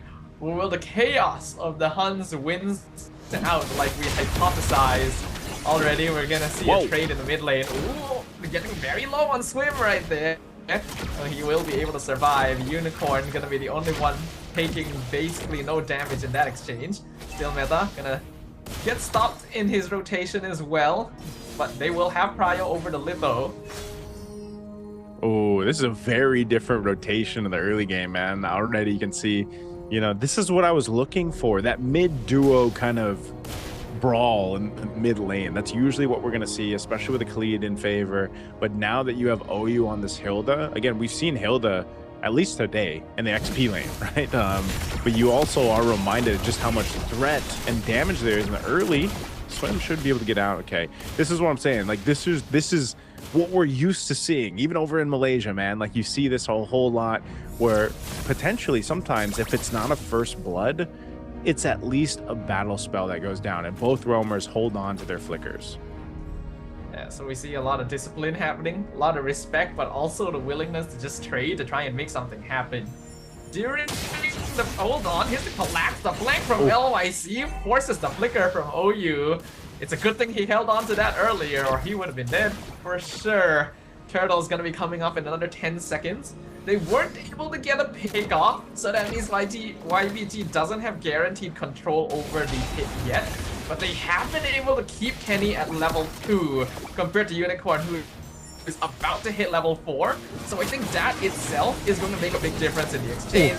LYC gonna be going on still meta, and they set up for the first blood going over Swim. Here comes Black Dragon form. They finish off the Liam with the 3-man Petrify from Bankai. Picks up 2, sets it up for Kenny. Fish God trying to trade for 1 more, but the Dragon Tail picks up the double kill for the Yuzong.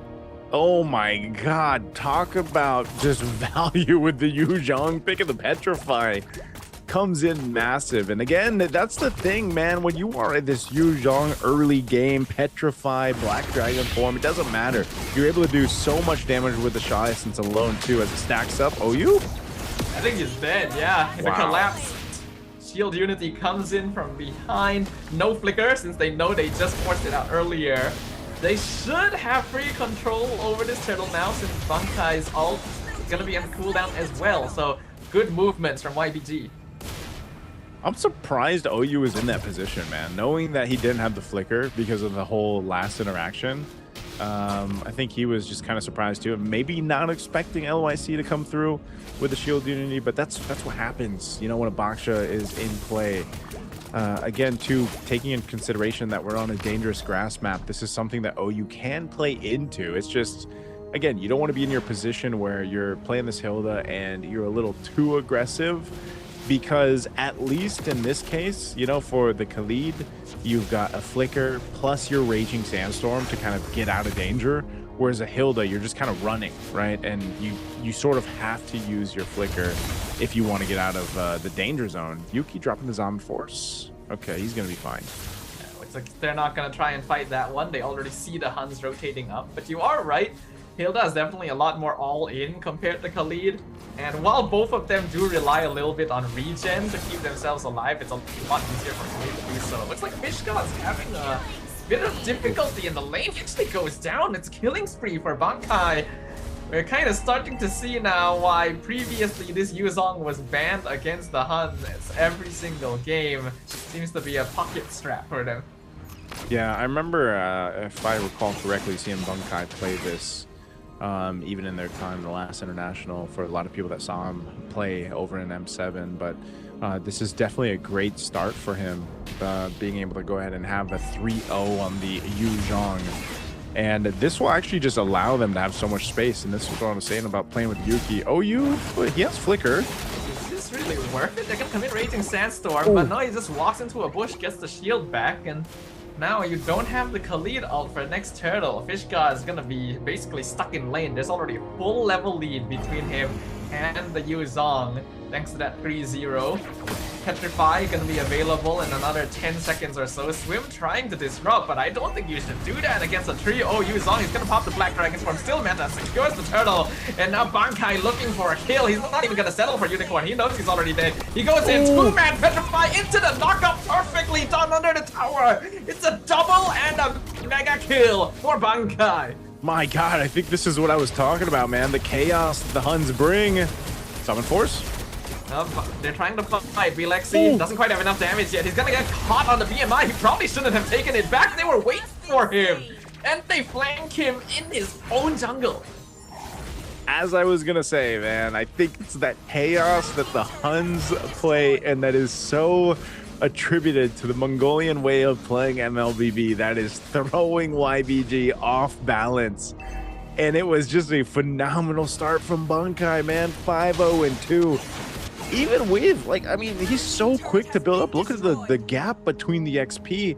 4.1k gold. He's you know, 1,400 essentially up against Fish God. And I was talking about how Fish God had the time of his life in their first matchup. Well, you put him up against Bankai, especially on a signature hero.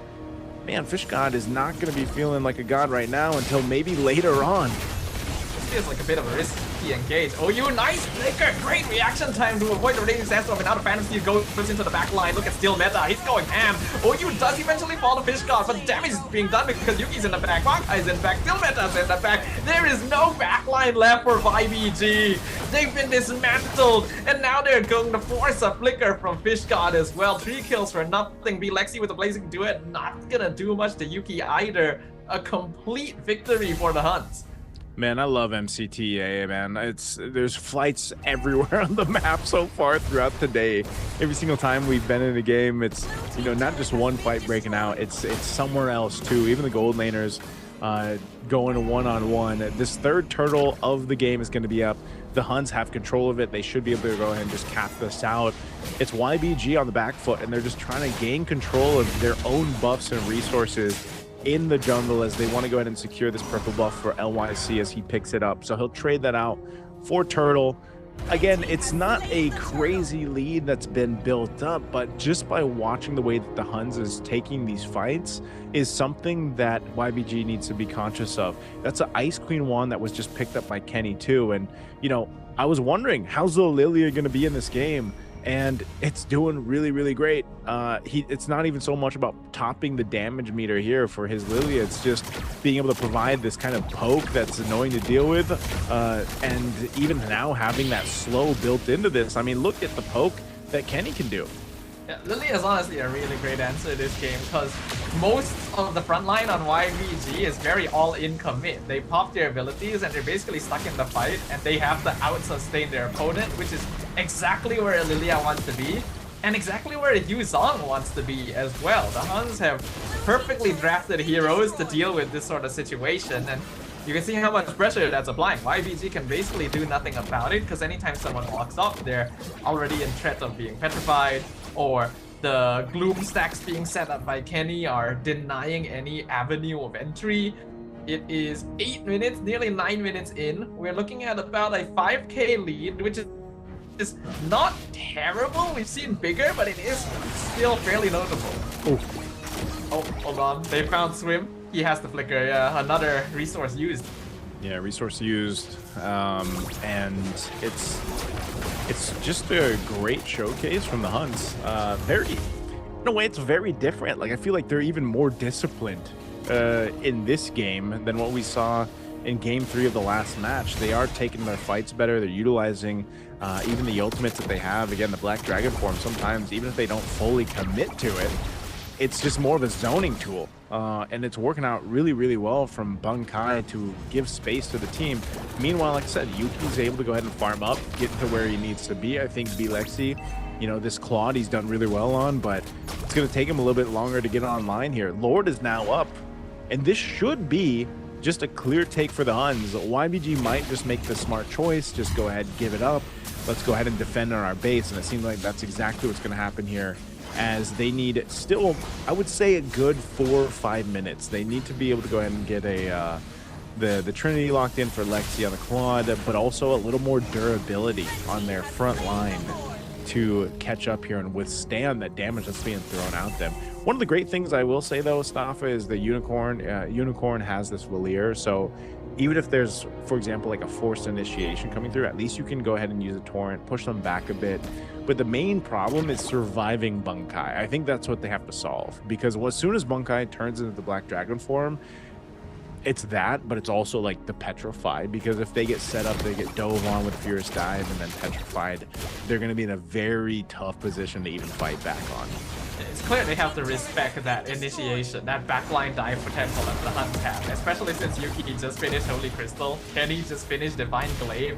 This is deep power spike timing for the Huns, and they're gonna make full use of it. They got the Lord crashing in down bottom. There's no holy defense to burn through it, but it is just the first Lord, so IBG should be able to handle it. Still, 3-man penalty zone comes in from Fish God, sets them up, but they are so tanky, and the gold difference is a little bit too high. No one ends up going down. In fact, Bunkai still diving Fish God mid. There's gonna be no casualties yet, but there's still more minion waves streaking in. First one to connect is gonna be that bot wave. The Huns, though, gonna make the disciplined choice, gonna try and avoid this. Instead, it's gonna be the shield unity colliding in with OUs. Hunt Force comes out. Yuki going ham on the Harif once again. Double kill for Yuki. Oh man, it was a bait. The Huns, they went and forced YBG into a fight when they thought they had a moment of hope, and now they're gonna take down this mid-base turret.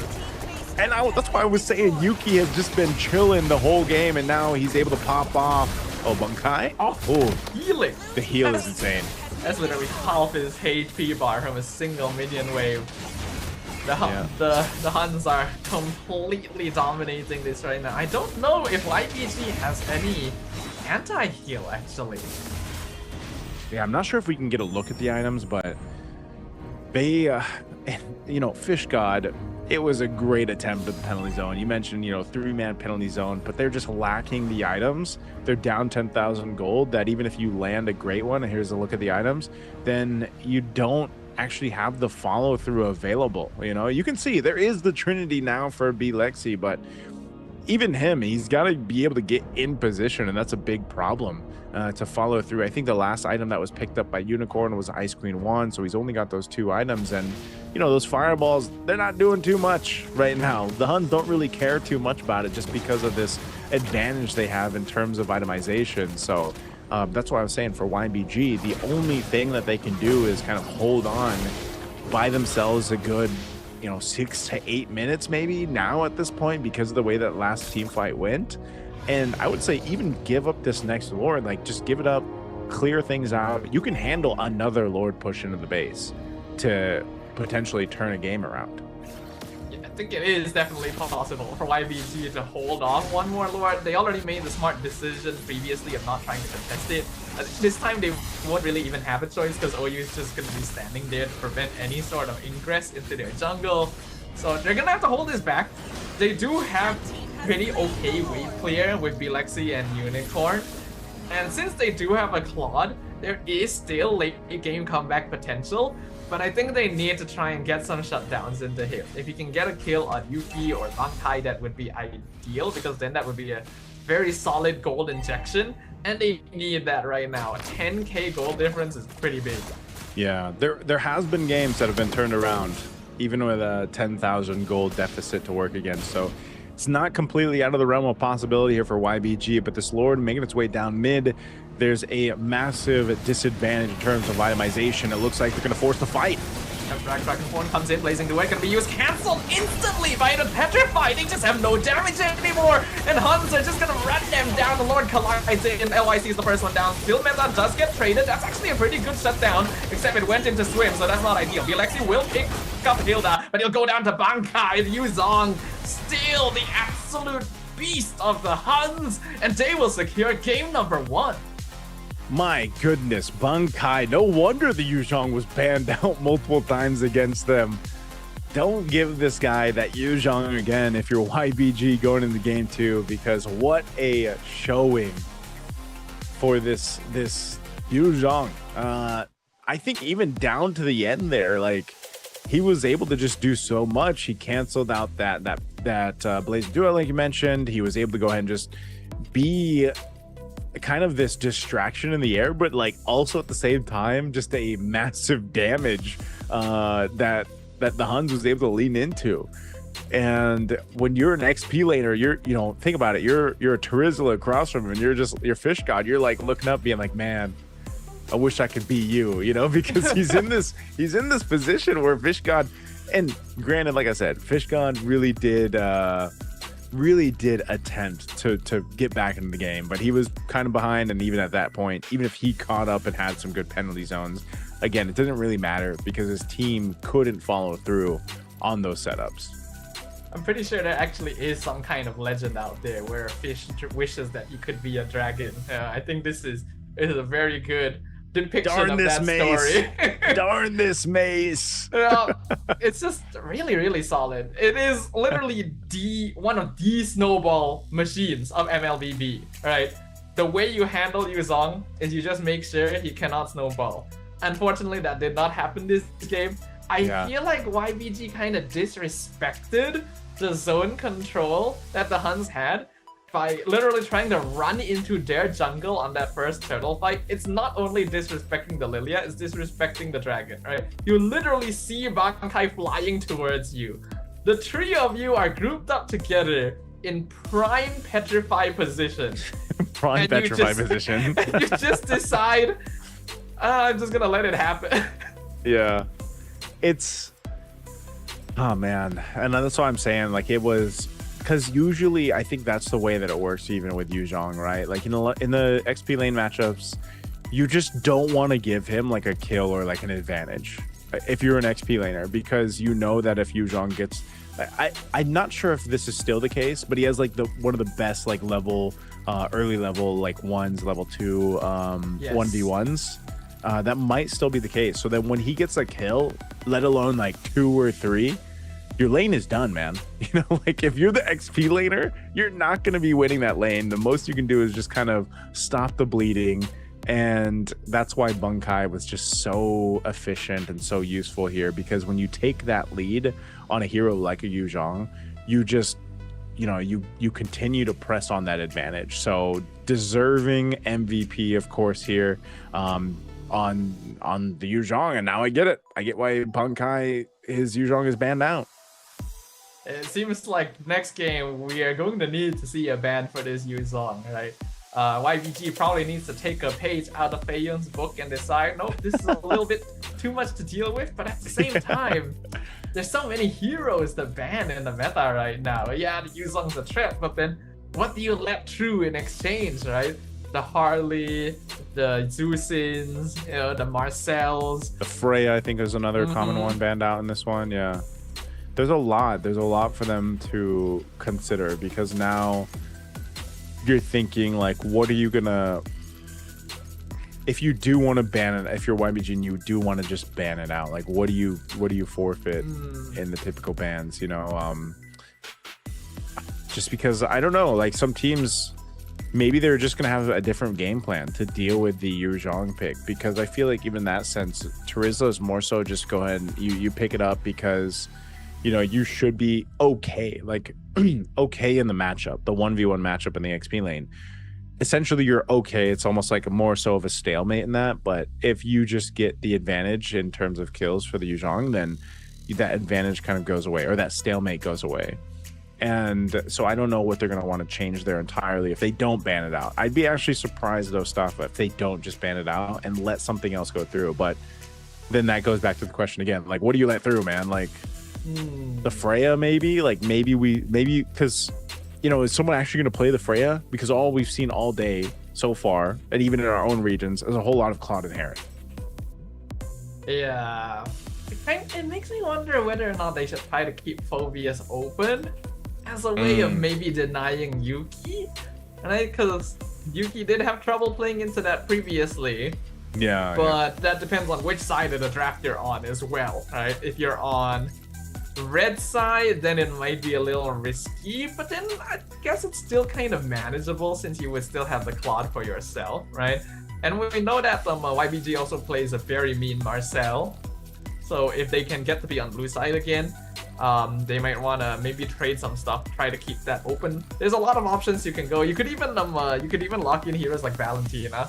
Right? Then you can steal the Black Dragon form, right? Though maybe not quite as effective since I think the original Yuzong's probably going to trump out just in items. Yeah, and you know, I asked for it stuff. I was like, man, I hope we get to see the Valier. And then the Valier just didn't end up like, brother, the Valier didn't end up doing anything. You know, it's like kind of sad because it's like that worked for them in their qualifier. That they picked it up multiple times actually, and they won with it. But you know, in this sense, it was surprising that we also got to see a shakeup in terms of a Lilia come through for Kenny, and then like he was actually able to do just so much. And you know, Lilia, when you're playing against a Lilia, you really know what it's like to just be kind of dealing with those glooms, you know, continuously going off. And that's why I was saying it was also just part of having the ability. Once you just had a glowing wand, I believe it was just a glowing wand and an Ice Queen wand, the two wands that was built up on the Lilia was enough to like, you know, kind of make their frontliners even second guess going forward, just because like, what are you going to do? You're just, by the time you actually initiate, because of the way that the gold lead had built up so quickly too, you're kind of dead. You know what I mean? You're like half health, or you're close to dying. So even the Lilia just ended up being way more annoying than the Valier would have been, because you know, when you're thinking about Valier, it's like, okay, well, at least I got this, I can go ahead and get the fireballs off, I can get the stuns off. It's also annoying to deal with. Like if you've played against the Valier, you know what it's like, right? But the Valier wasn't able to really even get to use his kit as much, just because of, again, the advantage that was built up that started with Bunkai, which then snowballed the entire darn team of the Huns. So we're just a bit away from this draft, and I guarantee you we'll see the Yuzhong band out. The entire goal of the draft from YBG that game is to have a whole bunch of super buff dudes standing in front that can delay the fight long enough for the fire to slowly burn them and for Claude to slowly whittle them down. So the whole plan falls apart if the buff dudes are no longer able to stand in front long enough, right? And then if you're just getting petrified and you're just standing in this purple exploding stuff, then you just can't really do too much. Lilia is such a good hero for anti-tank strategies, and it surprises me that it took until the end of the day for her to show up, because I really do think she's good. Yeah, I'm glad to see it. Again, I'm glad to see some of the different heroes pop up. Hopefully we'll see that for the gold lane though. If you know, again, I think there's, even if the Freya goes through, I don't know if one of the teams would really want to go ahead and pick it up, because I feel like if you wanted a Freya gold to work, you really got to have the game plan to build around it, right? And maybe we see that throughout these few days for MCT EA, but I think you have to make that decision of, is there a way for them to secure, for example, the Harley or the Marcel? I think the Marcel was like a cornerstone to making things work for YBG. So we might even see that, depending again on what side they're on, who gets that blue side priority. I think that's where we see, like, are they looking to play into a Claude pick priority? Are they looking for a Marcel priority? Or, you know, what's the idea here? Yeah, I think so. And we need to see a slightly clearer plan of what they need to play for. Now that they've had a chance to experience what the Huns can really bring to the table, they can no longer let their guard down. Remember, they could be one loss away from losing out on that playoff slot, and they do not want that to happen. So prioritizing heroes that can get them that victory is gonna be important. I highly doubt that the Huns are going to let Marcel through, because I think anyone watching can tell that he was the linchpin of their victory before. But beyond that, maybe other heroes could be possible. You say that the Freya gold isn't being played as much anymore, which I agree with, I actually feel like we're seeing a bit more Freya in the EXP. At least for me in MPL MY, anytime Freya shows up, it's more of an EXP laner compared to when she was the gold lane menace. Yeah. So maybe that's an option, but then Phobius is always going to be something you worry about as well. So you gotta be very smart with those first couple bans. Yeah, I think that's why we see, you know, even at this point, again, you got to remember what's on the line here for these teams. One of these two teams, either the HUNS or YBG, will be going forward to the playoffs tomorrow to compete with the teams that are waiting for them over from the Mythic group. And that will, you know, consist of multiple teams fighting out for those spots into the MSC, not just a direct spot, but also 3 wildcard spots. So obviously, that's what's at stake here. So YBG or the HUNS, you know, want to be one of those teams to get to that point. They need the win here. Maybe we are fortunate enough to get 3 games through, but you can see that Yuzhong going to be banned out the last one for the first phase. This is what we were expecting. Marcel on the other side. This is probably what? Claude? Yeah, Claude. Yep. Makes sense to me. Should be a Harif response straight away from the HUNS. Wouldn't be too surprised. Leo Mordharith. Could be. Leomord Harif is pretty good. Then YBG responds with Guinevere. I think that what is interesting is that the teams are on the same side as before, right? Because if I'm not wrong, YBG was blue side, HUNS was red side for game 1. So it looks like they have agreed upon having these particular sides for themselves. Having that red 5 is pretty crucial. That's where the Lilia came out previously for the HUNS, and it was such a good solution to everything.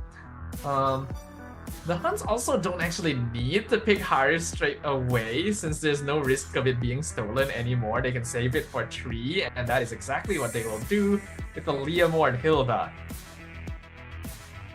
Okay, Leomord Hilda. I'm wondering too, because we don't actually get to see until we load into the game what map we're going on, because the last one was Dangerous Grass.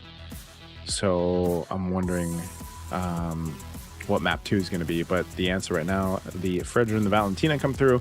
We did mention the Valentina even earlier on. You know, you want to, if you want something to go ahead and also force your opponents to be a little more cautious on what they decide to take. I'm not sure if the HUNS are going to be that kind of team, though. Like, it just feels like they've got their game plan in mind and they're willing to go ahead and play it either way. So, but we have seen this over in the MPO Philippines, where Valentina is actually picked up against, for example, the Leomord Cross, and you'll actually see the Valentina picked up a lot of the Phantom Steed, right? They get your own Barbiel to charge into the fight with, which gives you a ton of space to work with.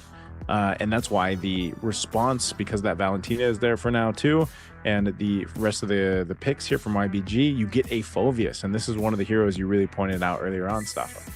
Yeah, it's actually an interesting adaptation from the HUNS here, because I thought for sure that they were going to pick Harif as their third and then ban Phobius, but they went the other way around instead, which means that Yuki's signature is going to get banned out by YBG, and we'll actually get to see him play a different gold lane hero for the first time today.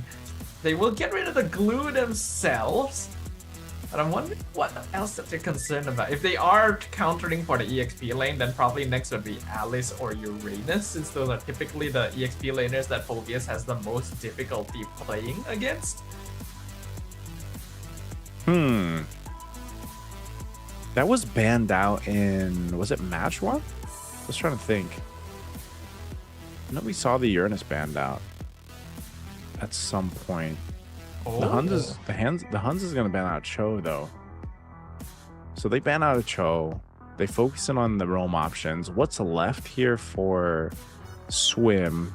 Again, we only really saw him play the Marcel today. He's such a strategist on that, but they're also going to make it even more narrow for the gold lane. So yes, we will see something different for Yuki this time.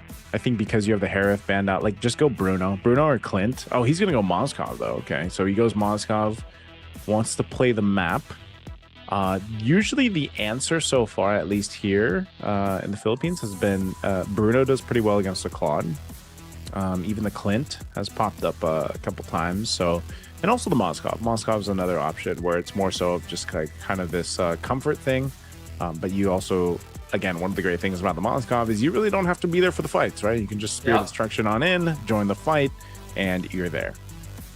I was anticipating that this would probably be a high-lows for the side of YBG, and looks like my suspicions are proven. They'll go ahead and give Fish God the Lapu Lapu as well. This is the hero that he had the most success with earlier today, so they'll be able to play around with that. I feel like this is another good game for Lilia. Honestly, there's a lot of solid front line for YBG that Lilia will work well against. Maybe the Lapu Lapu is a little less vulnerable since he has ways to get back out of the fight with the Raging Slash, but I still think that it's a very solid pickup. They decide to go a different direction though. The Farsa for Kenny. This is very like old school, like Farsa Valentina, you know, because you're just gonna see a whole lot of like feathered airstrike on both sides, but maybe also part of this is just giving that option to Unicorn. Like, do you want to take the feathered airstrike, or are you going to be taking the Phantom Steed? Because those are two really good ultimates to go ahead and utilize if you're Unicorn. And also you almost just want to, I would say you want to fight around another feathered airstrike, like both of them just being there, and then just getting the upper hand in whatever way you can. But that has backfired on teams that have done this before, right? Where Valentina actually gets better usage of the feathered airstrike. Not only that, but then just kind of having that Terrify in the kit and just being able to utilize even that early game pressure is something that they have to kind of work around here. So I don't know, man. Looking at both drafts, I'm not sure where I am favoring for game 2. I think it's almost a 50-50 in my eyes. I was originally leaning a little bit towards the HUNS until that Farsa showed up, because not only can the feathered airstrike be stolen away, you are picking it into a Lapu Lapu and a high-lows. It feels like there's a good amount that would threaten you if you try to go for those feathered airstrikes. So picking this up means that there is a lot of confidence coming out of the HUNS. It is a good hero for playing for that early game snowball, right? They don't have to use Zong this time around, so they need to be able to snowball something else. And having the Farsa with the Leomord and Hilda will allow them to set up for pretty strong fights. But then the high-lows and Fredrin are also very, very bulky. So there are pros and cons to each side. I think I do have to agree with you. It could be 50-50. Comes down to execution, but we will find out as we jump into the Land of Dawn. Will YBG be able to claw their way back into this one and bring us to another full series? Okay, and we're also on Broken Walls. So I was just curious about that in the draft. So we get Broken Walls. I think this, when you really look at it too, like in this form, Broken Walls, one of the biggest impacts is not just around the team fighting in the jungle, but later on for objectives, just having that extra opening, you know, in the Turtle Pit or eventually the Lord Pit. Teams are actually pretty good at playing around that in some way or another based on their compositions, and that's something that we can see work here. Some poking in the mid lane as we expect here in the early game, fighting for this first rotation. The Lith Wanderer going to be go ahead and secured over by the HUNS, and they'll kind of work around this. I think even for Swim, he already had to use a Revitalize, so we just got to make sure that if you're YBG, you know, you don't want to get caught. Like, you don't want to overstep into this, because once that level 4 is available for still meta, they could make a pretty quick play on a high-lows who doesn't. Oh, whoa, Unicorn. I saw that. I saw Unicorn's positioning. I'm like, this guy wants to do something. This guy wants that kill. You can see it in his eyes. And he did kind of mess up the skill 1 flicker, but it's okay since it's more than enough damage to finish off Kenny anyway. So that's already a very, very good trade early on. Even managed to get a little bit of that gold shield, so YBG has solid early mid lane priority. Unicorn gonna get poked out again a little bit here. They're trying to set up for Siddle meta with the Phantom Steed. He's going for the Valentina. Beautiful pushback. Picks up the kill. They might get Swim as well. They do. Oh man, that was so good for YBG until that setup happened, and the HUNS called for it. They knew that they could make that, make those kills happen because still meta was level 4, but this turtle might be YBG's. Oh, and look at Fish God in the background picks off Kenny. That's what I was worried about with the far side. LYC secures the turtle with the Appraiser's Wrap, and now they get the stun on Still Meta. Bankai can try and push back, but not much more he can do about that one. That is going to be a deadly award in the hands of the Valentina, and they'll instantly rotate over to stealing the purple buff as well. I don't think Bankai should be here. This is a risky game you're playing. Tried to steal it, not able to. That was kind of a odd decision also by HUNS. Like, just as I mentioned, like, great setup for them in the mid lane, but then I'm not sure why Still Meta decided to go ahead and show face around that turtle. They should have just given it up, honestly, because he didn't have the Phantom Steed flicker burn by OU. They could have just given up the turtle and then just kind of reset from there. Yeah, it does feel a little uncharacteristic considering how cleanly the HUNS were playing before, but they do also recognize that this draft has a little less late game insurance than the one they were playing. Looks like they're gonna go for a two-man gank on Bankai. He saved the flicker for the very last second, was trying to hold on to it, not able to do so. Meanwhile, in the top, and the Bankai does go down. Unicorn picks him off from the backline flank, and Swim will also be traded up in the top lane from a three-man gank. Oh man, Unicorn doing so good on this Valentina. I saw him, you know, he was holding on to the feathered airstrike from Kenny, and he saw that Bankai was low, so capitalizes on a kill. Will be able to pick up his glowing wand already, so that's going to go ahead and help them out a little bit more here. But for the HUNS, they at least go ahead and you know, try to trade something out. They end up getting a kill themselves, but they've got some ground to cover. Nothing too crazy that they've fallen behind, but YBG definitely means business this game. You got 14 seconds for that lure to come up, so they're going to get in position. I think for the HUNS, they're almost just better off letting Yuki do his thing, farm up on this Mozkov. Oh no. Three-man gank onto Bankai. He's going to try and sustain for as long as possible, but his team is nowhere near him. He is buying a lot of time, but will eventually fall. Appraiser's Wrap going to be used. Meanwhile, the HUNS not really able to blitz the turtle in time. Feathered airstrike kind of used preemptively. Doesn't get too much done, so YBG will maintain control over the turtle pit, and this should be a free objective for them. I think they were just, I don't know if they wanted to fight or if they decided to go for the turtle because the Phantom Steed was already used. Feathered airstrike also timing was off, and I think Bankai was maybe trying to call them to just join that fight because they weren't even close to securing that turtle. So a bit of a misstep there from the HUNS. YBG definitely, you know, profiting from some of these mistakes the HUNS are making, and Lexi will just continue to go into farm up on this Claude. That's all he has to do. As long as they give that opportunity to be Lexi on the Claude, get the Trinity when he needs it, they're going to be fine. And you could almost say the same for the HUNS playing for Yuki. This first turret, though, will hold up a little bit of HP left, but LYC and the rest of the team rotating down towards the bottom side of the map. Feathered airstrike stolen by Unicorn and now used again by Kenny. They're focusing everything onto Still Meta, and they actually do find the kill. And now they're revitalized, keeping the entire team alive and healthy. And Bankai will be picked off as well. Yuki able to do some chunking onto the mid-tier 1, but not really worth it, as now YBG officially building up that gold lead. Oh, and then their YBG's actually rotating up top. Yuki's still there. LYC getting some information on the purple buff, but you know what I'd like to see is Yuki, you know, even if he doesn't follow through with it, just throwing out the Spear of Destruction, the SOD, sometimes will make teams second guess if they fully commit to a team fight or not. He hasn't really used it, I don't think once or maybe much at all. Oh, initiation. They're diving into the back line. Here comes Landshaker as well. Fish God just finishes off Kenny. And again, I really question why the Farsaw was the choice. Because Kenny not able to do the things that we know Kenny to be able to do. And YBG just diving in. Lilia and Eve would have made so much of a difference here to prevent this sort of gameplay. But YBG is just kind of getting away with everything right now. Yeah, that's why I said, man, I was like, you know, a lot of there's a lot of moments where, like, if it's a Valentina Farsa game, the Valentina has more use of the feather airstrike than the actual Farsa, and that's exactly what's happened here with Unicorn. So last turtle the game up, YBG's had major control over objectives and the map. LYC jumping forward. LYC gonna get caught out, chunked down very low. I don't think he has enough stacks. He can't pop his ultimate. He falls, And now still SOD? Meta trying to hold the front line. Blazing Duet comes out though. Bilexi.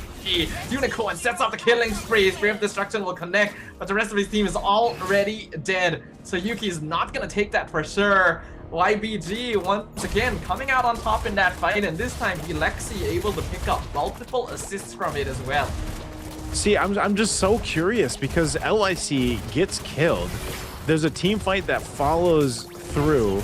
If the SOD was a little bit earlier, maybe they wouldn't have fully committed to fighting that, or maybe the Huns could have turned that around. I know he just picked up the golden staff, so I think he's only got 2 items locked in. Yeah, he's only got the corrosive side, but he got golden staff, so maybe Yuki just feels like he's not ready to fight, even in those moments there, because he's not too far behind Bilexi. I mean, it's 600 gold, so he's just kind of farming up. Maybe wants to just hit that power spike with the Trinity, but you know, again, sometimes these SODs are just thrown out from teams that play the Moskov just to kind of keep teams on their toes, you know, and maybe kind of consider like, is this guy going to follow through, and like, we're going to have to deal with a Moskov. But you know, so far Yuki's been very passive with the SOD. Even that one was a little bit too late. So you know, just like that, YBG finds themselves with a Lord.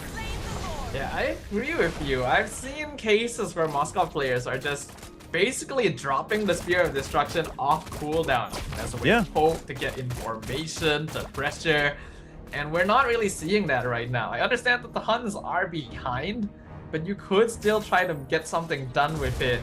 And now we're looking at a 6k gold lead though, with Lord pushing down mid, as well as a Claude on YBG's side. We could be expecting a full series this time around. It's very clear that they've brought their best heroes out to play to make sure they can still make playoffs.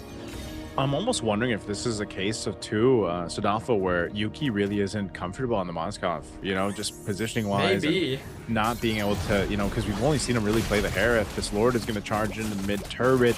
It will go down rather quickly, but half health on that turret in the mid lane already. They should clear out the rest of this. Feathered Airstrike used as well. Glorious Pathway gonna be used. Phantom Steed comes out, but they just dive straight in. There's so much HP thanks to that revitalized. Bankai dropping low, has to flicker away. Yuki? Professor's Wrath really not doing all that much. Yuki is just not participating. He's going for the wave clear in the mid lane. They lose still meta. Spear of Destruction used point blank. Alright, sure. I feel like he could have used it in that fight. The pressure on this turret. I think he can kill the Hylos at least. That's gonna be a shutdown for Kenny. Blazing Duet comes out. Meanwhile, they're gonna dive straight in. LYC tanking the tower. Fish God with the killing spree picks off one. LYC will go down, but Bankai will also be taken out. Mega kill for a Unicorn. Kenny flying forward. Seems a little bit risky because the stolen Feathered Airstrike gonna instantly push them back into the base. Yeah, something that's not happening here for the Moskov right now for Yuki. Maybe again, I just want to say maybe he's waiting for the 3 items to be locked in here, but there's so many moments where I'm almost just expecting, out of habit from watching it so much, of an SOD coming through. You know, he's got the Trinity now, he's got a DHS. Maybe we'll see Yuki be a little more proactive with that, but you know, that there is these moments, there's these little windows of opportunity where the Huns can utilize what they have. Again, their defense and clear capability is pretty good. Oh no, OU, he's not getting away from this. Even if he sprints on out of there, no flicker, it's going to be an easy pickup. I think YBG has just figured out how to dismantle the Huns. I think it just comes down to comfort. It feels like it's a hero pool issue here, because YBG is playing all the heroes that they were basically dominating with at the start of the day, and Yuki is playing a different hero for the very first time. Again, I do judge the far side. Stolen Feathered Airstrike nearly kills off Kenny himself, as now the Glorious Pathway lets YBG just walk in, take the tower. Phantom Steed is actually pretty solid. Clears the minion wave up in time, but that tower is literally 1 hit from death, so I don't really count it as alive anyway. YBG takes the purple buff. They're gonna restart the fight. You can see how much damage Bilexi is doing. Yuki literally can't do anything about it. Meanwhile, Fish God cuts Kenny out of the sky, surrounds Bankai, finishes off the Phobius. The minions will collide down bottom. That inhibitor will fall. And YBG can really just stand here in the base. Glorious Pathway comes out again, slows down too. Phantom Steed gonna be used. They get the taunt in. The crystal still standing for now, but Neither is over you. Yuki gonna be jumped on. Blazing Duet doing good damage. Moskov will be able to go back and heal, but that buys enough time for another minute to collide. Mid tower will fall, and looks like YBG will be happy with that one. Yeah, now 9,000, almost 10,000 gold ahead. They'll go ahead and grab the orange buff on the way to the Lord here.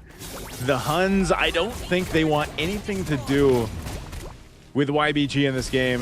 Phantom Seed going to be used. Oh no. Still meta, you are way too early. Your team is nowhere near. Unicorn might get blasted here, and that's going to be a shutdown for Kenny. Pretty nice gold swap. Yuki comes from the flank. Really bad angle to enter from. I don't think he's going to escape from this one. Actually, he might. They're not looking to chase him too hard. So the Huns do still have the numbers advantage thanks to that play. Wow, I can't believe they actually stopped the Lord being secured by YBG, even though they had the clear take for it. But, you know, still meta. He went for a Hail Mary play, made it happen. Now fighting in the mid. Fish God 1v1 with Bankai. I don't think either side really wants to full commit this one. Neither team really has resources left. Literally every battle spell on the map is on cooldown except for Unicorns. Oh, Yuki, is he gonna get able out? to get split push, but oh, Yuki! There is a Hylos right here. Spirit Destruction was used. He was able to use it to blink back. I saw on the map right there. I saw it. I was gonna say, was wondering if he'd be able to survive that, but he did use the SOD. He doesn't have a flicker for another minute or so. I don't think he has the Wind of Nature yet either, but he definitely needs one to deal with this Claude. You see the amount of damage that Lexi is able to go ahead and pop out here. That's actually the big troublesome thing for the Huns to deal with. They might just try to bait this Lord, see if they can get a kill here for YBG before they actually secure it. They're waiting patiently in the brush here. The Huns is going to take a route around. Flicker's not available across the board. Let's see what they do. Yuki is in a bit of a dangerous spot. The Lord knocks out literally everyone in front of the bush. Here comes the Phantom Steve. Blazing Duet only being used on still meta, but it will burn him down, and they'll get killing free on Bankai as well. Yuki gets in. LYC secures the Lord. Why is Yuki all the way back there? Probably should not be back there. Kenny gonna go down. Yuki actually able to recall back to base by going behind enemy lines. Actually, wait, hold on. Oh, no. you stopped! Swim! They found him! And that's gonna be a free push Swim into the base. He might take out Swim, but that doesn't matter. You may win the battle, but we win the war. YBG brings us to a game number 3. Hey, you know what? I'm happy to get a game 3 here on the last match of the day. We might as well go all the way, man. Yeah, I don't know. I have to say that's, you know, I hate to keep harping on Yuki, but the Moskov wasn't it for him. Really good drafting, really good bans, really good targets here for YBG to deal with. And that seemed to, solve a big problem. Again, we've only really seen 2 heroes for the majority of today alone. In the gold lane, the Claude and the Harith. Well, you take out those options plus a couple more. And yeah, it just didn't seem like there was much comfort on the Moskov pick. But it wasn't even just that. It was just they were continuously taking fights that I feel like they didn't have to. And, you know, in a situation where, again, the Huns, they have this play style where they are very aggressive. Worked great for them in game 1. And then in game 2, it's a little like, you're like, oh, do you want to take that fight or not? You know, and you saw where they might have been able to delay a turtle or a Lord take here and there, but it just wasn't working out for them, man. And I think I also have to echo your sentiments here, Staffa, with the Kenny on the Farsa pick. He just wasn't able to do as much, wasn't able to do much at all with the Farsa. It definitely felt like they could just done some different things with the draft, actually. Like, they had the option to go Harith and then ban Phobius, but they decided to pick Phobius instead, which, alright, sure, I can kind of get behind that, but then it didn't look like Yuki was too comfortable on the Moskov. And then, yeah, the Farsa, when you still had Lilia wide open. I can't remember if Eve was banned. That one I'm not too sure about. But that would have definitely saved you a lot of headache with the zone control. You literally played it the previous game. You literally won with it. I don't really know why they decided to completely pivot and then pick a... Like, you have red 5. Literally one of the most powerful positions in the draft. And you use it to pick a hero that gets countered by multiple heroes on the enemy track. It's such a weird decision. Yeah, it's that's why I said, even with the Valentina, that was such a good choice, just because, and I know there's no way to show that stat, but like the uptime of the feathered airstrike by Unicorn was just there was so much more value there. You know, that's unfortunate when that happens, because it's like, you know, you pick the Farsa for a reason, even if it doesn't make complete sense. I mean, look at the difference in damage, right, between Unicorn and Kenny. And there was just a lot of times too where I don't think the Huns had as much information that they wanted across the map, and part of that had to do with OU usually either getting caught out in the jungle and then getting killed quickly, or even Bunkai not being able to do much on the Phoveus. I feel like a lot of the rovers here in MCT EA are not actually the most comfortable on like aggressive rover options. I feel like Hilda's success rate today has just been pretty low in general, and Khalid has just been so-so. It seems like Hylo's pickups are a lot more effective because of that revitalize, being able to keep your team in the fights longer. Not to mention that YBG was just aiming for comfort this time around, right? LYC seems to be very good on the Fredrin. Fish God on the Lapu Lapu seems to be a signature pickup as well, and feels even better if your enemy picks a Farsa into you, you know, it's like free food for the Lapu Lapu. That's why he gets MVP this time around. Yeah, it's one of those things where Fish God, like I was saying, even in match 1, that's where we got to see him play the Lapu Lapu to like full extent, you know, and he pretty much did the same thing in this game too. And so there's I don't know, it's not something that you're gonna want to like ban out in the draft. It's just, how do you control the Lapu Lapu? And it's so contrasting watching like Bunkai have that amazing Yuzhong game in game 1, and then here in the Phoveus, it probably could have been better for him if they just worked better at as a team. You remember that one fight we saw where Bunkai was actually like 1v2ing 1v3 the guys, and I thought the team was going to rotate to like just fight, because there was also a moment where it's like, are they going to turtle? Because we didn't have the camera on it just yet, but it was like they had used their ultimates too, an early feathered airstrike and a Phantom Steed. And I think even Bunkai like thought that they was gonna like rotate into a fight and just win that fight and then maybe go turtle. But you know, there was just moments, and this is what we saw in the last matchup with that they had with Fenrir Gaming, right? Like they Fenrir Esports, they had the moments where it just seemed like some things weren't connecting, like some of the ideas were a little bit different, and it just so happened that in game 2 it ends up happening here. And like we mentioned, YBG is one of those teams where if they do see that happening, they will punish it. And it started in the draft. I think the drafting was great from YBG. So hopefully, if it's not done in the draft, because I both looked at that and we're like, okay, maybe this is a 50-50, you know? And so I think even if it's a 50-50, it's really just cleaning up the errors that we saw here from the Huns. I feel like it could have been a 50-50 if the Huns just kind of played a little bit more effectively with your draft. This is a very aggressive draft. You should be like trying to punish, you should be trying to rotate. You should be especially trying to make sure that you get mid lane priority. So if your mid duo is having trouble, I'd hope to see the jungler at least come by, help clear the wave a little bit. Doesn't really need to be poking or like fighting, just help reset the equilibrium so that they can rotate and make things happen. It's a Farsa, literally.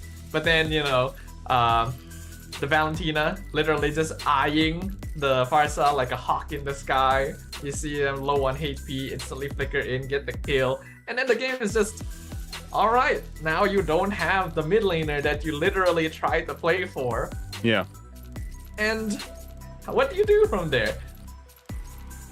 It's one of those things where I think I don't even want to say that if it just wasn't a Farsa, it would have been a different result, because I feel like it was just a combination of just many different things going wrong for the Huns in game 2, which is, again, that's why I said it's such a contrast, because it's like you have such a like, I don't want to say it was total dominance, but it was like in the XP lane at least for Bunkai, but it's like you have such a strong game 1, and then game 2 felt like yo, is this the same team that was in game 1? You know, like that's kind of how it felt sitting there thinking.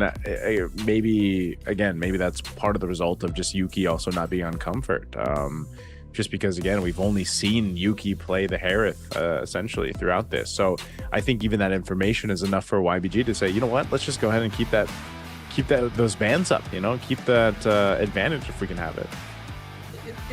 Again, it's so weird because it's not as if YBG themselves did anything in particular to make sure that Yuki couldn't play his Harith.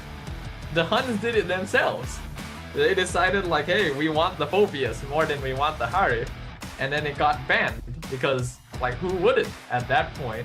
So, like, alright, I can get it if you are going to be testing something, you know, since you do have a 1-game leeway, but that is also a very risky choice if that actually was what happened. We'll see. Right, now that we're going into game number 3, I definitely expect YBG to just stick to comfort, right? Pick the majority of the same hero. It's just a guarantee they make it to the wildcards at least.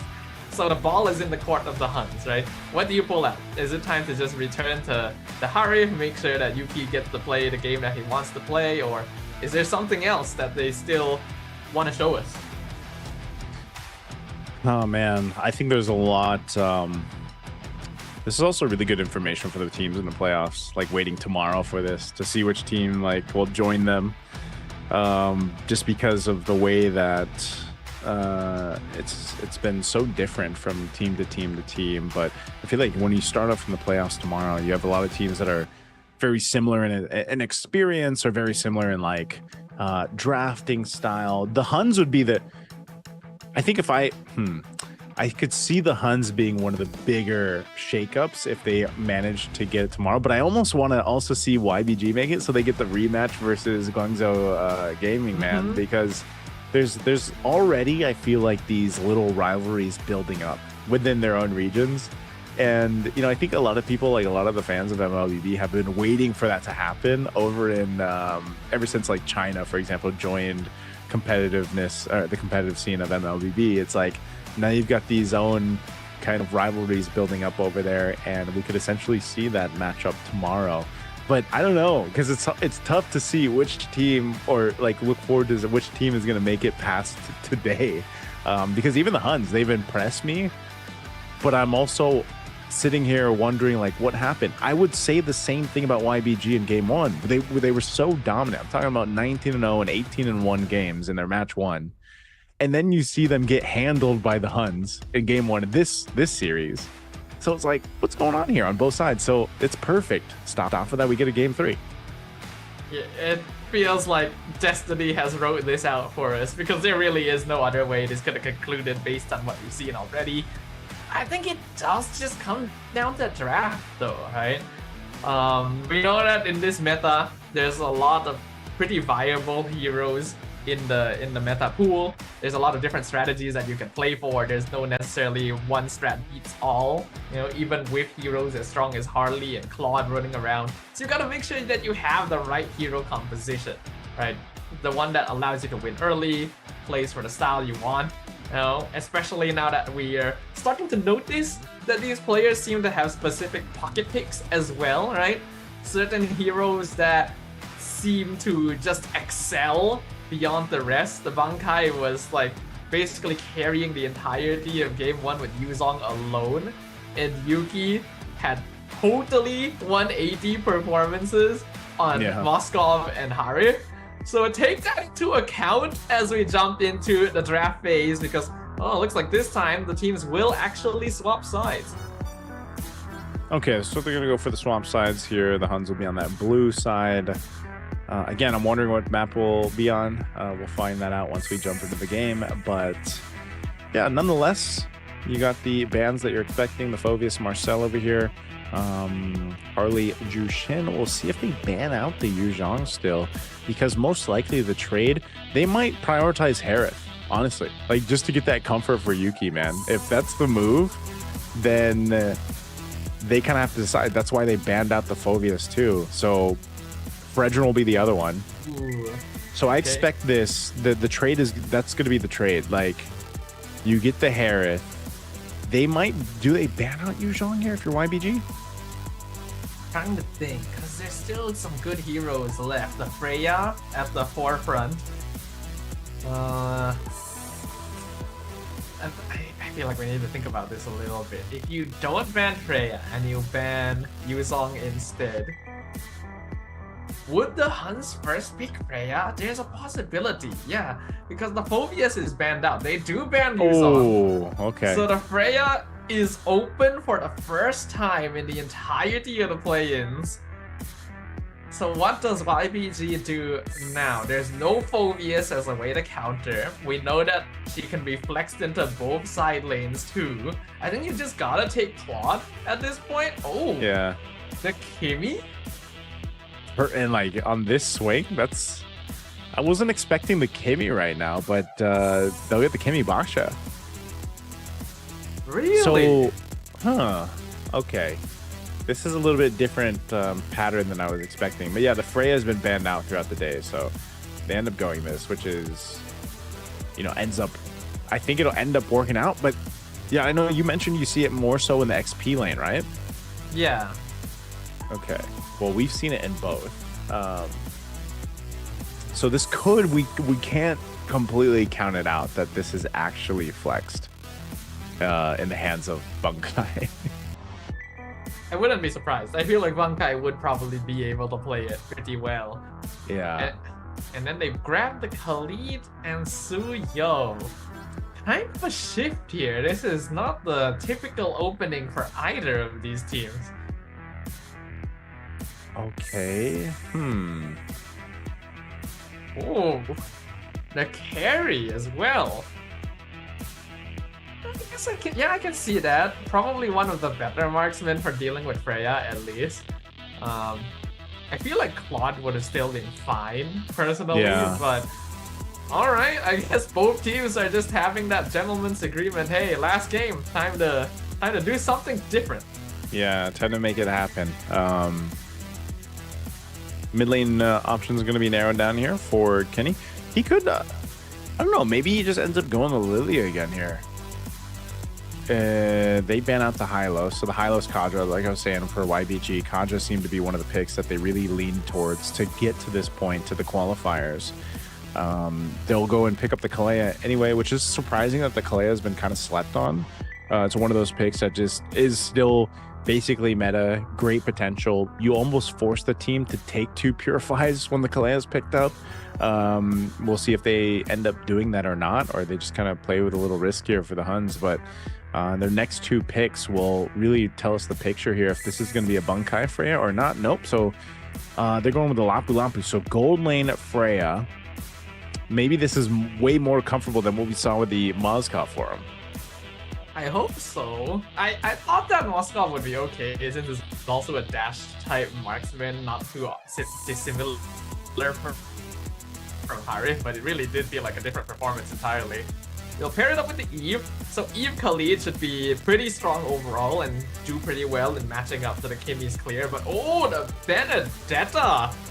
Making an appearance at the very end here in the hands of Fish God. YBG showing us something different. Okay. I know we talked about the Benedetta earlier on. I'm excited to see it in the hands of YBG for Fish God, who has been pretty consistent so far. I would say in the XP lane, other than the game where he was left there sitting, wishing that he could fly to on the Trizla. But, you know, now he's got mobility himself on the Benedetta, and this can actually give them really good opportunities to go ahead and get the space that they need to make this work. So I like it, man. Staffa, based off these drafts, who you think is going forward to the playoffs tomorrow? I feel like on paper, the Huns should have the easier draft to play. They just literally run down their opponents, right? They got Freya, they got Lapu Lapu. As long as they get a solid enough early in the mid game, they've got multiple fighters that can take over. But if they're not able to end the game quick enough, then you do have a carry on the opposite side for superior scaling, and then there's the Benedetta as well that can delay the game through split pushing. So there are clear time conditions for both sides here where the Huns need to play hard and fast and make sure not to delay. Whereas YBG can slow it down. You know, they got double marksman, they got Benedetta. Their late game scaling is very strong. Yeah, I like this. I think YBG has great late game potential. 5 seconds till the enemy But reaches also, the I don't know. bomb. I don't know what to expect with Yuki on the Freya. I think that's such a big question mark for me to lean more towards the Huns. We're gonna look at the emblems coming to play. He is running the Warcry emblem, and you see even with the Kalea across from them, they're only gonna take one Purify, and that's on Yuki. So if Yuki gets shut down or put in a position where he wasn't able to do too much, like in the previous game, that's gonna be really tough to utilize here for the Huns. Whoa. That was a bit of a strange interaction. Scream actually grabbed and flickered backwards to try and put OU out of position, but I highly doubt they're killing the Khalid at level 1, so feels like a bit of a waste of battle spell there, but then again, not like he's gonna need it for anytime soon. We see very active movements from the Huns already in the river early on, which is exactly what we want to see from this team with the double fighters side lane. Yeah, this is what we were asking about the Huns when we first saw them play in the last series was, you know, just how aggressive are they going to be? And I think it's teetering along the lines of being overly aggressive and not being too passive is what we see the struggle for the Huns. But with this kind of lineup, they can kind of do that. They just don't want to get punished.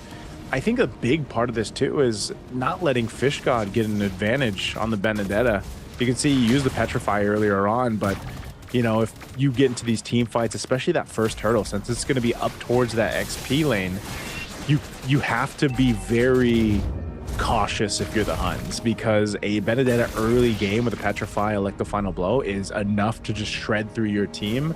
And you know, maybe the only one that's really able to survive that would be OU, but or maybe even because I don't know if the gold laner is going to join. Look what's happening here. They're cutting the waves. Yuki in between. There's actually a big gank happening. 3v1 situation, and hold on. Yuki actually able to get that first blood right there.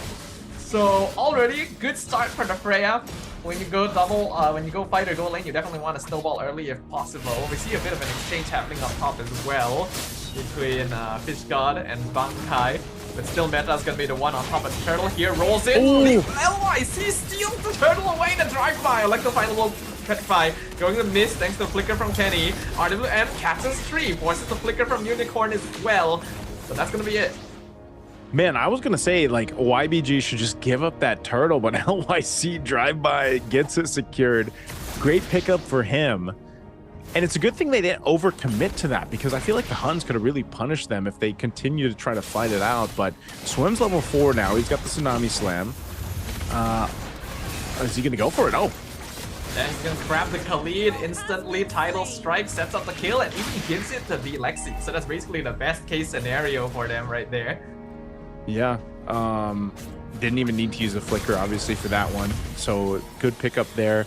Taking a look at the items, you can see a bit of a stalemate right now in terms of gold, at least in that gold lane. Even with the Freya first blood kill, you can say Lexi, he's got his own kill. He's pretty much neck and neck right there.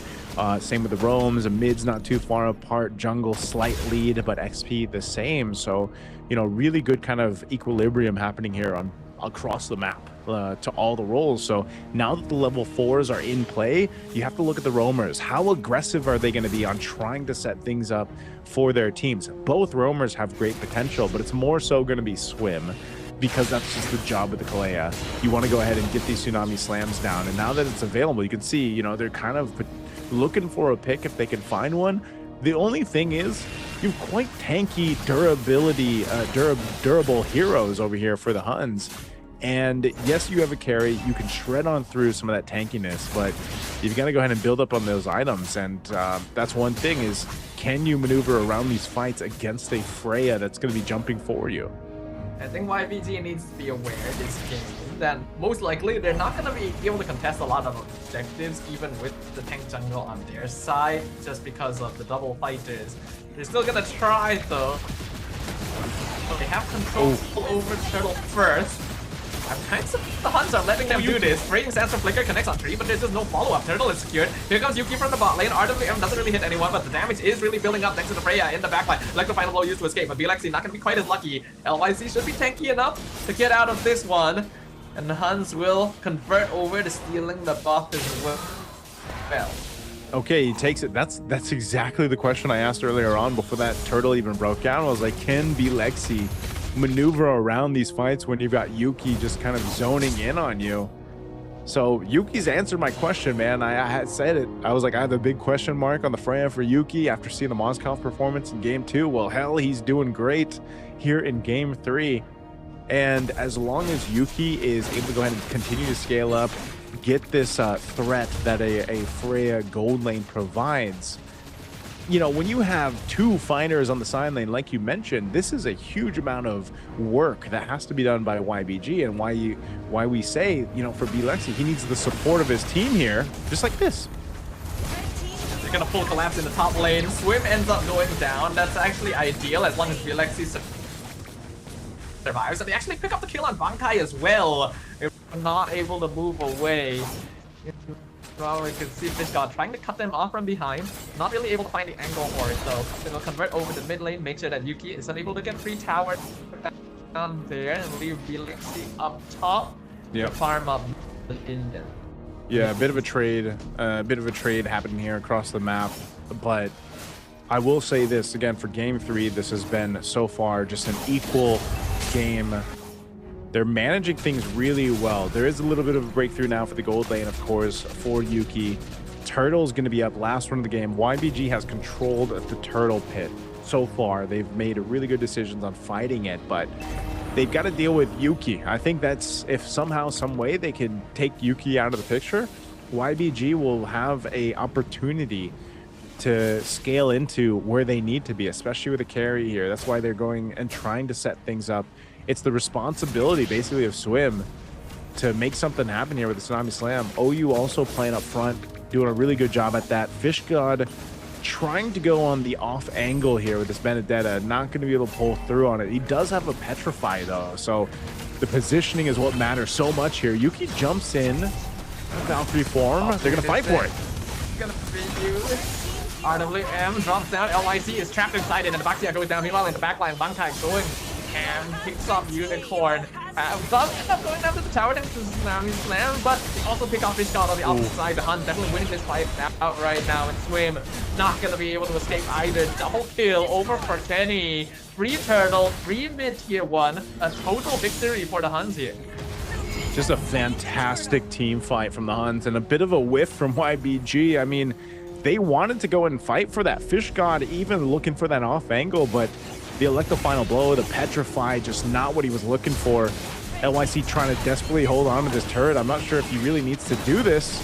Yeah, I don't really think so. He's gonna get oh, traction plus on 2 is good. They pick up the killing spree for Yuki. Valkyrie descent used to escape, and they just have no chase. In fact, now YBG may have extended a little bit too far out. They're gonna chase them down. Both marksmen in a vulnerable position. RWM! Beautifully done from Kenny! The Tsunami Slam not gonna do anything here as the E picks them off one by one. Triple kill for Kenny, and the Huns walks out with another win and a tower up top. Oh man, YBG tunnel visioned after that traction pulse. They got caught out too, and then sandwiched in under the turret, giving a triple kill over to Kenny. And this is the scary thing, you know, glowing one and wishing lander, that's pretty much all he has, but he's able to go ahead and just set up that RWM, that real world manipulation so well, and the team capitalize on it. Again, Bankai on this Lapu Lapu, what a set that he was able to do to allow Kenny to make that happen, and they'll just get a whole bunch across the map here. Tier 2s falling, top and bottom side. YBG is just losing real estate across the map here, and now they find themselves in a very precarious situation. Lord's coming up in 30 seconds. Most of these team fights have not gone in their favor, and it's all about positioning, man. They have not been able to get any favorable positioning. And BLXC, again, he's got to be that guy to shred through these members of the Huns, but if you don't have any space to work with, you're on a carry who has one of the lowest, you know, shortest attack ranges, and that's why it's so important to get the Malefic Gun. But you need time to be able to build into that. Sure, you can shred, but you got to be in position to be able to do that. So we might see them just give up this Lord. They're not in a position to find it. They're almost 7,000 gold behind, and it looks like they'll just make a choice to just go for the base defense. Yeah, I mean, you really can't do much about it at this point. I think we all knew this was going to happen as well, just based off of the drafts themselves. This is literally a late game comp. You got multiple marksmen, you got a Benedetta going what seems to be full damage on the YBG side. It's pretty clear that you're not going to be winning out these early fights. I thought that YBG would be aware of that. The correct decision here is just not to overcommit, you know. Well, go for poke, get pickoffs where you can, but otherwise, there's no real need to force. They've just not done that. They've been trying to force them, and they've been giving up so much each time. Yeah, this is going to be a troubled area. Oh! They do find someone. No, oh, you actually will be able to survive that one. He just quick shine guards back up. Meanwhile, Yuki going ham, surrounded. Fish God actually goes down, trying to go flank, gets found out by Kenny. Lord colliding up top. The HUNS still 5-man strong. OU is the only one low on HP, and RWM comes out once again, blocks them away from top inhibitor. Faction Pulse really doesn't do much. UP gonna just jump straight in and doesn't get punished much for it. The gold lead for the HUNS is just way too big at this point. Instantly moving back over to the mid lane. They see the flying cloud come in. Okay. Tsunami Slam not available, so swim and flicker forward. Bankai will actually drop, ended up diving a little bit too deep, and now Yuki also in a bit of danger, trying to jump away as far as possible. Pop Purify at the very last second. Will he be able to survive? He actually trades for one, but does eventually get shut down, and Fish God also finds Kenny in the mid lane, though he gets traded as well. Still Meta comes in, gets a bit of revenge. Oh my goodness, there's just fights everywhere. That's what I was saying about all matches today, man. But this one especially, at least for YBG, they get a couple kills, actually a few out of the exchange. Yes, they lost their base turret up top, but that's not too bad. They got a big shutdown, what they needed there. You can see, you know, across the board, Kenny was doing a ton of damage. They had to take him out. They got him. So this is a moment, this is an opportunity for YBG to gain some control back into this game. They still have so much ground to cover though. Still 5,000-6,000 gold behind, but you can see that, right? Lexi, he's not too far. He's got his Trinity built up. He's working into his next item. That's going to be a defensive item for him to go ahead and build into. He needs to survive some of this pressure here. But even so, you look at Unicorn, you know, he's got the Sky Piercer. He's looking to get that proc off if he can, but more importantly is getting that good traction pulse. We've seen it before. The potential is there. If he can land the traction pulse to find 2-3 members, or even one, if it just happens to be one member and they just get that numbers advantage, that'll be great for them. Fish God 2 is starting to be more of a threat. It was a little rough for him in the beginning because of, again, he had to go ahead and find these off angles to utilize a Petrify like the final blow. But he's been able to go ahead and build up a bit on the items, and he could actually just take someone low enough to put pressure on them. The Wind in Nature is going to be big, that Lexi just picked up. We're going to see them potentially contest this. I don't know if they'll be able to pull through with it. Fish God dealing with the wave up top. They're blitzing this though. Yeah, they see LYC already, so there's no way for LYC to go in for the drive-by, and yeah, it's gonna be a free one for the HUNS. I'm glad that YBC at least makes the decision that, like, okay, they see us, we cannot fight this, not gonna be worth it. They're gonna have to play base defense. They do still have the late game scaling. If they can somehow delay this for another like 5 or 6 minutes, we might be able to see something happen, or somehow the HUNS make a big mistake, then there is still the chance to turn things around. But it's gonna be a difficult one right now. Base defense is something that YBG can try to play for. They've got marksmen, which means they're quite good at clearing waves and dealing with the Lord, but if the HUNS find the right angle, this could be the end game. They'll wait for that Lord to push up top. Again, that base turret is gone. YBG will have to juggle this on through. We'll see who initiates first from here. The HUNS have the tools to go for it, as they do with Raging Sandstorm. Raging Sandstorm, Flicker, they're gonna be able to find Timmy and the boss, but he won't be able to flicker away. Yuki's still gonna chase him down though with Valkyrie Descent. Lexi finds one kill onto the studio first. Fish God's gonna be traded away as well. Meanwhile, Tsunami Slam gonna be used. OU gets dragged to the tower, goes down, Swim very low on HP, and Fish God finds Kenny in the back line. He actually picks up 3.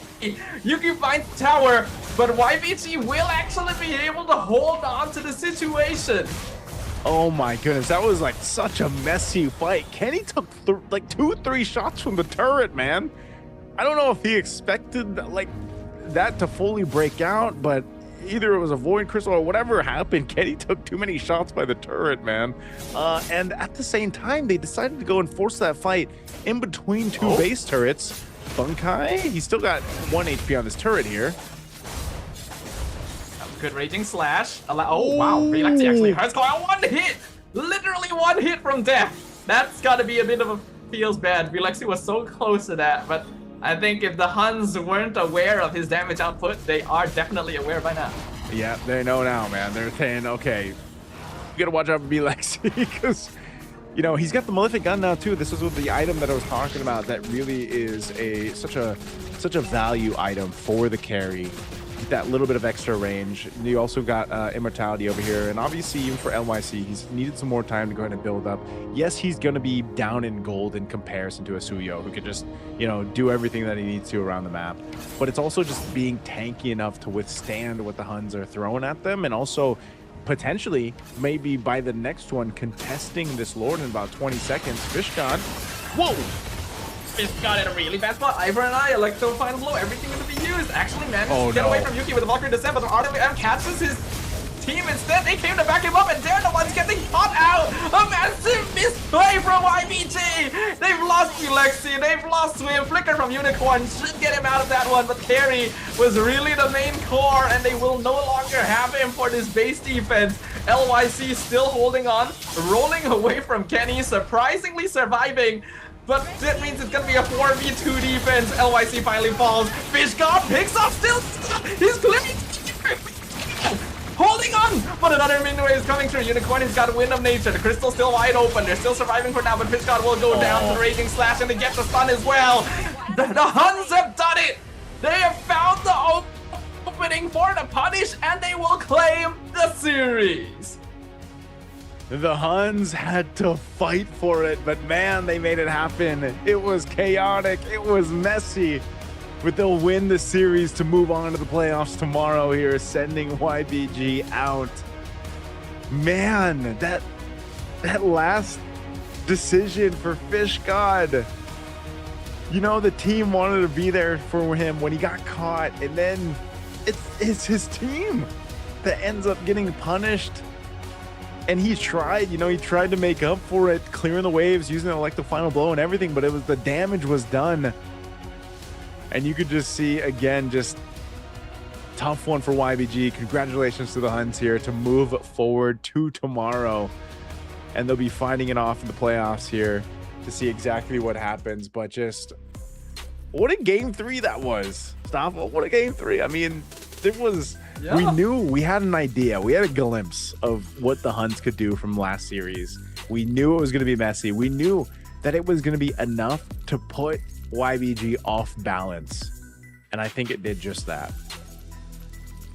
Yeah, I think it really is, it was just a really good game to capstone the day, right? I think a lot of us were going in thinking, oh, is this going to be another one-sided sweep, you know, is it gonna be another predictable game? Turns out no, right? Very back and forth between both of these squads, and in the end, a very unexpected victor. The Huns able to take it, right? So we're gonna be witnessing 2 Mongolian teams in the playoffs. That's gonna be really exciting to watch. And I also have some questions about, like, why did YBG decide to shift their draft up so much at the end there? You literally have a Freya and you decide to go double marksman. You're kind of pushing your scaling a little bit too far back. Yeah, it's I don't know, man. I think I have questions for both. You know, like watching that series, you're kind of sitting here thinking like, dang, you know, like there was some obviously clear miscommunications on both sides throughout the series, but sometimes, you know, that's just the nature of the game, that's just the nature of the competition, and that happened to be the case, you know, for the Huns. Again, it got a little dicey there, you know, it got a little dicey at the end just because it seemed like, and hopefully they can fix this before tomorrow, because this is going to be a big problem for them tomorrow. The Huns, like, when they are assaulting a base, they really want that base, man. They will fight and fight and fight in the base, even if there's 2 base turrets up and they're taking base shots, you know, like turret shots to them. They'll still fight, and so I think they have to clean that up if they want the opportunity to move forward. You know, to potentially get that spot going to the direct spot to MSC, because yeah, essentially these 4 teams that will be in the playoffs tomorrow will all go to MSC. Again, 3 of them, 3 of the 4 will go to the wild card. So what you're gonna want to think about is, obviously you want to be one of the teams to make it through to the direct spot. You know, you want to be locked in right away. And so I think if they want that chance to be that team to go directly to MSC, they really have to clean up some of their decision making when it comes down to getting into the base. Even before the base shields are down, they need to clean that up a bit. I have to agree with you. We, at this point, kind of recognize HUNS for their chaotic gameplay, but I think they themselves haven't fully adapted to the chaos of the battlefield, where sometimes there's just some mistakes being made, some weird calls here and there, but this time our MVP is going to be OU on that Khalid, able to roam around the map, open up vision, be honestly a general nuisance, because Khalid still does a lot of damage early on. Yeah. And if you don't really have a lot of burst to worry about, right? It's literally a carry, a Kimmy. You know that the first half of the game, they're not going to be able to do much to you. You can just continuously run around the map and make things happen. Yeah, it was an interesting day. You know, I'll say that because we saw I feel like today alone, it was just 3 matches. Fortunately enough, we got almost the max games possible. We almost got 9 games. So we had 8 games, and I feel like in those 8 games, we learned a lot about the varying difference here between the teams that are competing.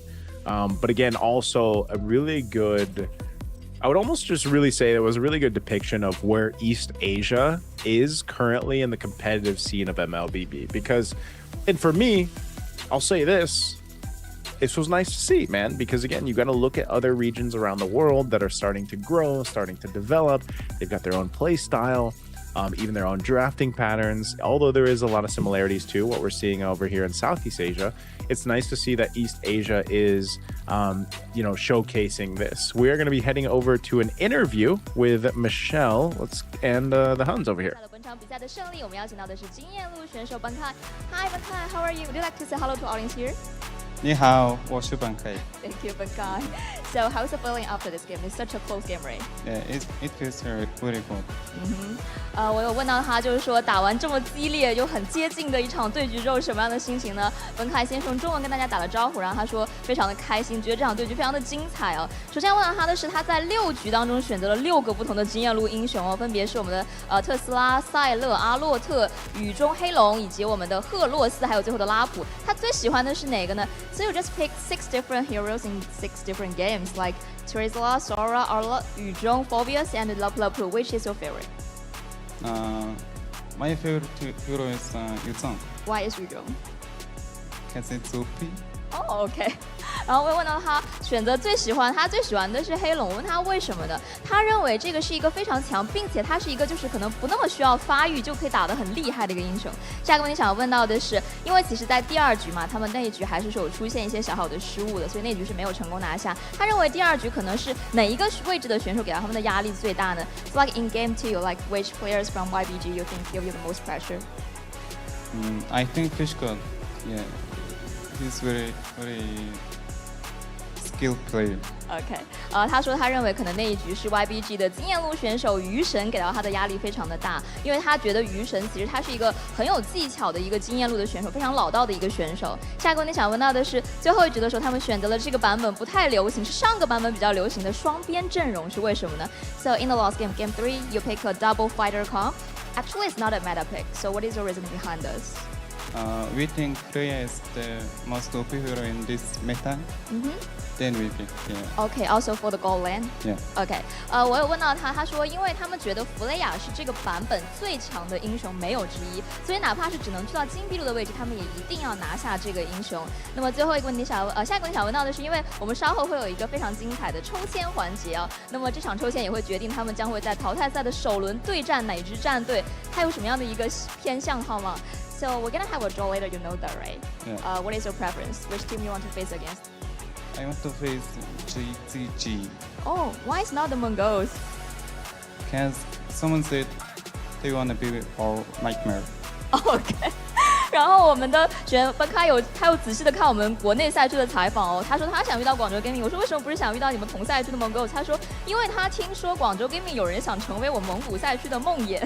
那么最后一个问题，我们知道现在在蒙古呢有很多他们家乡的粉丝在观看他们的比赛，有什么话想要对家乡的粉丝说吗 ？So many fans must watching your game right now in Mongolia. Any words to your fans back home watching?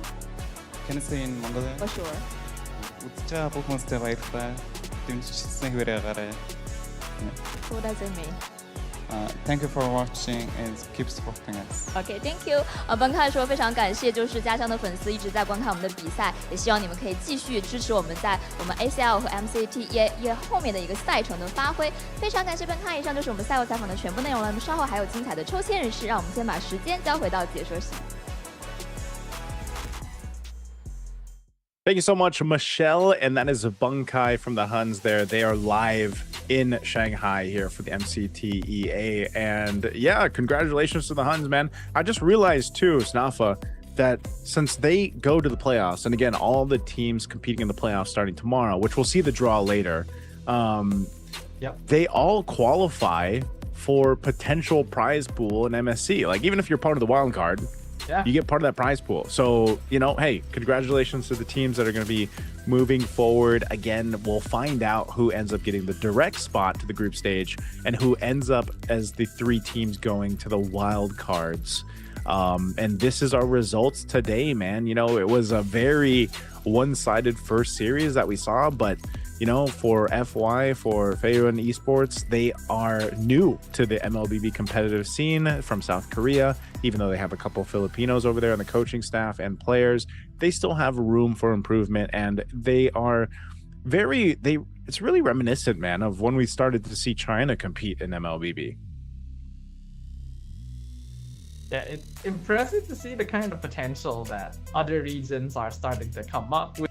If that they're basically figuring out how to play the game on their own from scratch, you know, without really a lot of external influence, without being able to actually like play against other teams internationally yet until you get to this stage. And then it really does become quite a humbling experience, especially for, you know, teams like this to face off, get wrecked a little bit, you know, understand just how big the world out there is. And I'm looking forward to seeing Feiyun, you know, maybe come back stronger, because we all know that's what happened with China in the first place, right? That's what you mentioned yourself, and now they are starting to become a stronger player in the whole entity and everything. But goes to show that even after all this time, you know, you still can't really tell what's going to happen. There's always surprises behind every corner. I like what Bunkai mentioned too, because you know, we talked about it a bit in the draft for their games. We were like, oh yeah, teams are banning out his Yuzhong. Well, then Bunkai is just like there with Michelle. He's like, yeah, I like the Yuzhong the most because he's OP. Like that's basically what he said, and yeah, you know, very straightforward with it, as we saw from his performance. I mean, can you really blame him, right? The way that he played it, you know, the result that he got at the end there. Can anyone really say Yuzhong is not OP?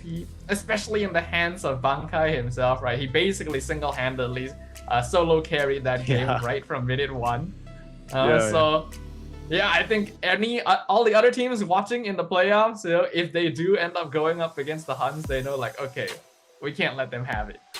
Yeah, you heard who he wanted to face off against, right? Like based off the draw. Yes, they did. He wants to go against Guangzhou. And I would say, they're probably the favored to get the direct spot, right? Like looking at the teams here, especially because YBG got beat out. I would say it's between the Mongols, because the Mongols, you know, we've seen them compete before. They also have ZX Aura there. I would say, yeah, for most people, they're probably leaning towards tournament favorite would probably be Guangzhou Gaming.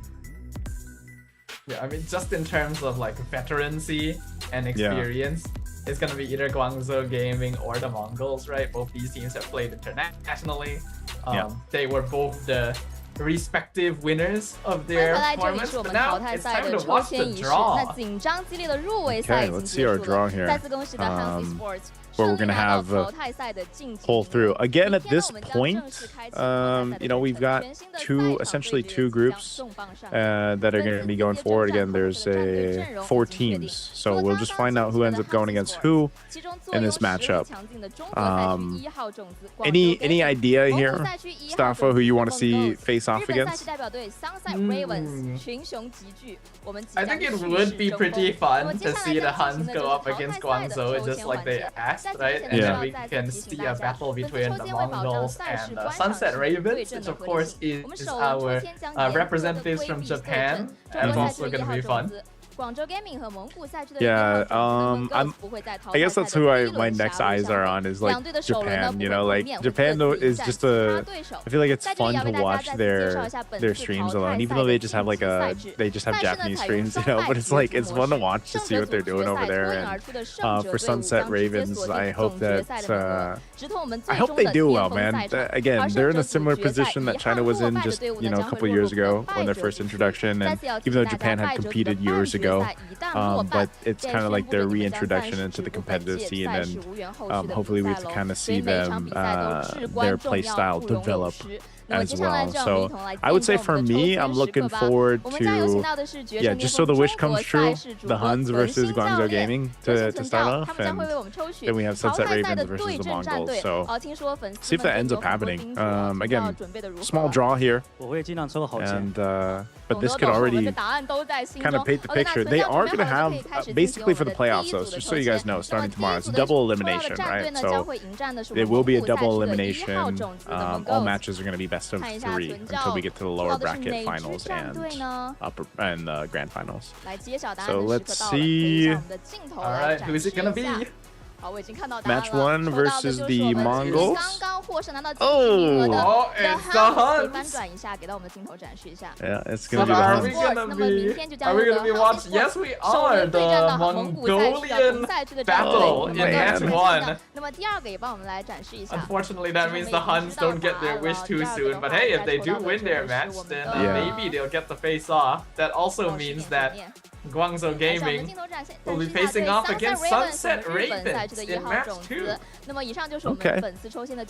Again, double elimination. I think the HUNS, they got some good practice in today, as long as they can kind of clean up their gameplay. I think they'll be in a better position to go ahead and take down a team like the Mongols, at least send them to the lower bracket. But, looking through, I guess, some of the experience that they've had here, obviously they're very familiar with each other. I actually just looked this up too. I think the coach, looks like the coach, or at least one of the members in the, maybe helping them with the draft and whatnot. It looks like it's Bebex, if you recall Bebex. He had his time too. Yeah, he says it's their coach. Bebex has a lot of experience. Especially, he was one of our first introductions of what I was saying with Team Lil Gun before, when we, started to see really that strength from Mongolia. And so Bebe X was one of those first players I think that the international audience was introduced to, on Team Lil Gun. And yeah, that's what we would have casted years ago. So it's nice to see that he's coaching the HUNS. Yeah, much time has passed and you still remember the name as well, but now we officially will have tomorrow's matchups, right? We're going to be having, I believe, 4, right? 4 best of 3s happening tomorrow. It's going to be kicking off with the Mongols versus the HUNS in our very first best of 3, followed by Guangzhou Gaming up against Sunset Ravens. After which, we'll be watching the upper bracket finals, the winners of both matches, and then we will be watching the very first lower bracket match where one team will be eliminated. exciting day tomorrow. You know, I think, yeah, you mentioned, Stafa, you won't be casting tomorrow. You got to cast all the play-in matches today. Any final thoughts before we close out the day here on how things went for you? And about the teams we got to witness today? I think it was definitely unexpected, you know. They started clean sweep. I thought like, oh, are we gonna see a lot of these where like one team is just clearly stronger than the other? But then after that, very close matches overall, some surprising picks, some questionable gameplay here and there, but you know, it's understandable since many of these are still newer teams on the international stage, developing regions. I'm hoping that we get to see more stuff like this, because this was very, very fun, and I'm glad I got the cast with you today, Naisu. Well, I'm glad I got to cast with you as well, Stafa. I'm glad everybody that got to tune in on the English stream over here. Thank you so much for joining us throughout our matches today. Congratulations to the teams that move forward and come back stronger to Faerun Esports moving forward. But we'll be back here for the playoffs tomorrow, guys, for the MCT EA Championship. This is all the road leading to MSC. Thank you for joining us. We'll be back here tomorrow. I'm Naisu. That's Stafa. You guys enjoy your evening. We'll see you tomorrow.